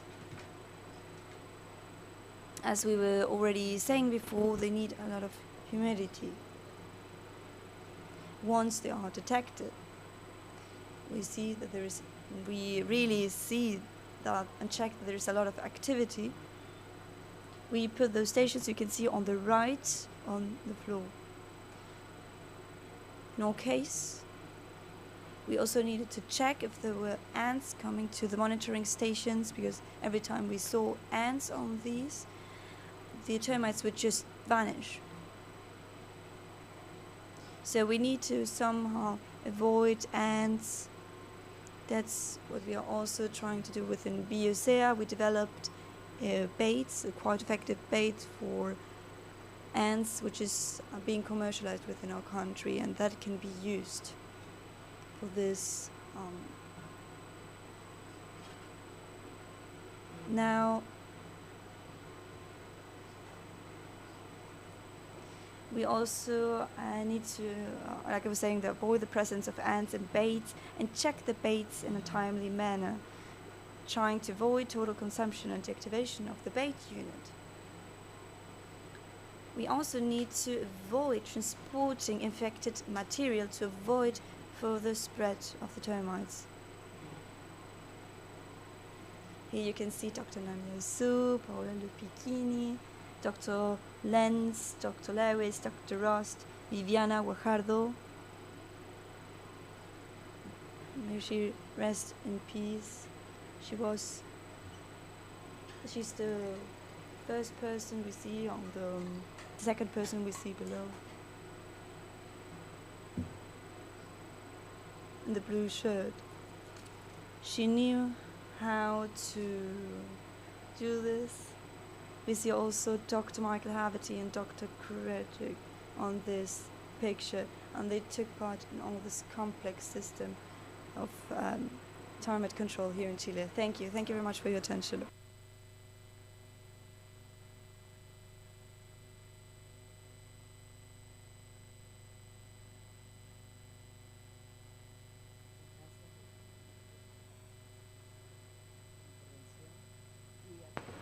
Thank you so much to Dr. Ripa for his presentation. Time to open the floor for any questions. Raise your hands and we will bring you the roving mic. We'll be speaking in English. You're doing good. Wait. ¿No escucha, doctor Renato? ¿Escucha? No.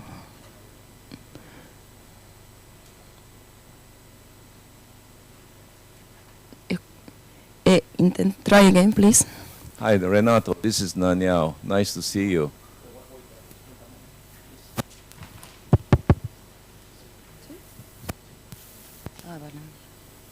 It's okay. Sorry. Hi, Renato. Can you hear me?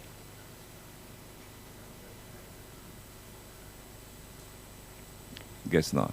Doctor Renato, ¿usted escucha al doctor Nanjao? ¿Lo escucha? No.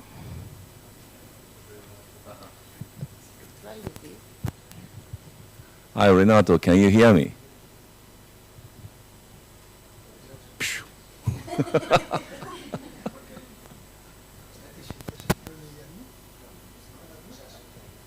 Hola, ¿a mí sí se me oye? ¿Sí? Pues no lo sé. La.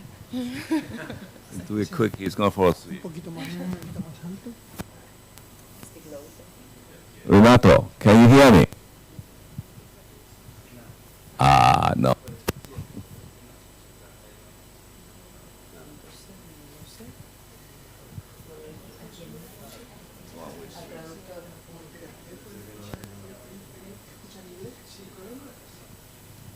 Doctor Renato, ¿usted puede escuchar la pregunta en inglés? ¿La entiende si le preguntamos en inglés? The question to Renato is if he can listen to the question and understand in English. Can we ask him? But he doesn't even hear me.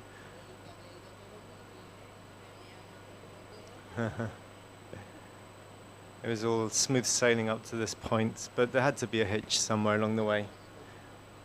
Those last-minute technical hitch. It always seems to happen. Bear with us, please.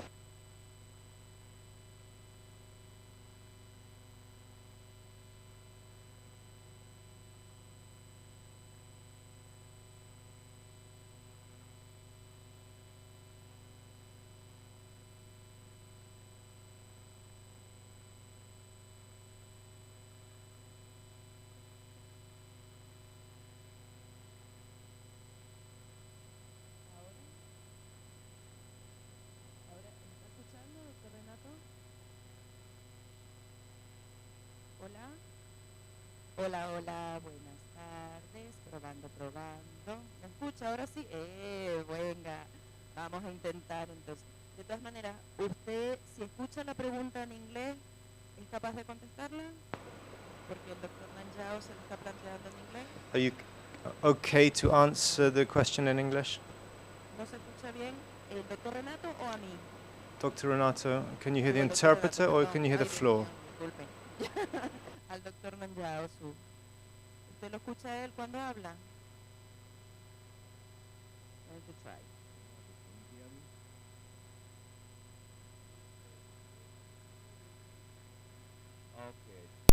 It's Nanyao. Long time no see.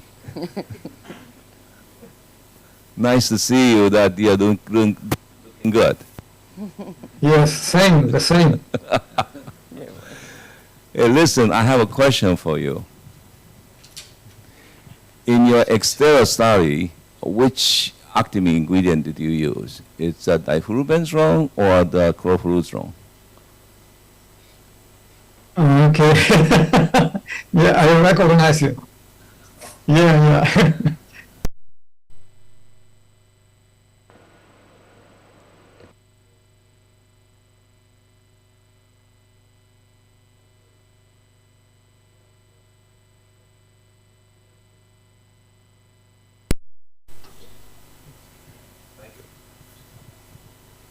Yes, yes. No, it's defluvans, defluvanzon. Ah, vale, ya está. Vale. Si quiere, usted puede hablar en español, doctor Renato. Please feel free to speak Spanish. Please feel free to speak Spanish. Dr. Ripa. Okay, I think you've answered the question. Wonderful. If anybody is ready to ask any questions.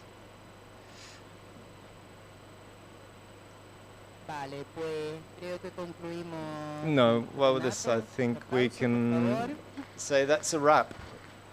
One round of applause for Dr. Renato Ripa. Thank you so much.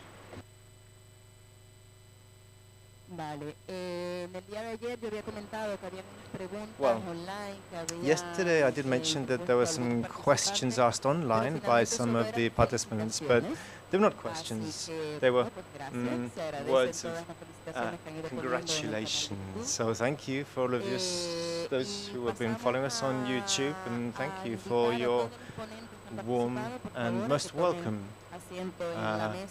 messages.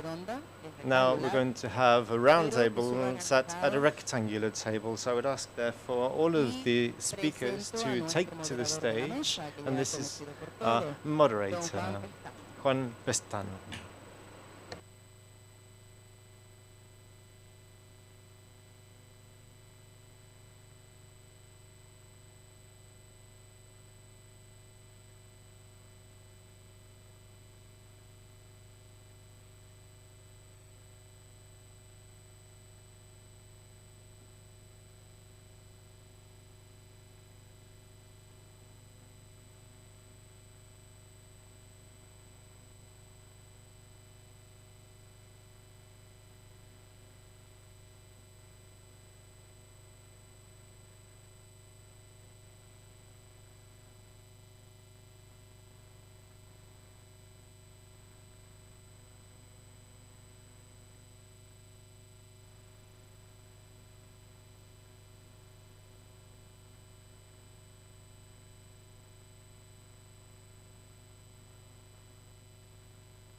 Donde quiera que me ponga, me pongo yo al final.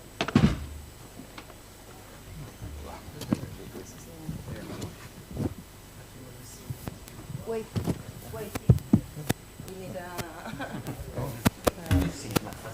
You need Entonces lo apagamos, ¿no?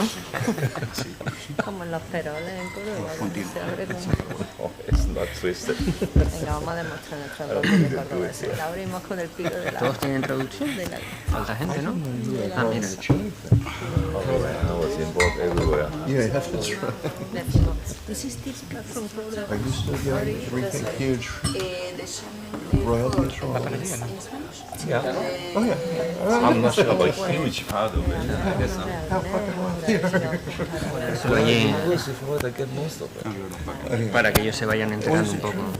That this development and Gatorade were the two biggest things in I think in the combined is and I think Gatorade sort of fits it, so this is Dice que iba a traer más taca. Oh, really?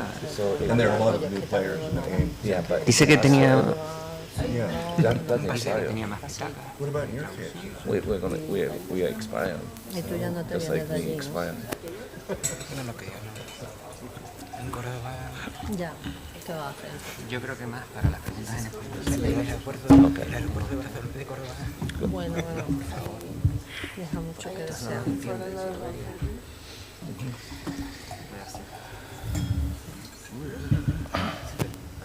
¿Quieres agua? No, ahora mismo no. Cuando ahora empiecen a preguntar. So who should beg? Which company is it that's dealing with now? Is it Dow? Because Dow has changed hands, right? It's become, there's no Dow anymore. There's a Cotiva and Dow DuPont. And Dow Chemical, three companies.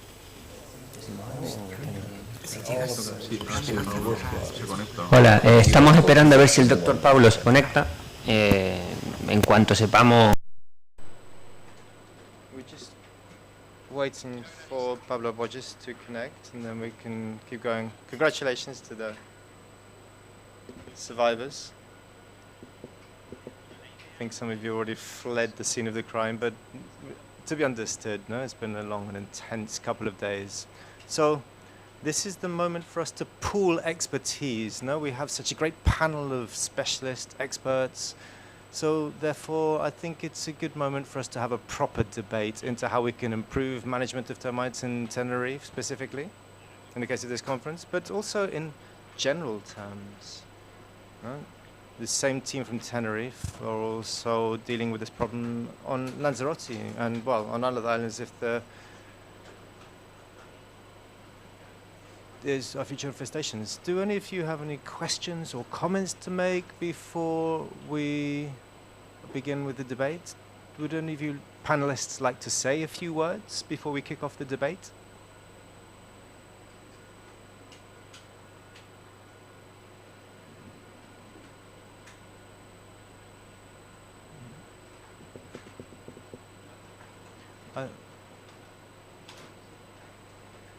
Suggestion that we bring a translator to the table.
Okay, I think we can all hear the translators now.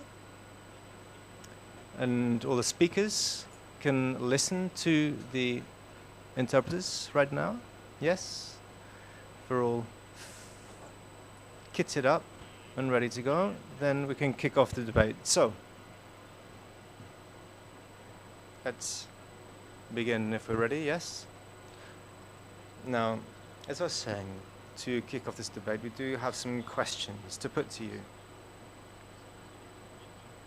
And in fact, when we started thinking about these presentations, we had to think about a strategy, for tackling the termite infestations on this island. Are you all fitted and ready to listen to the interpretation? We shall wait until everybody's equipped to listen. I will wait just a few minutes. Can you all hear the interpretation? We hope that all speakers can hear the English interpreter. A nod of the head will be fine. Yes, you can all hear us. Wonderful. So, we're talking about our strategy, for our eradication plan. When we gave our presentation yesterday, we spoke about prevention actions, biosecurity measures to prevent termites entering these areas, also measures to stop the termite colonies spreading, and early detection strategies. So I would ask, therefore, the speakers to give us their opinion. First of all, what do you think about the measures, the preventive measures that we have introduced in our project? And secondly, how would you improve upon our measures? Because we want to minimize the spread of termites. We're talking about the fact that we are an island group. This means that all the goods are brought to the island on ships. Now we're talking about 7 ports through which different pests can be introduced to the island. So therefore I would ask the speakers, what do you think about the measures that we have introduced here on the island to prevent the spread of termites? Please, fire away. In the microphone, please.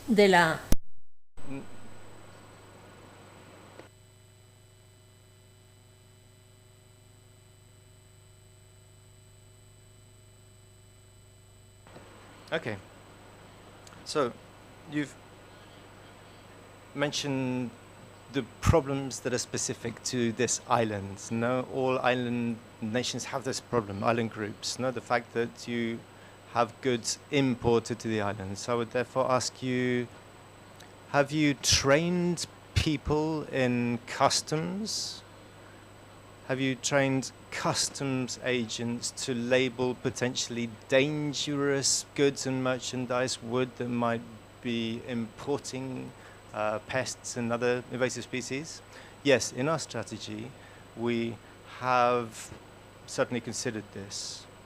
Is set down. Training up customs agents, but we have not yet implemented it. So naturally, the termites or any other invasive species are going to reach Tenerife through the ports, and this is how they're spread. And therefore, we've seen an improvement in regulations this recent years on how we transport merchandise. They were on wooden pallets in the past. Now we're using plastic, which improves matters. There are port inspections as well. But in my personal opinion, I think that we're performing well below requirements to prevent the arrival of invasive species in the Canary Islands. So I think that there needs to be a strengthening of customs measures and quarantines as well to stop these being introduced and spreading. Okay, I'll continue with the next remark. I do have a suggestion for you.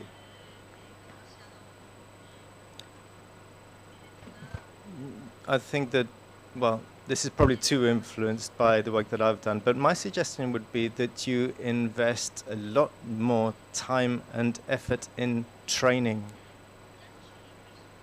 It's not just about having the tracks staff who are already trained and having them do the work for you, but I'd go beyond that by training up a group that can work with customs agents or you could have also agents working amongst local populations where you've identified termites. I would ask you to train these people so that we can have this first filter, this first screening process.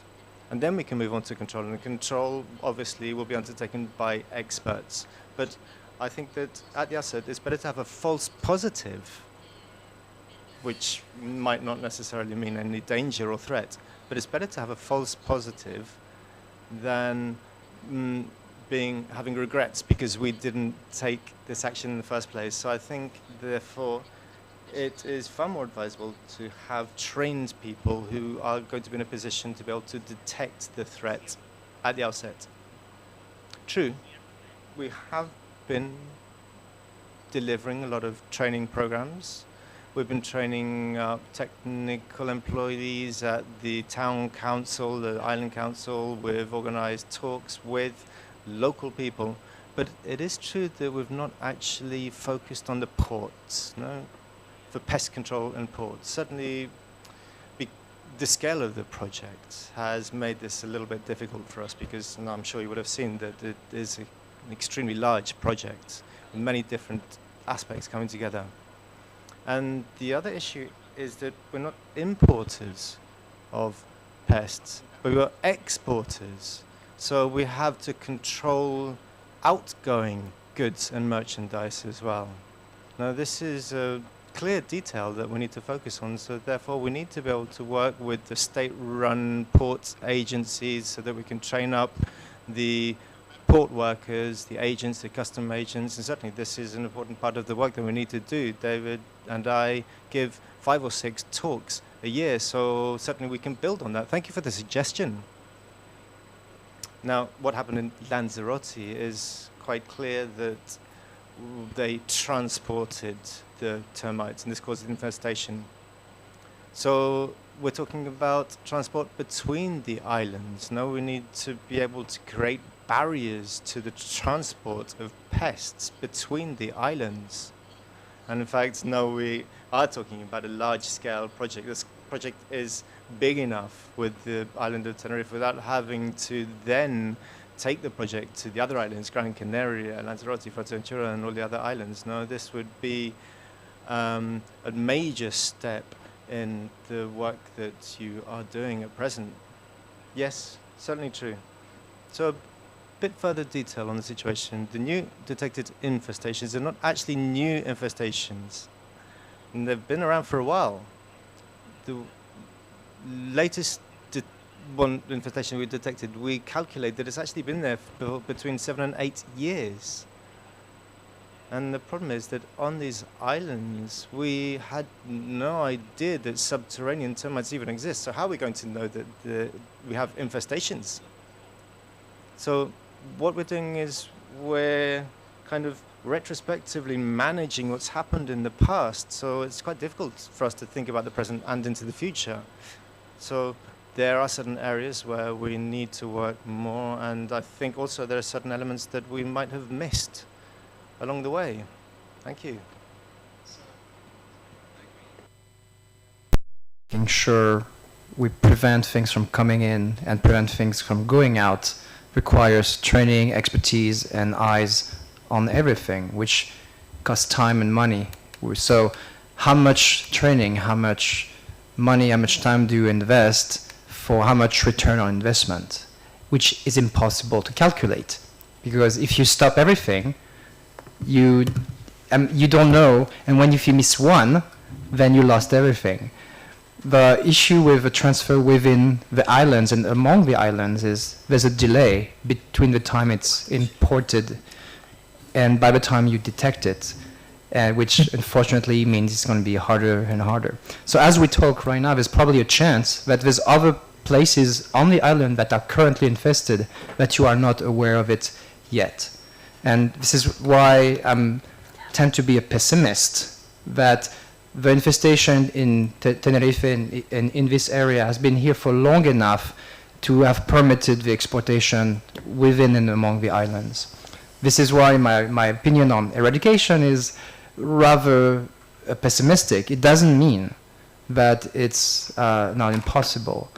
The other thing we need to focus on, I'm going to say we, you, the idea is the focus on the transport of goods is really important for drywood termites and for reticulotermes termites, which apparently are able to be moved within potted plants and or infested like pallets and things like this.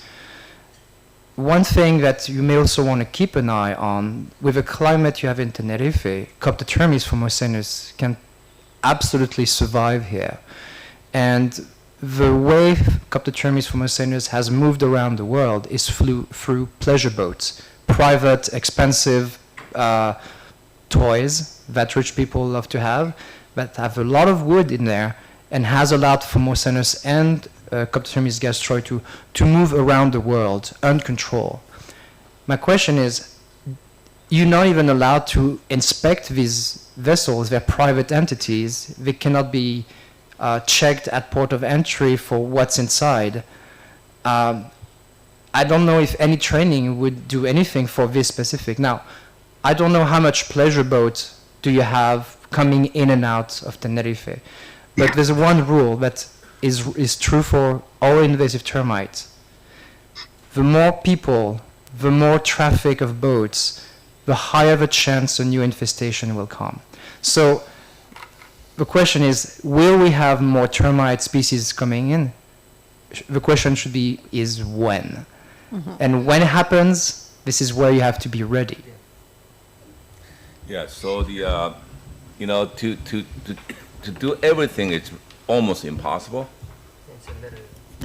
No. Okay, can you hear me now? Closer.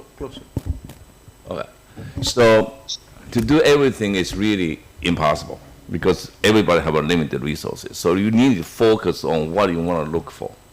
Say, in terms of how this termite spread, there are the two conditions they need to be able to survive during the transportation: water and wood.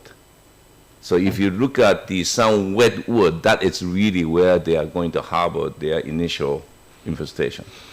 Potted plant in a wet soil is one of the favorite parts. So if you have a landscape plant material moving around within the island in a big pot of soil, wet soil is kind of mulching right there, usually we know they are being transported within locally. Okay, that's how they enter, for example, Statue of Liberty in the United States.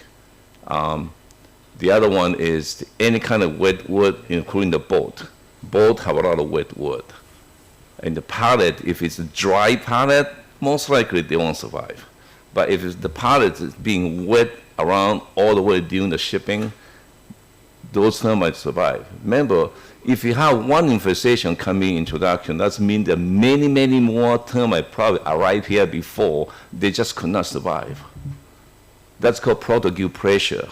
How much pressure you've been getting from outside importation? It's really a question here, and is something you got to worry about. In terms of eradication issue, Thomas is saying, don't put the expectation that high. You see, the problem with the baiting or any control technique you have is that you can kill the colony that is big. Small colony, you can't find them. So you're talking about large colony, you can easily detect them, you can kill them off. I'm sure over the next 5 years or 10 years or so, you're going to kill many of those big colony. And then the thing is going to subside a little bit. Because a small colony is going to be there, you can't detect them. You can't detect them, you can't bait them. But these guys will survive. And when they become big, and the next wave of problem is going to occur. So you got to anticipate the wave is going to go like coming up and down. The only way you can really bring the population down, just downhill all the time, is find a way to pick up those colonies before they produce eggs. Okay, if you can do that, then the population overall is going to be slowly declining instead of going this wave, because you do not allow the egg to come out to reproduce in a new colony. So that is really the key point if you want to talk about near eradication, not eradication, but bring the population overall down like this instead of going like this wave pattern stay the same.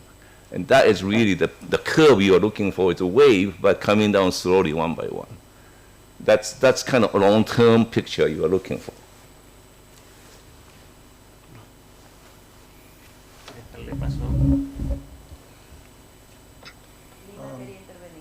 Creo que la doctora Lina quería intervenir. Dr. Lina, please. Yeah, I was going to stress the importance of moisture of wood when to introduce the termites. So potted plants in pots and mulch are usually the way that things arise in the island. So people importing especially trees with soil. So they already doing the soil. So that's usual way in. So that's how they arrived in England too. And that's in our experience the most common thing. I have to say that in these many years, and we do have many boats in the coast, in the many years I've been working in this, I only saw termites in a boat once. So I'm not sure if it's just unlucky me or if there is not really that many boats with termites, but I only have one case in 30 years.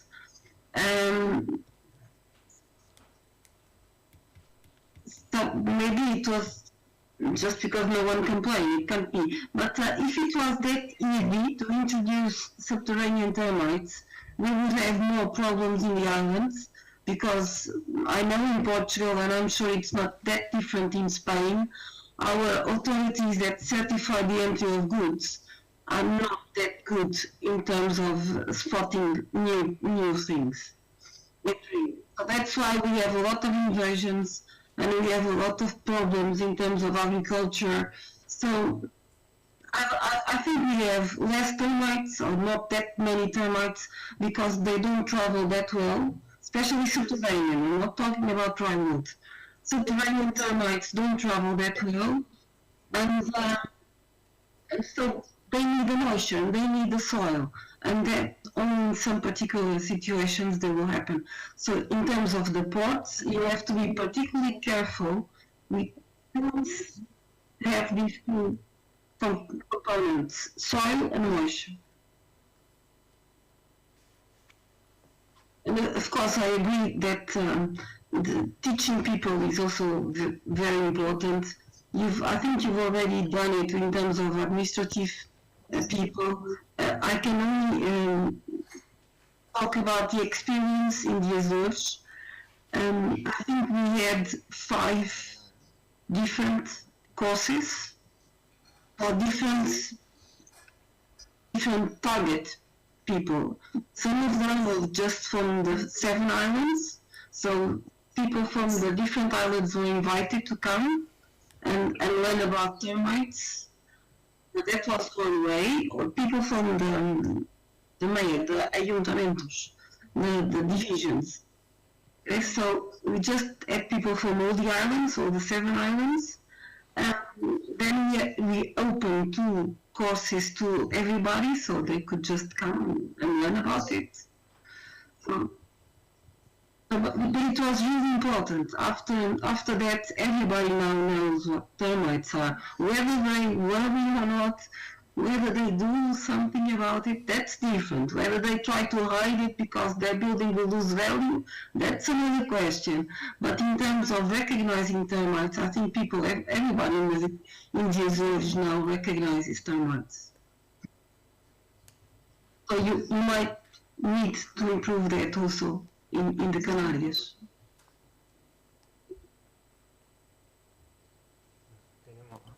Hay una palabra pedida en el... Questions from the floor? Had another meeting to go to, but he asked me to mention 2 things. He thinks you should increase the density of your bait stations. His project in the UK, they were 1 meter apart, 1 meter square. So. And he also thinks you should think about increasing the depth of your traps. So those are his, he asked me to pass those ideas along. I have a few ideas. I think, based on our field visit yesterday, that you're leaving a lot of cellulosic material, fence posts, woody debris all over the place. If you think about the amount of management effort that goes into the time that would really go into cleaning that up, it's very small. If you just say, we're going to do this, you're going to be part of the program, you can't have piles of wood and we can't have stumps. I noticed that some of the pepper trees, I think they were pepper trees, had fairly large, like 4-inch diameter posts in the ground. Were those related to the termite project? Were those monitoring devices? Because it looked to me like they had just been the supports of the young tree. Once the tree got large enough, they cut those off, and you're leaving a big piece of wood in the ground, which would be ideal for maintaining a colony. So those kinds of things I just looked at and thought were glaring mismanagement things in terms of managing termite habitat. So I would strongly suggest that you just have the idea that we will not tolerate any surface wood because that's a feeding site, or in particular any large piece of stump or piece of wood in the ground. I mean, stumps and things are large things that we can see with our eyes. Just identify these and remove them. I think it's very important. A few more ideas. I think you need to be able to monitor for alates on a very wide basis. So these insects fly during the day, therefore you can't use a light trap, but you could use other types of flying insect traps. I've forgotten what they're called. Those little tent traps that have the little bucket inside. These are sticky trap. No, it's got a little. It's a little tent structure, and they fly in and they go up to the top, and then there's a little. Yeah. Anyway, that kind of thing, you could have some of those stations in various parts of the island, since they usually have glycol as the trapping solvent. And so those only need to be checked every 2 months or something, and they can just sit there, and then you have a technician, you go through whatever was collected. I think you also should make a list of things such as specific types of information that you want to put out to importers, to exporters, to yachting people. Just a little poster. Please report any flying insects or infestations in your yacht. Some people may comply and others may not, but a lot of people will start to get the message that there's something here that we need to be concerned about, and somebody will mention something, and you'll start to find out information that way. But otherwise, people have no idea that there's any concern. So make a list of those kinds of things.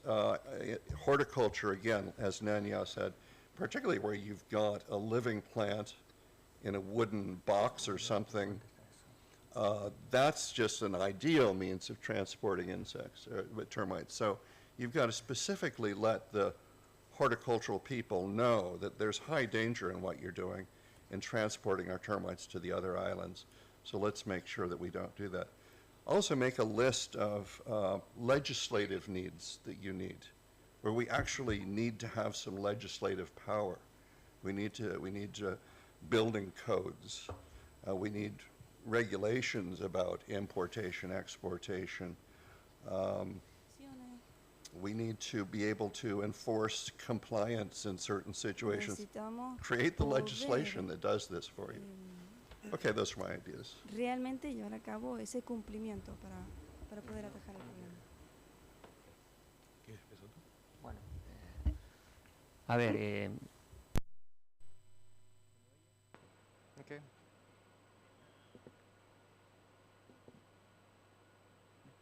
So there are lots of questions here. So it's certainly true there's a lot of organic matter on the ground. But let's look at scale. We cleaned one publicly owned plot, that a whole pile of wood in there. The cost of this was about $4,000, no? And we're talking about 100 square meters of surface area. We're talking about 6 million square meters of surface area with waste scattered all over it. Now, many of the properties are private, and we don't have the financial means to be able to clean up all these properties. And if you look at all the organic matter on the ground, we have gardens that use mulch, wood chip mulching, and they continue to prefer the bait over the wood chip mulch. So that, I think, is a good sign. No? It's a concern for us at the beginning, but they do have this strong preference for the bait. The quality of the cellulose in the bait is more attractive to them than the wood chip mulch. No? There's extremely high density in these baits, and therefore we haven't had many problems. We have tried to work a lot on this issue, but it is very complex. The fields that we saw are abandoned fields. It's business attempts that failed, and people tried to grow crops, but they abandoned the fields because they weren't making any money from it. And agricultural abandonment is a certain problem because it's difficult to manage the land. Then as for information and the alates, managing alates, in the area in which we're working, there's such a huge social alarm that everybody knew exactly what termite swarmers were and what they looked like. We have this between November and February. No, it's diurnal, so the traps are not such an issue, but neighbors, local residents know what termites look like now, and we have them recorded on the presence map. No, if you click on it, you can see. No, you can see where there has been a swarm. So we therefore use these swarm maps to be able to identify the location of the termites. We also have flyers in Spanish and in English. We publish them on social media, the island council, the government of the Canary Islands, the town council, social media. We also publish some leaflets that we've been distributing. 20,000 leaflets have been distributed this year.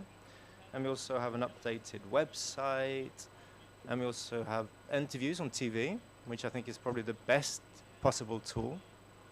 And this month, I have also been appearing regularly on television. So this is what we're doing. We know it's not enough, because there is a problem that people become complacent, and they forget about their problem. And that is the problem. It's difficult to keep local populations on tenterhooks. We have Silvia Fajardo, who is the person who's drawn up all these documents, and they're drawing up a regulation, legal text, and this is going to enable town councils to penalize anybody that brings in anything to the islands that is a biological hazard. No, this is a regulation that will be passed in the near future, and this enables the town councils to fine people. No, if it hits their pockets, if it's going to hurt them where the money is, then that is when people are going to start to take action. So if we know that someone is going to be bring in termites, and if we can find them because of their conduct, then we're going to stop that conduct in its tracks. But there are certain other areas where we need to bring about improvements. No, we are not fully satisfied with what we've been doing, and that's why we organized this conference, because we want to detect the gaps. We want people to help us to detect the gaps and improve where and when we can. Thank you. Yes, I'd like to add to that. So, thank you. Microphone. So, where you mentioned that you had piles of wood chip mulch, I assume that you've inspected this, no? And if there's no activity, you just leave it as it is, I guess. And if you do find termite activity, what do you do? Or what have you done? Have you got rid of that pile of wood chip? Have you strategically placed bait there? Yes, we leave this wooden residue where it is. No, if we find termite infestation, we leave it there because it's of interest to us that they continue to feed there. Because if we take this away, they will go and feed somewhere else, which means we lose this contact point of the termites. So if we have wood piles of wood chips, these are useful areas for us to be able to locate and treat the termites, and then we can begin to work with baits in these specific spaces. We're talking about highly effective baits. No, we have 100% efficacy when we use these baits. No, 0% failure, and we're talking about real figures. 0% failure when we use these baits as soon as they're in contact with them. Now, the time of termite colony elimination might be longer, depending on where the nest is and distance and so on and forth, but our hit rate is 100%. And if we have to clean up such a large area of land, quite simply, the project would fail because we would run out of money the next day. Okay? So, if you find also a pile of wood or wood chips, but there's no termite activity, I think that you could place bait there, no? Because we've spoken about it being palatable, the fact that the bait is more palatable, no? And therefore I think that you can fine-tune your control points. Yes, as soon as we find a population of termites, we seal off the perimeter by placing stations at every 5 or 3 meters. And then within, we also place them at regular intervals every 3 meters within that perimeter. So therefore, the whole of that area, that plot, will be treated in such a way that there's not going to be a distance greater than 5 meters between any control points. It might be up to 7 meters, but only in exceptional cases. So we have laid so much bait, but the issue here is quality over quantity, no? And that's why we have to focus. Okay, this is not a piece of advice as much as just something that's come to mind. Have you tried using less bait and covering larger surfaces? Because you might be over-baiting that particular plot of land. Yes. Okay, we have experience. This was a painful moment for me personally, because we tried to cover a large area with little bait and we had a re-infestation. We eliminated the secondary colony, but we did not eliminate the primary colony. We learnt the lesson, no? It's a baptism of fire. So quite simply, we cannot leave a termite nest behind, because the curve is going to continue to rise. If we want to plateau and bring down the curve, then we need to be able to think about placing bait in a way that is going to eliminate all the colonies. There is a financial cost. The Island Council has accepted that there is a cost, and now it's a technical issue. It works. No, we think it's much better to strike while the iron is hot, no? And we want, therefore, to be able to place bait in a way that is going to work. And also, the way that we're laying bait has another advantage. If there is a smaller colony, it will be eliminated as well because of the high concentration. And have you monitored all of the contact points? Yes, we monitor everything. No, I'm sorry, I'm taking over this debate a little bit, but we study everything, number of consumption per point. We have an application that enables us to control every single data point in great detail. So we can go and check out the consumption point. If we reach -1 in consumption levels, we can then take it out and we can see how much bait has been consumed in a specific area as well. That's why in Arona we could record it in detail. In Santiago del Teide, in the south of the island, we are now concluding the work so that we can calculate exactly how much has been consumed. Also in Tacoronte and La Laguna, and it's better because it helps us to manage bait use. Then we can also look at displacement patterns or a type of attractor that will help us to use less bait, but we're not going to throw darts randomly at the board and hope that they're going to strike. No, we need to fine-tune. Yes. This is the protocol that Juan has been speaking about. It's clear that eradication is no easy task. No, we wanted to eliminate the large colonies before we reach the smaller ones. But in a period of 3 or 5 years, we hope that we're going to be able to detect the smaller colonies now, which will grow. No? And we can do this because of the fact that we're checking them regularly and that we are placing them at a distance of 3 to 5 meters from each other.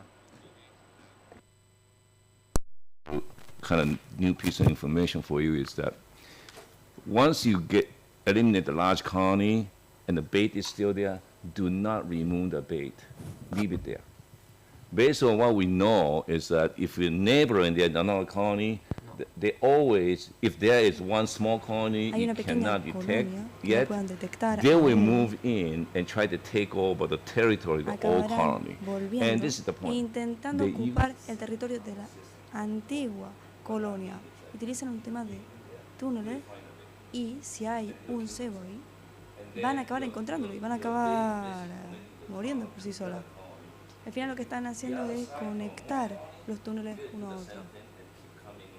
Al final, si ven que la otra colonia tiene un problema, pues vendrán y ocuparán esa área. Por eso tienen que continuar monitorizando y podemos dejar el cebo durante más 10 años. Tenemos que asegurarnos de que esos cebos estén ahí. Había pedido, bueno, es que había pedido la palabra José Cristóbal, que lleva tiempo. José Cristóbal would like to say a few words in Spanish from the floor. Thank you. So I'd like to go back to the very beginning of the question. You've given us a lot of detail on termites, but I would like to ask the following question. At the very beginning, we have asked ourselves how we can stop invasive species reaching these islands. Now, we are an island region, therefore it should be easier for us to control them, but there are so many goods and services being circulated every day that it's becoming impossible, so that even island groups like ours are going to find it impossible to stop these species from reaching our shores. Even if we do train up the customs agents, something is always going to make it through the filter. But I think that above and beyond that, whenever a pest reaches the islands, we need to have an early detection system. If we're going to detect a pest that arrives as soon as possibly we can, then we're going to be much more effective in our actions. No, we saw this with termites. No, the time periods that transpired without any action was so long. Some people were saying, yeah, there might be termites, there might not be. Should we do something? Should we not do something? And because of the time that transpired, the termite spread. It's not only termites that we're talking about. All kinds of invasive species can be a threat. In fact, we who work for the technical side of local governments are working on a network of early detection network, which is going to help us to raise alarm bells as soon as an invasive species hits our shores and take early action, which means that we're not going to have to sit around and wait for the species or the pest to spread across our islands, which is in the long term going to cause much more damage to all concerned. Now, this is what I can contribute in terms of the work we're doing in that direction. So, in terms of efforts, we therefore are working on an early detection network, which means as soon as the species reach our shores, we can get to work on eliminating them. No, because early action is always better. We've had certain successes already. We've eliminated problems as soon as they arrive. Some have escaped our hands, but certainly what we're doing at the moment in the government is efforts to consolidate this early detection network. Thank you, Cristobal. Yes, Cristobal is the reason that I'm sat here before you. He's the very reason behind the conference being held here on the island of Tenerife. He's the reason that we have this acceleration program. He is the person who managed to put all of this together. So therefore, I think he deserves a warm round of applause, because without him, this would not have been possible.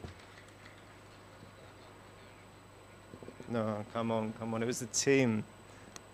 I was nothing more than planting the seeds of the idea in the first place. But without the team, we wouldn't have been able to do this. But the problem was an evident problem that we had to deal with. So, therefore, certainly decisions had to be made. And we're lucky at that time that the politicians actually believed and they understood what we're trying to tell them. And Paulo Borges is with us, and I would like to ask him about his figures. The figures he was sharing with us were alarming, I believe. They had these successful trials and they were doing really well, but all of a sudden the politicians stepped in and the whole process came to a grinding halt. No? How is it that we can have politicians when we see with our own eyes the success of these programs, and then we have politicians who quite simply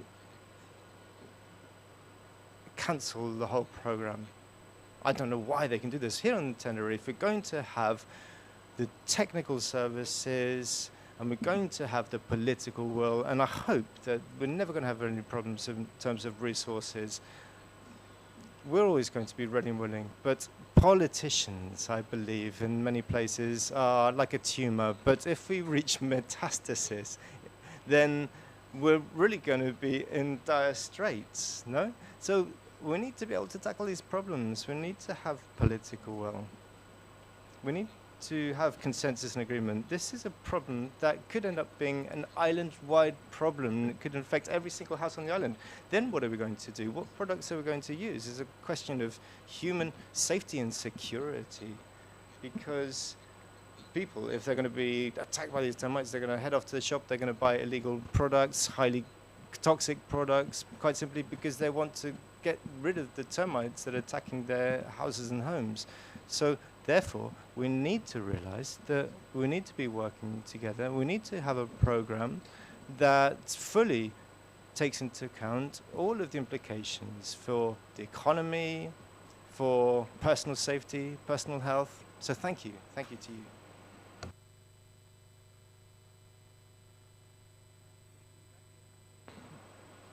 Okay, about 12 years ago, we carried out baiting in about 100 homes here in Tenerife.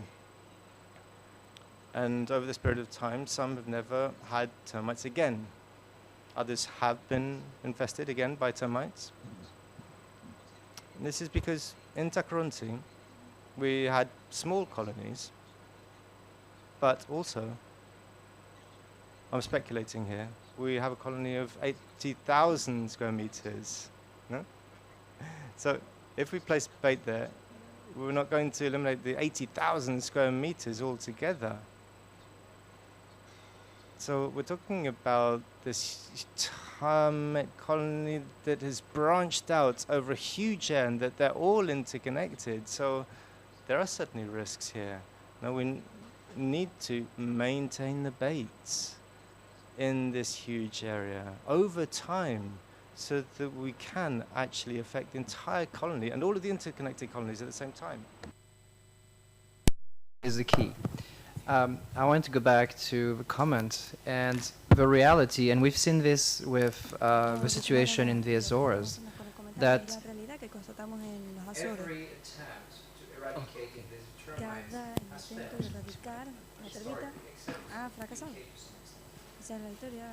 not because we don't know what to do, pero no es porque no sepamos qué hacer, sino por cambios políticos, desacuerdos. Algo que me entristecería profundamente. Lo que he visto aquí esta semana, el programa que nos mostraron, la escala de ese programa, la manera en la que lo implementaron, en la que usamos la ciencia y la ponemos en el campo, la llevamos hasta ahí. No he visto personalmente a nadie más hacerlo mejor de lo que lo hicieron ustedes. Yo estoy seguro de que se apoyaron en la experiencia del Dr. Su.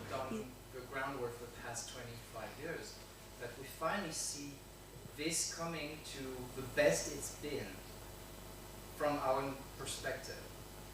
And what would make me very sad that if you have a change in the next election and politicians decide to unplug the project, then you will end up exactly like everybody else, that they all failed because of political landscape that is changing, and it's all about the funding, the resource allocated. So you're doing right now everything right. Everything that you've been doing is, to me, the best most have done so far. And there's always room for improvement, I agree. But it's really impressive and encouraging that you are at this level. So if whatever can be done on the island to make sure that the program persists, regardless of the political landscape, regardless of the mismanagement that may happen here and there, the fact that you may have a couple of failures once in a while because the population is so big, you may end up having somebody unhappy somewhere sometime. And people 10 years from now says, they're not dead, what's wrong with you, you're failed. Which is why we need to set the expectation that we're going to remove the money, we're going to remove the resources, let's give up, which happens everywhere else where you have invasive termites. So whatever you do, make sure the project is not unplugged and keep it as long as possible to the point where nobody realizes termites.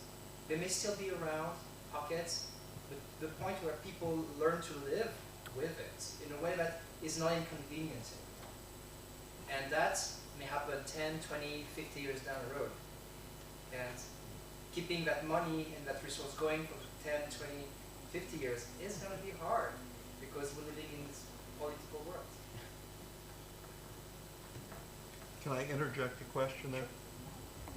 Okay, a lot of times government needs to initiate something with some seed funding. Is this working? Can you hear? Is that working? Oh, okay. So maybe the government's intention is to start up the project, develop some capacity, and over time have it basically just move into the private sector. Do you think that would be desirable, adequate, or should it always be a partial government-funded project with a private component? What do you think, Thomas? I'm asking you. I think you need a centralized decision-making because it's often how it starts with initial seeding from a government, and eventually bad seed is done or they unplug a project. And we've seen this in New Orleans with a full stop operation where they tried to pump millions of dollars in it. They did a dent in the population, but it was not enough, and eventually the Congress, the United States Congress, decided to cancel the whole federal grant to that. And then it was given to a local pest control, and now everybody's doing their own little thing. You have no centralized coordination. And I'm not talking about the city level where they have a little bit of something, but every personal, private homeowner, it's their own responsibility to take care of that house, basically. And you don't have a centralized incentive with a system of a carrot and a stick where you can guide people to the right direction, because if you only use the stick, you're going to alienate people, and the distrust in the government and all of these great things will happen. The key is you want to be the good guy, and you need the people to perceive that you are the good guy. It's a challenging thing to do. So I truly believe that having a governmental or an equivalent of it that centralizes information and coordinates the whole thing, like you're currently doing, must be conducted and maintained over sufficient amount of time to the point where it's not a problem anymore, or it is but minor, and maybe it can be transferred to the private industry under specific criteria and regulation that you may still have oversight over. So everywhere where that centralized approach was lost, the battle was lost, ultimately. For invasive species, I'm talking. I'm not talking about the areas where we had termites forever and we just live with it, basically. Bueno, Okay, if we take it to the private sector, and I'd ask private businesses to not be offended by what I'm about to say. I don't think in the Canary Island, if we have any private companies that have the financial clout to be able to handle a project of these characteristics, and also I'll have to add that this is not a profitable enterprise. And a project where you're not going to make any money is not going to be particularly appealing to any private company. This is why we have the environmental department, we have the public corporation of our island council, which has a public service remit. They're not going to make money from this. And a project of this nature, I think, would make a company go bust in 2 years' time. So it's unsustainable in financial terms, or at least in the time frame that we're looking at. Maybe in a few years when we've made sufficient progress in treatment and there are only residual traces of the pest, perhaps you could change our management model. But there's so much work yet to be done.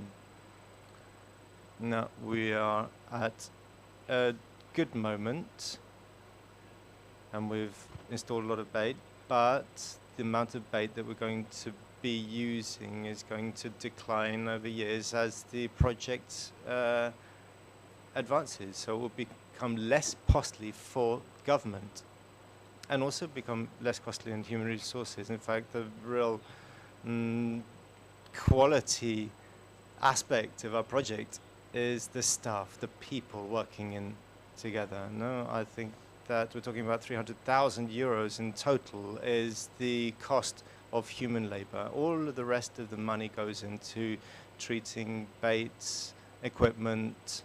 We've had a small, concentrated team of workers because we didn't want to have to suddenly install 15,000 bait stations every year and control and check all of them, because I think that it would have become too big for us to handle. So we therefore had to decide on the amount of bait that we're going to be working on, because we wanted to be able to manage and control the information, because we want this project to be sustainable in the long term. And also, if we look at how Spain works in terms of government, there are many different structures of government, different layers of government. Government will change. There will be a handover of power after the coming elections, but the core teams will remain. The politicians might come to this or that decision, but public employees will still be occupying the same positions. Certainly, it is complicated because we have many different layers, 3 different layers of administration, but even though the political parties might change, the administration might change, we'll have the same core teams working in those same offices. Carmela is a politician working for one of the town councils. He's a councillor, and it was tough to be able to set up this kind of program. And politicians have to be able to talk to the public, and they have to be able to give good news to their potential voters, and they don't want new colonies to be reporting to their voters in the future. So certainly it's of interest to politicians. Another question from the floor, please. Yes. Hello.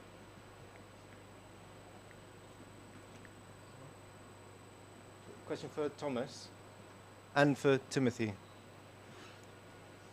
Okay, you said earlier that the white coloration of the termites because of uric acid. No, you spoke about that?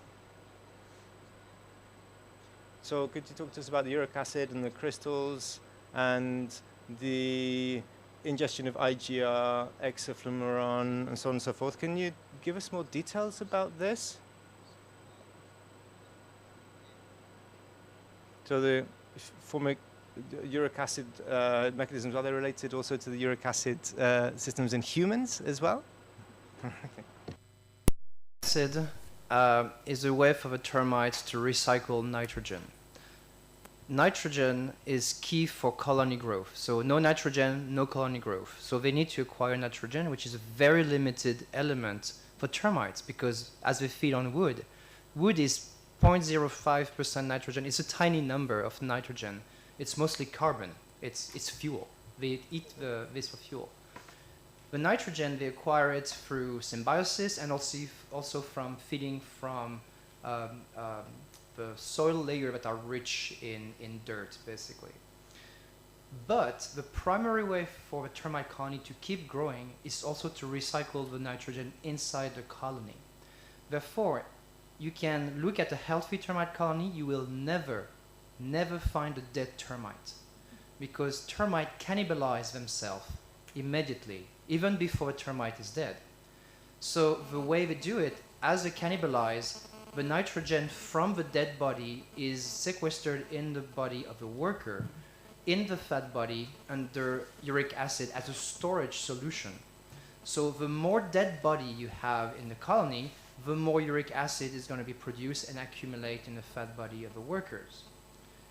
Ultimately, during baiting, you have such a sudden massive death happening within a month that they cannibalize, and suddenly everybody's getting to a point where they're maxed out in how much nitrogen they can accumulate, because their physiology is regulated that they're always in a lack of nitrogen.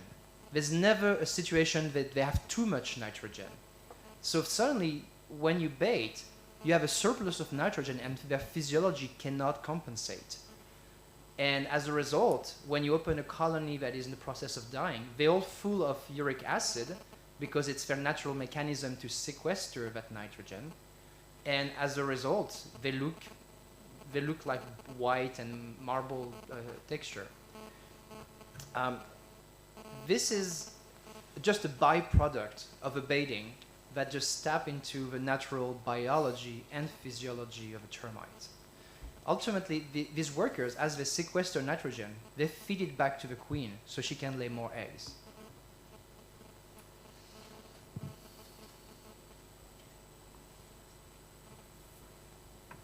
Okay, gracias. Thank you. Which is water soluble and just is excreted in our urine, of course. So animals like birds also have uric acid, and this is why bird guano is always white, because it's basically uric acid again. In the case of the termite uric acid, it's deposited in the fat body, so it just accumulates and accumulates and accumulates. Very old suitor-gates and workers become increasingly just almost walking nitrogen pellets. Eventually they will, if the colony needs nitrogen, then they can be consumed. But old senescent colonies or colonies that have been dry for a long, long time and haven't had access to water, particularly drywood termites, will often just be caked with, they'll just be solid little pellets of nitrogen. So it's a paradox in a way that although they're eating a source of wood that wood is their diet and have very little access to nitrogen, after a while the colony itself begins to accumulate a lot of nitrogen in the bodies, but it's not available until you die and then you're cannibalized. One thing you'll sometimes see in a drywood termite colony is a half of a termite crawling around with his abdomen missing. He's still alive, and other people are chewing off his abdomen. And so they're quite strange little beasts. At an individual level, they have a lot of nitrogen, but at the social level, it's being stored in their bodies, and so it's accessible only by cannibalism. So strange little creatures.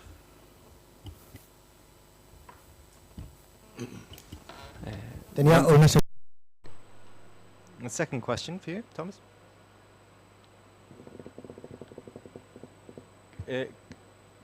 Can you date the age of a colony in the town centre before the appearance of alates? Can you estimate the age of the colony before the appearance of alates?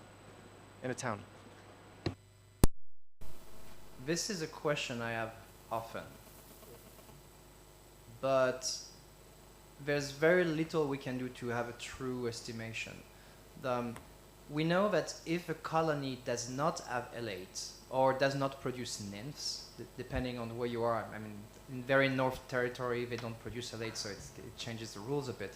Let's pretend they're normal here, so they do produce elate. If you produce nymph and elate, it has reached maturity.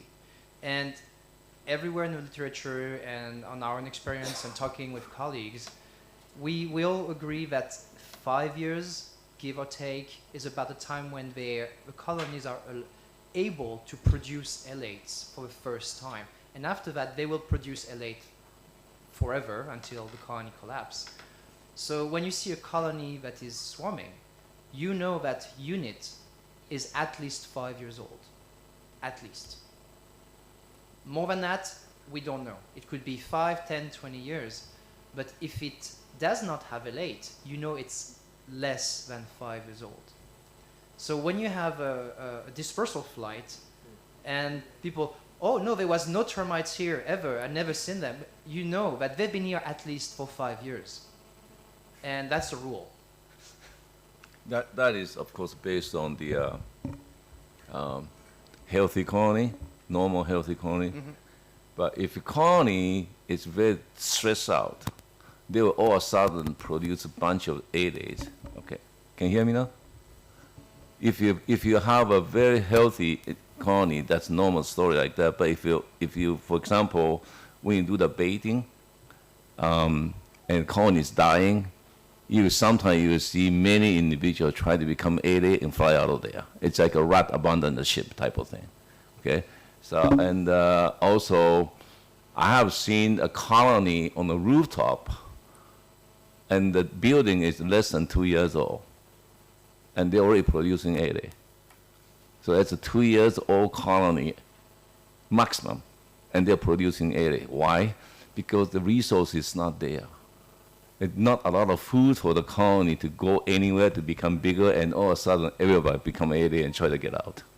So that situation do exist.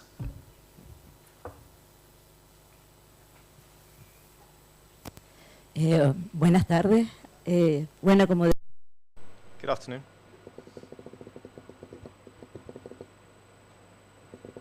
I'm the representative from Takaransi. I'm the town councillors behind this whole process, and therefore I'd like to convey our gratitude to you, because we really had to suffer a situation of great distress because we didn't know what to do. We had to dedicate resources in the early months after the elections in 2019, and now to find ourselves in a conference with all of you experts in the field, and to learn from firsthand the plan that you have drawn up. And on the name of all the residents of Takaransi, I think I can say that we are hugely satisfied and grateful at the same time. But we must also commend the work done by the people who were there on the ground at the outset. Nobody knew what was happening at that time. People just thought, this is just a problem for Takaransi, we'll leave them to their own devices. But we had people suffering in their own homes, surrounded by termites, and therefore we must give thanks to David Teixidor.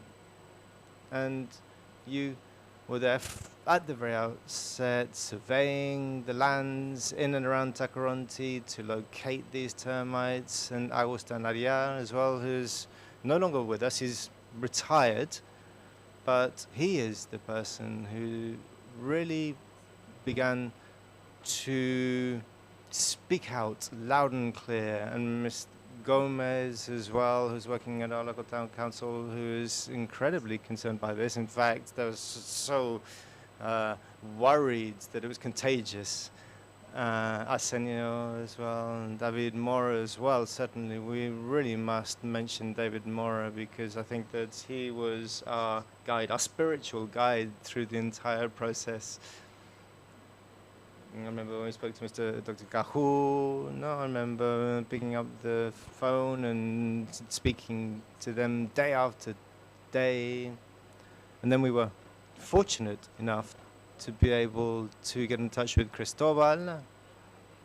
As he himself said, at the back of the room, he said that, he was not aware of this program beforehand, but then we got in touch with him and he realized that with a budget of only 300,000 euros that we would be able to tackle this problem. And then Isabel came on board. She arrived a little bit later down the line. She joined the government, the local authority, about 3 months later, and thanks to them, thanks to Cristobal, thanks to Isabel, they were key in bringing Juan into the equation.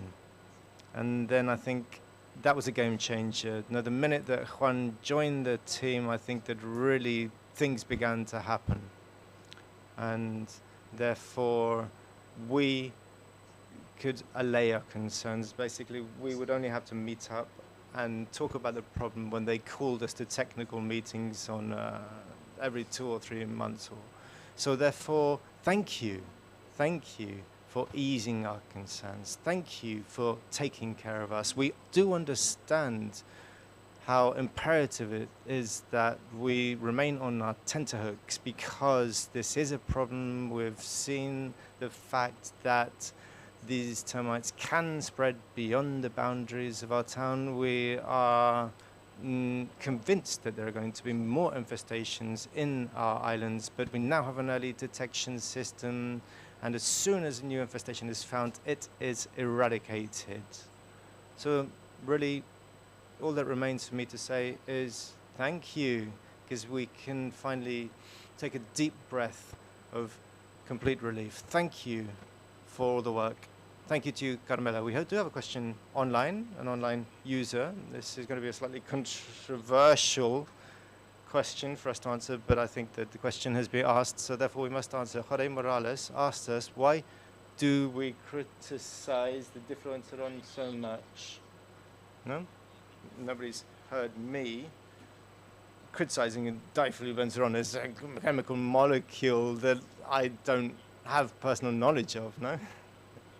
So what we're doing in our project with the difluenceron is trial it to then move on to a large-scale project. But I am uncertain about the actual composition. We have a high-density format that we're using at present. The high-density formula does have many advantages, but as I said, we need to have a long-term sustainable project, and therefore the high-density formula reduces manpower.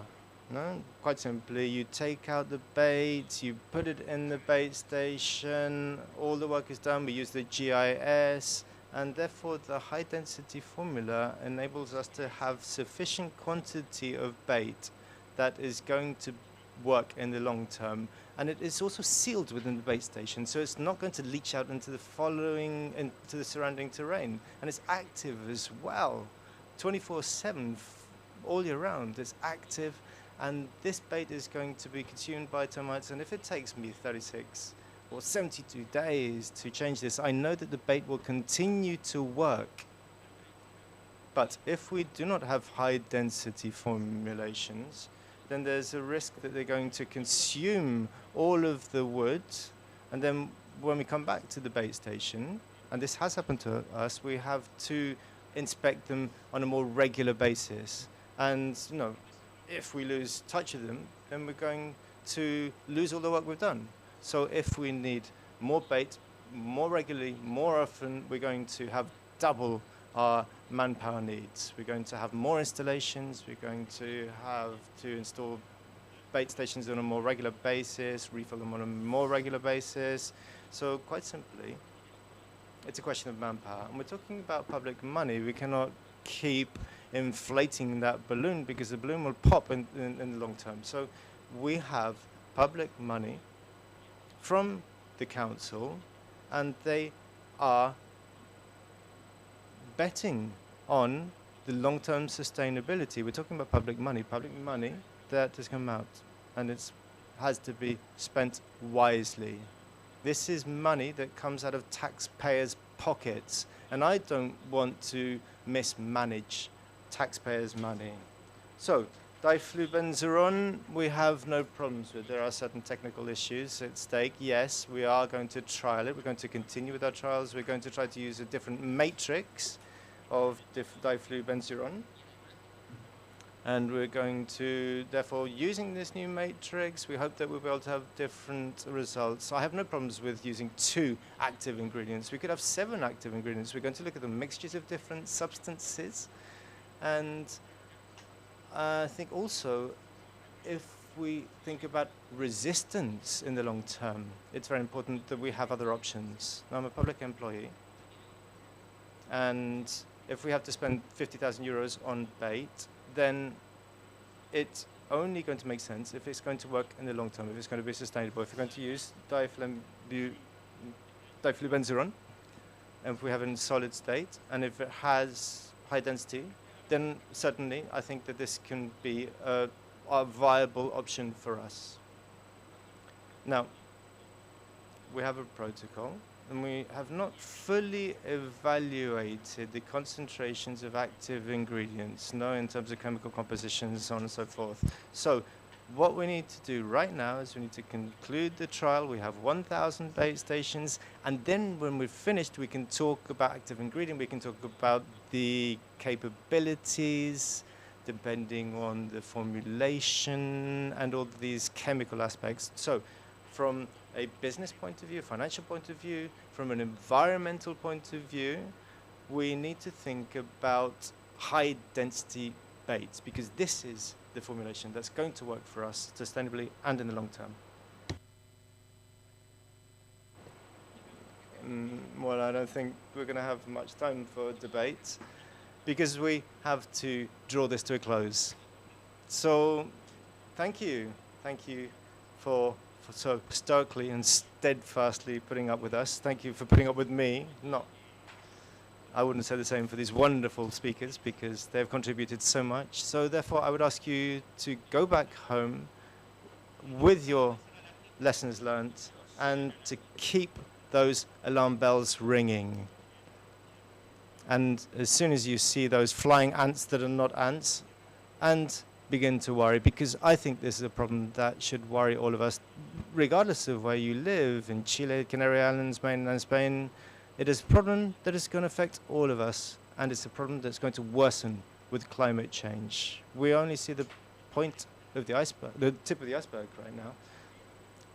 And we hope that we're not going to have to organize a COP to Termes conference here on the island of Tenerife in 10 years' time. But time will tell. So therefore, thank you to all of you, and I hope that we'll be able to repeat the experience in the future. Thank you. And thank you to everyone.